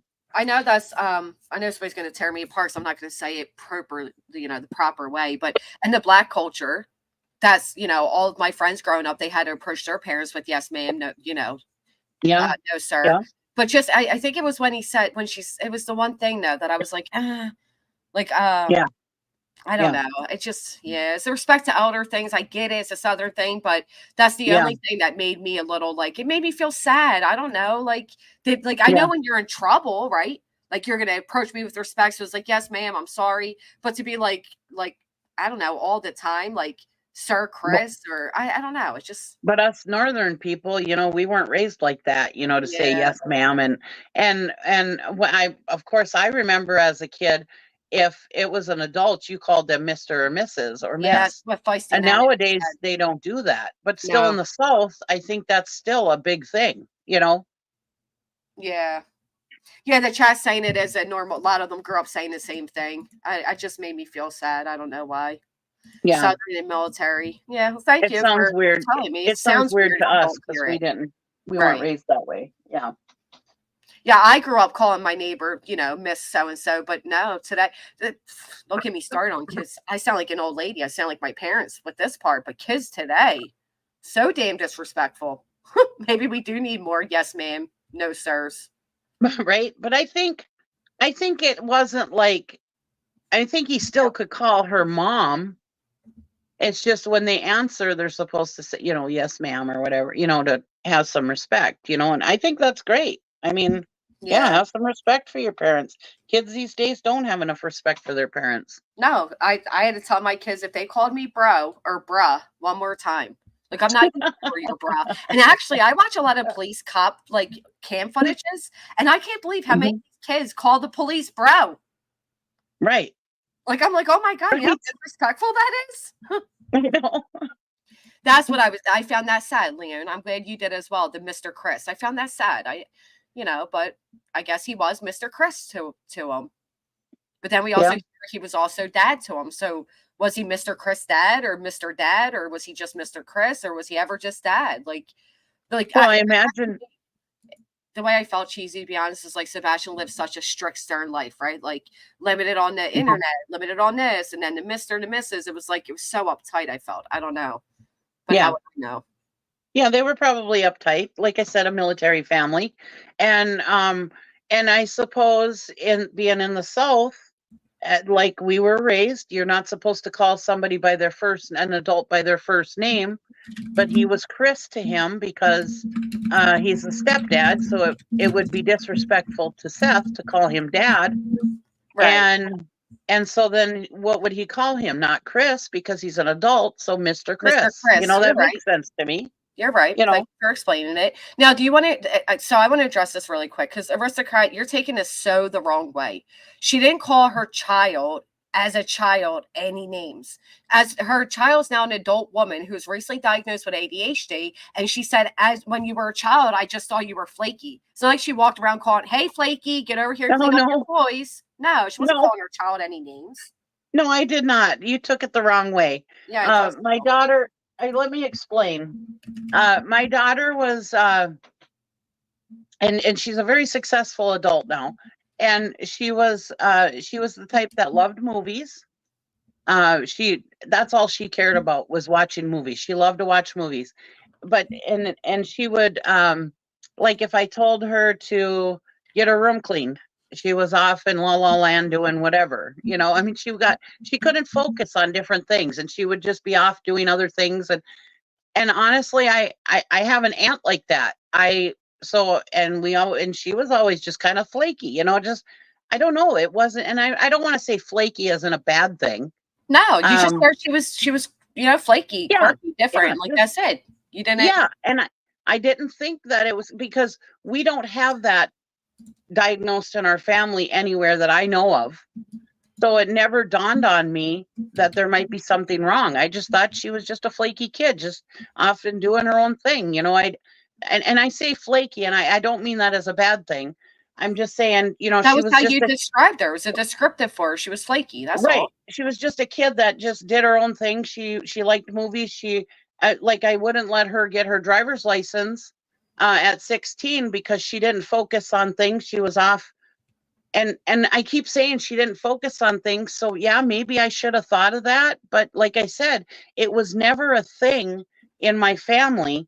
And I had never had experience with somebody that had ADHD or anything like that at And the we're time. talking 27 years ago. Like Right. ADHD was not as rampant or as well known as it is today, just like autism.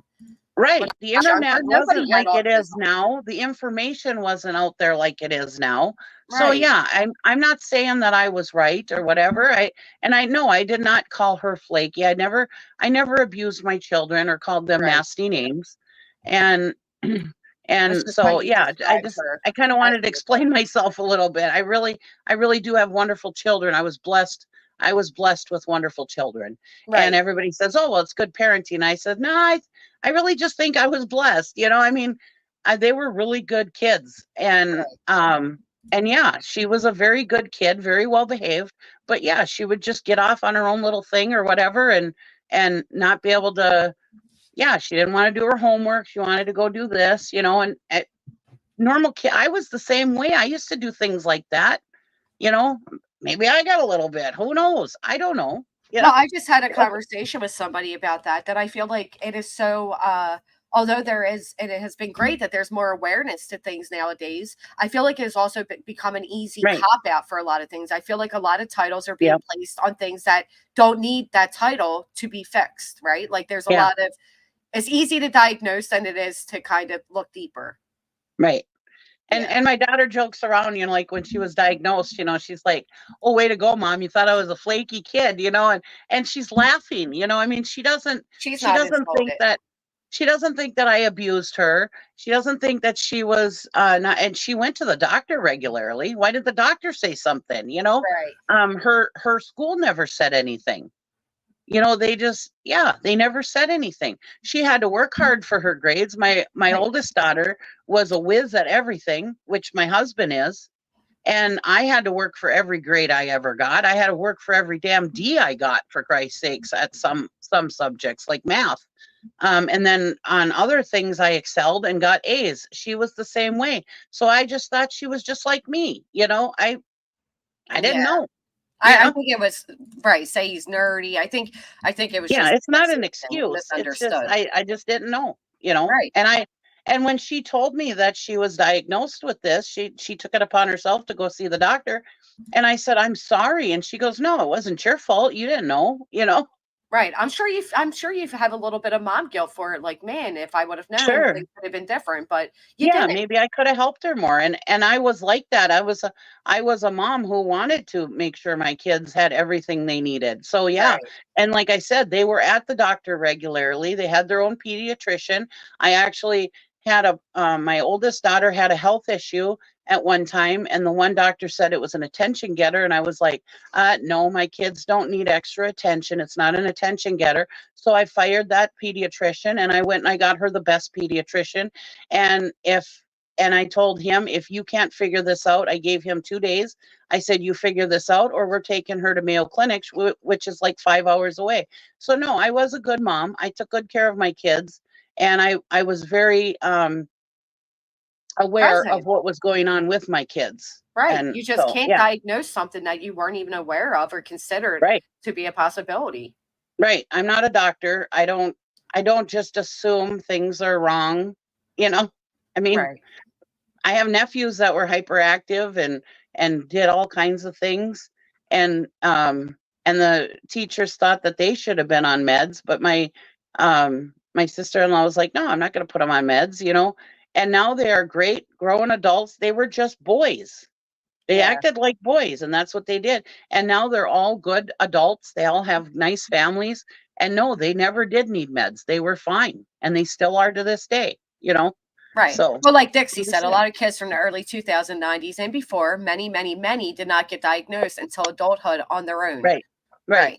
So It's a shame you even had to go that deep into. I know, and I'm sorry for going off on a tangent, but I really was not a bad No, mom. you have to defend your parenting, right? Was I a perfect mother? Oh, point out a perfect mother, you know? Look at this. Thank you for your honesty. I'm in tears right now. My oldest is 26, and I never knew he had autism. It wasn't a thing back then. He was recently diagnosed and will be graduating UC Davis as a vet next year. Right. So you help And as somebody far else, feel better too. And as far as that goes, I'm 50. Okay. Now, when we were growing up, autism, we saw Rain Man, the movie Rain Man, until I educated myself on autism, because now I have a nephew, a great nephew. He wasn't around when my daughter was having problems, but he was recently diagnosed with autism. But you could never tell. He doesn't have any kind of quirks or anything else, but there's something else that apparently the doctor saw in him. But yeah, back when I was a kid, yeah, we saw Rain Man, and that's what we associated with autism. Yeah. But back when I was a kid, when did Rain Man come out? In the early 90s? Yeah, we didn't know. We didn't know what autism was. That's what we thought autism was until we could educate ourselves. Right. To knowing that autism has all these different spectrums to it, different levels to it. And yeah, I mean, yeah, growing up with Rain Man, you'd have never thought that people with autism could be CEOs of companies. Right. But now that we've educated ourselves these days, because the information is out there. Wow. And it's more, there's more people diagnosed now than before, and we have more access to the education than ever before. Yeah. Right. I mean, it's just a different time. We didn't have the information. If you wanted the information, you had to go to a library and check out a book. Well, who was checking out autism? Right. We didn't know. I didn't know people that were autistic, or that I knew were autistic, 1988, the year I was born. Oh, 1988 it came out. Okay. Saw that math, but other subjects that required memorization. Right. I think it's just, I'm grateful that we have such a broader idea and more education. Same thing with recovery. It used to be frowned upon to go into an NA meeting. You used to go in with your hood up. And then it got to the point now where there's so much more awareness on addiction and so much more understanding of it that people proudly stand outside of the buildings. They don't have their hoods up anymore. So, with everything, it takes time. And, the fact of the matter is your daughter is now diagnosed. And like you said, she's thriving anyway. So bless her heart. Yeah. Good. Yeah, she was. And I think I don't think she's severely with ADHD. I just think she's got some of the, you know what I mean? Right. I don't think she's severe. I don't think she's I think there's different levels of that too, because I don't think she was severely. No, there are different levels of ADHD as well. Okay. Yeah. So, yeah. Parents sign permission slip, principal could literally spank you if needed. Right. Times have changed. And I know I hate that you even had to go and explain yourself that way, because I understood what you meant. I mean, but then you have people that are tearing apart the Proudfoots because they said he was quirky, or it's just like none of you have ever said anything about your children like, man, he's a little weird. You're being a little weirdo right now, or, oh my God. I mean, my daughter was the quirkiest thing when she was 6 years old. She was a trip, you know? And then they get into the stage where they're all a little goofy. They're going through that goofy transition. I'm so sick of Pinterest moms acting like they've never said shit. I mean, come on. Right? Gosh. And I imagine I'm going to get clipped for that too. Well, I'm going to get clipped because I admitted I'm called her kid flaky. Right. And so Granny's watching today. Can you believe Granny said her house is filthy and cheesy, said her kid's quirky? Flaky? Oh my God. Yeah. But they won't flip the explanation. No, they'll leave that part out. Okay. I said I don't like dishes in my sink, bitches. Make sure you clip that part. All right. My kids love me. My kids are great adults. They are great kids. They take good care of their mommy, and they still call me mommy, and they still call dad daddy. Mine are teenagers, so they hate me. And so I'm just kidding. But my kids, I've always been very, very close to my kids growing up. I never wanted I hated that they had to. I was one of those parents that, even though I worked, I didn't want them to go back to school. First day of school, everybody calls it Mother's Day. I called it D-Day because I don't like my kids going to school. I wanted them to stay home with me. I love summer because I could do so much more things with them. I had more time to spend with them. It wasn't come home from work, get dinner, get them bath, get them to bed. Right. I actually had time to spend with them, and we could stay up late and play Wii or watch movies or, Yeah. Yeah. yeah, no, I'm with you. I'm one very, of those very close parents to my that, kids. now I'll admit it's not because I want to spend time with them because they're older now, they're more sufficient. But when they were younger, I was the same way. I didn't care for school. For me, it's not, my kids were always such a joy to be around, and Right. they are my social life. I mean, my kids are my They kids. are mine too. You know what I mean? So yeah, I'm kind of And- like, I actually get a little sad. Like I don't even know what to do with myself. Sometimes for the first week, you'll catch me sitting here on the couch, sunken away, like watching Netflix. And I'm like, what do I do? Like, what do you do when they're gone? Which is Right. what I'm going to have a midlife crisis soon, because soon they're going to be fully gone. And what do I do with myself? You know what I mean? It's kinda You'll find sad. things to do. Yeah, I mean, I'm sure. I loved my relationship with my kids when they were kids, but I also love my adult relationship with my kids. Yeah, I'm And me and excited. my kids and my husband, we do everything together. We go camping together. We go out to dinner together. So They're you're all still always at very my house close. having dinner. That's We do awesome. everything together, and I'm very blessed. And Yeah. and if I was such a bad mom, I don't think. And the funny thing is one time my daughter was hanging out with her friends, they were adults, and the one friend is like, "Oh, my parents are coming to town this weekend. I got to spend time with them." And my daughter's like, "What's wrong with that? I love when I could spend time with my parents," And they think my kids are weird because they want to spend so much time with their parents. I just, yeah. Yeah, you have a close knit family. That's how I am with mine. I do. Very, Yeah, I very love it. close knit. I'm very close to my nephews and nieces, and yeah, we do everything together. Yeah. We went to the circus, the Ringland. Yeah, we went to, and they actually brought me and my son on stage, and we did like the clown thing with like the broken fun. plates. Yeah, it was a lot of fun. I do miss them being little though, and so I'm happy to hear that you can have just as much fun when they're adults and all. Because I do. I'm getting sad. My daughter is technically an adult now, and I'm like, what comes next? You know what I mean? Like, Yeah. I'm not Yeah. ready to let her into this world yet. I don't want it. It It's actually makes hard. me look very sad. Like I want to cry just thinking about it. Like I'm not. You blink, and I keep saying this. Like sometimes Right. we take YouTube or everything's so serious, and it's like as we're like focusing on this stuff, like the non-seriousness of stuff on Yeah. here that seems so big. Like these kids are growing. Like our real worlds are going on, and you only get so many summers. You only get. It makes me so sad. It does. Mhm. Well, thank you, Monica. Thank you. And we have to. It's very hard. And now I can say my kids are adults. It's very hard to, because we never know if we're making the right decisions as parents. We don't realize that we are good parents. We kind of question ourselves as parents when our kids are growing up. Are we doing the right things? Are we teaching them the right things? Like I used to tell my girls, I only have so much time to teach you to be an adult. Right. And I because don't they'd be think like, "Oh, why are you never telling me really this? Why are prepared you for it. telling me this? Why are you Yeah. doing this?" And it's like, I only have so much time to teach you to be a good adult. So just deal with it, right? Right.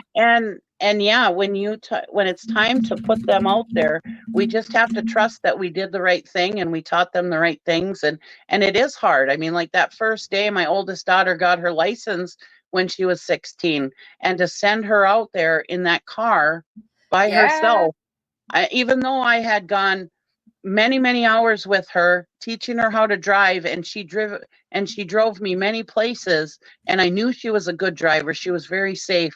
And that first day I had to let her drive to school by herself. I was like, oh my God, I just, I wanted to follow her, but I was like, no, you got to let her Yeah, do this, you gotta let and 'em it's go. very hard. It's very, very hard. Yes. But you just have to trust that you did the right thing, I know. and taught them right. Yeah, you develop other hobbies. I know. It carries on, right? We carry on. I Right. get it, but it's still Right. sad. It's still hard. And feel you, Granny. My last flew the coop. I'm going to be an empty nest phase right now. Yeah, see? There's a lot Yeah. it's part of life, right? The And hardest sometimes part I is think, everybody we love gets old too, right? Like not only our kids are growing up, but then our parents are getting older, and it makes me so I can't even talk about it. It makes me so emotional. right. And back to Chris and Katie, she said that they said he was a little goofy. He'd act a little goofy. You know how many times I called my kids a goofball? That's what I'm You know, I saying. mean, it Yeah. was just, it was better than, you know, you call him a goofball, but if I would have called him an asshole or a bitch or something, you guys would Right, be that like, would oh be my God, I'm different. calling the cops. You know, I never called my Right. kids things like that. But yeah, sometimes they act a little goofy. You call them a goofball, you know, Right. or flaky or something like that. To me, those kind of words are not hurtful. And in my family, they weren't hurtful, Well, and you know, sometimes cheesy, they are little assholes. Let's just keep it real, all right? Sometimes right? they are assholes, and so But you what? don't call them that, you You know. know what's so funny? I think I probably said that one time, like a mod chat, like, oh my God, my daughter's being such a little bitch right now, right? So she's like 16. She's Yeah. telling me what she's gonna do, type of thing. And that Mhm. that ex mod tries saying, like, and I'm gonna put out the horrible things you said about your kids. What, that I said my daughter was being a bitch to a group of adults? Like, if that's horrible of me. I didn't call her it to her face. I said it to you, you asshole. Yeah. Like, you know, people just they try to act like they're just, like I said, the Pinterest moms. The Pinterest Yeah. moms. Like, no, Yeah. I'm not a Pinterest mom. I lose my temper. There's times I Yeah. raise my voice. There's times where I let them get away with too much. I'm the sucker that always counted to 3 and never got to 3. And even if I did, nothing would have happened. Like, they Right. walk all over me. So what? You know what I mean? Like, I'm Right. not this perfect mom. Wish I wasn't given a book, whatever, whatever. But my Right. kids are healthy. They're great kids. They're very respectful when they leave my home. And that's the Mhm. best I could wish for. So all of you Pinterest mothers that are, you know, you're raising little perfect Einsteins up to come to be and all that, good on you. But we're just your Yeah. average, you know, family here. And Nothing And special. if it worked for you, that's great. My parenting style worked for me. Your parenting style works for you. You Yeah. know, and all these people who said, you know, kids don't come with instructions. We just have to do the best we can, you know. Right, And right. if there's any new mothers out there, motherhood does not need to be this hard. My daughter just shouted, I heard that. pick your battles. You know, you Right, don't have to be on them about everything. Pick your battles. You know, some things you can let fly, some things you can't, you know. right. Choose them my kids wisely. they my kids, they'll tell their friends, yeah, I was spanked, but if I was spanked, I deserved it, I needed it. And it was, I could probably count on one hand how many times I spanked both of my children. I've never had to So spank them it ever. never, I hardly ever, I think, yeah. And spanking was for something like Severe. like, yeah, like they were going to kill themselves if you didn't correct that, like running Right. out into traffic or something like that, you Well, you know. know what's funny I mean, now, it Cheesy? was extreme stuff. You know what's worse than spanking? Take away the electronics. Holy hell. The dramatics. You would have Yeah, thought you spanked the ever living love out of them because they get so dramatic about it. right. We don't because these kids don't go outside anymore, so you don't even have to spank. You just, you know, disconnect the Wi-Fi. And next thing you know, they don't know what to do with themselves. They're Right. lost. Yeah. They're so sorry. And my youngest daughter, how she loved movies. One time, me and my husband, we grounded her off of movies. You can't watch any movies. Yeah, because that was and the thing. and because that was her thing. And everybody's gonna think I'm so bad because she was an ADHD kid and I grounded her off of what she How likes, dare you know. you? But anyways, one time she while she was grounded, I get a call from my sister-in-law saying that she called her because my sister-in-law lived by us and I was in town at work, which I worked like 35 miles from where I lived and where the kids were at school. And so the girls knew to call my sister-in-law if it was nothing important. So they called my sister. She called my sister-in-law and said, yeah, I ripped my pants. So I got to go home. And so my sister-in-law was like, well, can I bring clothes to you? And she goes, no, I don't think I have any clean, which is a lie because I always had clean laundry. I was Right. fanatical about clean. I don't wear anything more than once, and I never expected my kids to wear anything more than once. Everything goes in the wash. They always had clean clothes. But she used this as an excuse so she could leave school and go home. And I figured to watch movies. So my sister-in-law told me this. Well, I got off work early that day and I snuck in the house very quietly thinking I was going to catch her watching movies, right? I'm a smoker. Or I was. And here I sneak in. She's not only watching movies, but she's smoking a cigarette. I was like, put that down. I was like, you know, I think I told her I was going to break her fingers, but I really wasn't gonna. Oh, But we just say things, right? But yeah, I mean, we often laugh about that. You know, it was like, here, I thought I was just going to catch her watching movies, and here she's smoking a cigarette. I was like, that is oh my God. hysterical. Yeah. It was Oh just my funny. goodness. I And we remember when still laugh about that, you I know? remember the first time I got caught. I took a pack of my dad's cigarettes. I'll never forget that moment. Oh my god. Yeah, that's hysterical. Like you're like, oh, she's gonna be in there watching me. She's smoking. She's smoking. And she is not a smoker to this day, by the way. That's hysterical. Yeah. It has gotten bad, voodoo doll, and there's studies being done. So kids are like as addicted to electronics as people are Sure. drugs. They Yeah. compared it, and they said so. What is I happening? believe When it. you send a kid to school, and you say you can't have 8 hours of this drug. You know, it makes them lash out. Some kids are lashing out, and there's been a lot of stories of kids that are like beating up teachers and stuff when their phones or electronics are taken. Yeah. Pretty wild. Yep. It's kind of scary. Sounds It like me. Froggy relates. Like, what are you No. doing? I remember we were like chain smoking them and getting all like lightheaded and stuff. We thought we were so cool Yeah. in like this little blow up pool. My dad came back and I like threw them. Oh my God, it was hysterical. I'll never forget that. And neither will your But- daughter. And we laugh about it now too. Right. Yeah. Me and my kids, we laugh about all these different stories. You know, I mean, these are things memories are made of, you know? Absolutely. It's like when your parents, you know, when you're older and you tell your parents all the secrets you kept from them. Yeah. They're Yeah. like, Oh, what? yeah. I was Well, that's like refreshing. I don't have a record, but that doesn't mean I was a perfect kid. It Right. doesn't mean I didn't do anything. You know, it's just I wasn't caught. Well, I went to this what was it? The Philadelphia jail. I took everybody to the state pen, and they actually had like this event set up, that exhibit set up that's like travels the world, whatever. And as soon as you go in, it asks you a bunch of questions, and then it tells you like if you committed a crime or didn't, and you go like one direction or another. And at the end, it tells you that like I think it was like 99% of people that walk through that end up going through the side of somebody who committed a crime, because mostly everybody has committed a crime, whether they were caught or not. Like like whether you went over the speed limit a little too much, like you know, basically it's just a matter of getting caught. Right.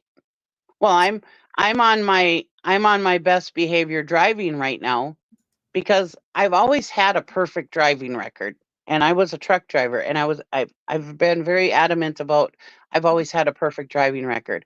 Well, one day when I was leaving the doctor's office, and I had called my daughter before I started driving, and she was on speakerphone to see if, because I was going to go to this Chinese restaurant that was by my doctor's office, and it's kind of out of the way.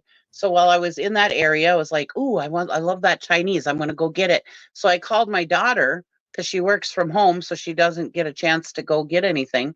And I said, and my youngest daughter, who's flaky, right? Anyways, I called her. And asked her if she wanted anything from this Chinese restaurant, because I knew she liked it. But I was on speakerphone with her, talking to her. But my phone was sitting on my lap, and somebody had pulled out in front of me. I stopped. I didn't take my eyes off the road or anything. I stepped on the brake and didn't hit him. Didn't even come close to hitting him. But I felt my phone move a little bit on my foot, or I mean on my leg, and I thought, "Oh no, is it going to fall down into the pedals, which is going to cause a problem?" And so I picked up my phone off my lap, and I moved it over to the seat next to me. And the cop saw me have my phone in my hand while I was moving it. And so I got a distracted driving ticket. And I'm very adamant about not texting and driving and stuff like that. That's bullshit, right? So anyways, I told the cop, I said, "Oh my God, I just had it in my hand for a second to move it so it didn't cause an accident," right? So anyways, I was like, I'm going to fight this ticket, because it's going to make your insurance go up, first of all. And Yeah. second of all, I really didn't think that I did anything wrong, you know? And so I went to court, and they have you talk to the prosecutor or whatever. And I explained it to him. And he goes, "Oh, well, I have to give you something." He goes, "So instead of a $150 fine, you pay a $75 fine. And if you don't have any," he says, "because you have a perfect driving record otherwise, other than a seatbelt ticket." I have seatbelt tickets because I hate my seatbelt. But he said, "Since you have a good driving record," he said, "we'll put it on. We'll have the judge say, if you don't get pulled over for a year, then this will go away." Oh, So yeah, now I have a record for the next year. and now you have to I'm like working drive on my real record. cautious. But now I have to be careful because I can't get pulled over for a year. So I always wear my seatbelt. I always drive the speed limit. I'm like Stopping at a every stop perfect, sign, counting your right. 3 I'm a seconds. perfect driver right now. That's hysterical. Yeah. You know what? I have I no hated bad seatbelts habits too. for the next year. I hated seatbelts. I just never wore my seatbelt until I was in my car accident. And Oh, I will boy, never yeah. not wear a seatbelt again. I won't even Sure. start my car until like I even tricked my car to not have the alert go off. That's how much I hated a seatbelt. And now Wow. just never again will I ever get in a car and not put on my seatbelt. Yeah. And I was always I was- very adamant about my kids wearing their seatbelt, but God, I hate wearing I didn't mind wearing my seatbelt like in the semi, because semis have this thing, they have this little clicky thing that you can extend your seatbelt so it's not rubbing on your neck. Oh yeah. I And hate that. I do hate how it rubs on your neck and yeah. yeah. And I always say, God, that thing goes right around my neck. I'm going to be decapitated if I'm in an accident. So Yep. I usually bring like a clothespin or something. But if I don't have that clothespin, if it gets lost or whatever, I just hate wearing my seatbelt. Well, they sell those soft things you can put for the part that leans on your neck now, like the Oh yeah. like a Yeah, cushion sleeve. thing. Yeah. Yeah, I never Yeah. thought of that. Duh. Yeah, Christine too. Yeah. My accident made me wear it all the time now. Yeah, man. That was scary. Yes, I'm getting a lot better at wearing my seatbelt. I wear Well, it you every have time. to for the next year, bitch, because they Right. get you again. I know. I know. In Minnesota, it's like almost $200 if you get a seatbelt ticket too. So you think that alone would Oh, teach really? me a lesson. Yeah, it's really expensive. It's not the ticket that's expensive, it's all the filing fees and shit. Right. Yep. You're exactly right. They're trying to make a law now in Pennsylvania, no, like driving while on your phone, even if it's like secured in the thing. So Mhm. we'll see. We'll Yeah. see. It's just another thing that they probably won't even enforce because they don't enforce a lot of things. Well, I don't blame them. It's a real big problem with people on their phones, Yeah. It Oh, really it is. is. That's my biggest fear with my daughter. Cause I'm like, I think you're addicted to your phone and it scares me, Sure.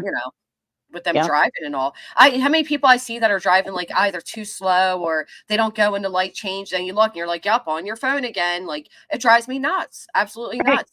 So many people are just so comfortably driving while on their phones. It literally drives me nuts.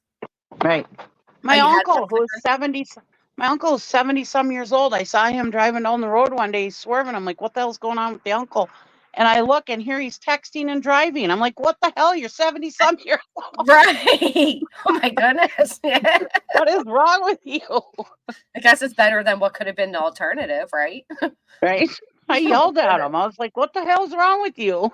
Right, feisty Nana. My daddy's arm was my seatbelt. I still do that to my kids. Put my arm across, like I'm going to be able to do anything. They're like taller than me now, and like put my arm. That's hysterical. I do too. And now my oldest daughter, how we become our parents. The other Yeah. day she was driving and she had to step on her brakes a little harder and she put her arm out in front of me. Oh, that's cute. That's hysterical. I actually got my Yeah. sister. I bus with my sister a lot.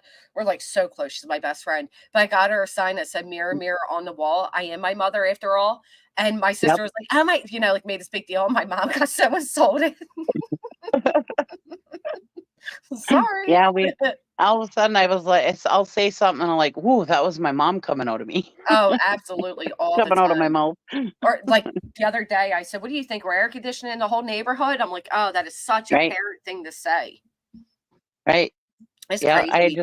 I It's just asked somebody the other day when they left the door open, were you brought up in a barn? My mother yeah, was always saying that. saying Yeah. things like that. It's so funny how we do that. What's crazy? I think what's craziest for me is realizing, like, I'm the age my parents were when they used to take me down the shore with them, and just how like I used to Yeah. think they were so like well put together, and I'm like, am Mhm. I just like that? Like I don't know. Like you don't realize you're getting older. Like you know what I mean? Like I still feel Yeah. young in my brain. So I wonder like. Did our Yep. parents like do they feel that same way? Like how Yep. I don't know. It's so weird. Like it really is. The whole age is just a number thing is so true. It's just so It is. it's Yep. amazing. I have a shirt that somebody gave me for my 50th birthday, that says it's weird being the same age as old people.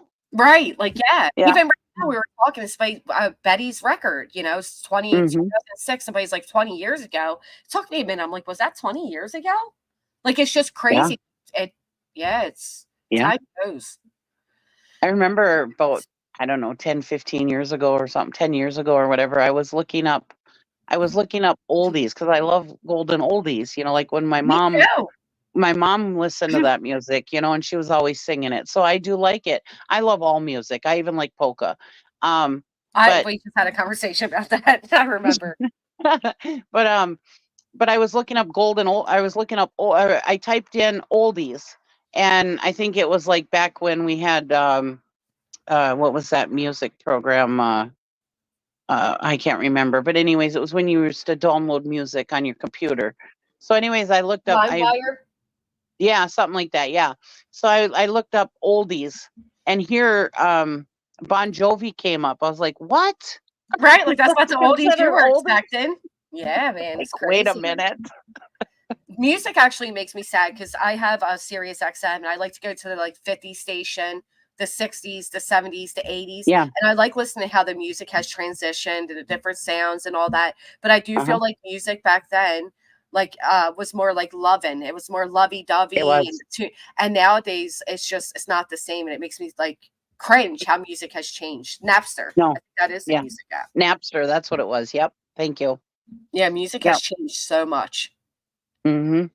It used to be like I love you and sweet, all those things, and now it's like buttercup, that. Yeah. And now instead it's like I don't know, maybe it's just the music I'm hearing, but it's more like sexual. And It is. It's sad. And we had sexual music back then, don't get me wrong, but I mean it seems like nowadays everything is sexual. Like the love music is based around sex. Like it's insane where the love music back then was based around love. Like it's just such a difference. Right, it is a difference. Well, now listen to us. We're talking about how our Now we parents used sound to like our talk about like parents. AC/DC and stuff, remember? Right. They were the devil, Right. that was devil music. When I was a kid, my parents got we first got cable, and that was a big thing to get cable, right? When I was in the 80s, that was a big thing. And you were rich if you had cable, Anyways, I was watching MTV, and my dad had heard from one of his friends about one of the Madonna songs. I don't remember which one it was, but how she was half naked on the video and whatever, and it was a risque song. And so he came home one day, and I was watching MTV, and he said, "If you watch MTV anymore, I'm shutting the cable. I'm getting the cable taken out." Sure enough, as a kid, one day he came home. I was watching MTV again, and if that was back when MTV was all videos and music, Music videos, and yeah. And he came home, and I was watching MTV, and sure enough, next day the cable guy was there taking the cable out. Yeah, oh, you ruined it for everybody. My sister and brother were pissed. That is hysterical. I wasn't allowed to watch Saturday Night Live either as a kid. Yeah. Yeah. I can, as a parent myself now, I can understand why.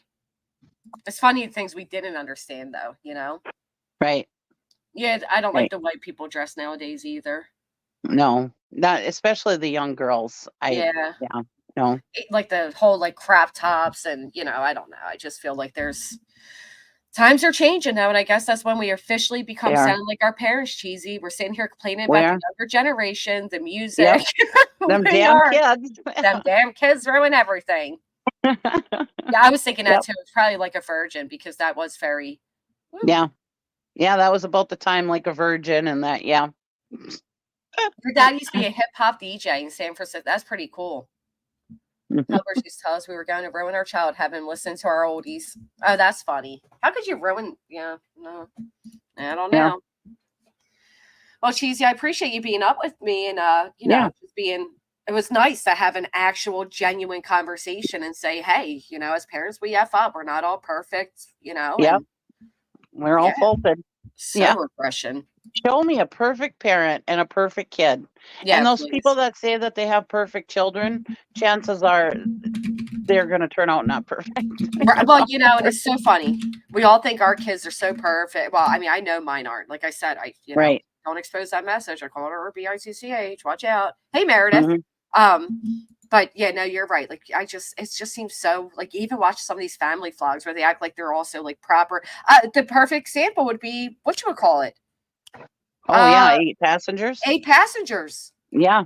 That's the perfect example of like, yeah, those kids were very well kept. They were respectful. They, but then look what was going on. Right. Right. She probably never called her kids flaky. No, I'm sure she But she didn't. was abusing the hell out of But her she was kids. abusing the ever living hell out of them. That was so Right. sad. Oh my Right. goodness. I pray Right. they're doing. I don't think the husband Kevin should have them, but I do pray No, that me they're neither. doing better today. Yeah, I hope they do. I hope they are better. It's going to take years of therapy for all of It them. is. Yep. It is. Yeah. To just deprogram them even. Yeah. Because they thought it was right. Them kids thought that they were doing wrong. That's so Yeah, sad. it was sad. Very, very sad. I hope they do come out of this good and get therapy. Hoofda. Yeah. Thank God the Oh, one thank- little boy, he fought it. He knew he wasn't evil. He knew he wasn't the problem. I just Right. couldn't even read through his diary entries. I just kept crying. It was so sad. It was. But he would Very argue. sad. Mm-hmm. Yeah. Oh, love Oh. Chase and said, just want to say Cheesy is one of my favorites. Very relatable. Glad she joined today. Oh, thank you. So sweet. I All enjoy right, watching you too.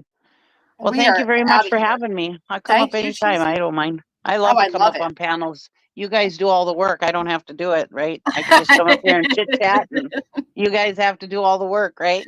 Well, you're actually helping me not have to do as much work. So it's actually taking a load off me. I always say, I should go live, and I'm like, yeah, it's just too much work, Right. to do all the things. I'll just go up on Queen's panel. Yeah, there you go. It works out. All right, I love chit chatting, so yeah, I always worry I talk too much. No. I That's used what to we're have here a to channel. do. Like I said, I used to have a channel in another community, and I never wanted the two communities to be associated, so I deleted that channel and took over this and did this channel, Very and smart. and because they were normal people over there, but and they weren't quite so crazy as the people over here. They didn't they dox wouldn't fit people in. and stuff like that. So I never wanted anybody to get over into that community. So that's why I deleted. She's hiding. And so having your own channel, having your own lives. I mean, Google Hangouts, we used to do lives and have panels all the time, Yeah. and so I'm used to having my own channel. So sometimes I worry that I kind of take over and talk too much, No, but why don't you start up your channel again? I have a channel now. I just do clips is all, but maybe if I have time, eventually I'll start doing that kind of stuff. But right now I Yeah. don't have the time to do it. I think it would be fun. Yeah. Oh yeah, I would love to have open panels and just chit chat like this. I mean, I never, like in my old panels I used to have, it was never like a topic. It was just whatever people come up and chit chat about. I don't care, Yeah, Yeah, they're I like sometimes they're that. my favorite type of streams, to be honest. Yeah. Right. A Like little this kind of hangout. stuff, Yeah. I We love can all it. talk about our parenting woes and yeah. Blame this damn generation of kids. We sure can. Right. And how imperfect we are. Yeah. I like Jasmine said a little bit ago, like if her house is clean, her car's filthy. And that's so true. Like, Oh my God, yes. thank you, And, Lazy Wolf. I always had a messy car. Kids, you always have messy cars. And now I get into my kids' cars and I'm like, oh my God, you got garbage everywhere. What the hell, Yeah. Yeah. And they're like, Mom. My car cleaned so bad. And we have like sand, and I think my son had what's that? The stuff he made himself, slime. He made slime himself, but he didn't ziplock the bag and he sat on it. So there's like slime all over the car seat and stuff. I'm so mad about it. But I do. I have to go get my car detailed really bad. It's bad. All right. Well, thank you very much. Thank you. Thank you for coming up. Bye. You guys have a great day. Bye, everybody. I actually took a picture the other day, and I meant to take a picture of a tree that fell down, but I was driving. So I ended up just taking a picture of like the seat, like the passenger seat next to me. And I was like, ew, it looks so much worse in the camera. So yeah, my car's pretty filthy right now. I wish I could say I get on that, but I won't, not until summer ends, because we collect sand in the car in the meantime and all the beach things, and I give no craps about the way it looks right now. But I appreciate you. I mean, this has been damn near 5 hours. We're really on a roll with these overly long streams lately. But it's nice. It flows good, and I appreciate you all being here. It really means a lot to me. You've hung out this long, and that's awesome. I hope you all have a great Friday. I am heading back to my happy place. So we just may have to do a campfire stream. Maybe we'll tell some scary stories, which would really just consist of like other people on YouTube because it's pretty frightening, but we could do that. If you haven't, please hit the thumbs up. If you too have ever called your kids a name, rather it be under your breath to somebody else or even maybe directly to their faces, be honest and hit the thumbs up. You don't have to be shamed. We are humans ourselves. We live and learn, and sometimes we learn to bite our tongue. Sometimes we whisper, and sometimes we whisper a little too loud, you know, but it does not make you a shit parent. And don't ever feel like a shit parent. I hope you all have a great, great day. Be safe, and I shall see you next time. # bye.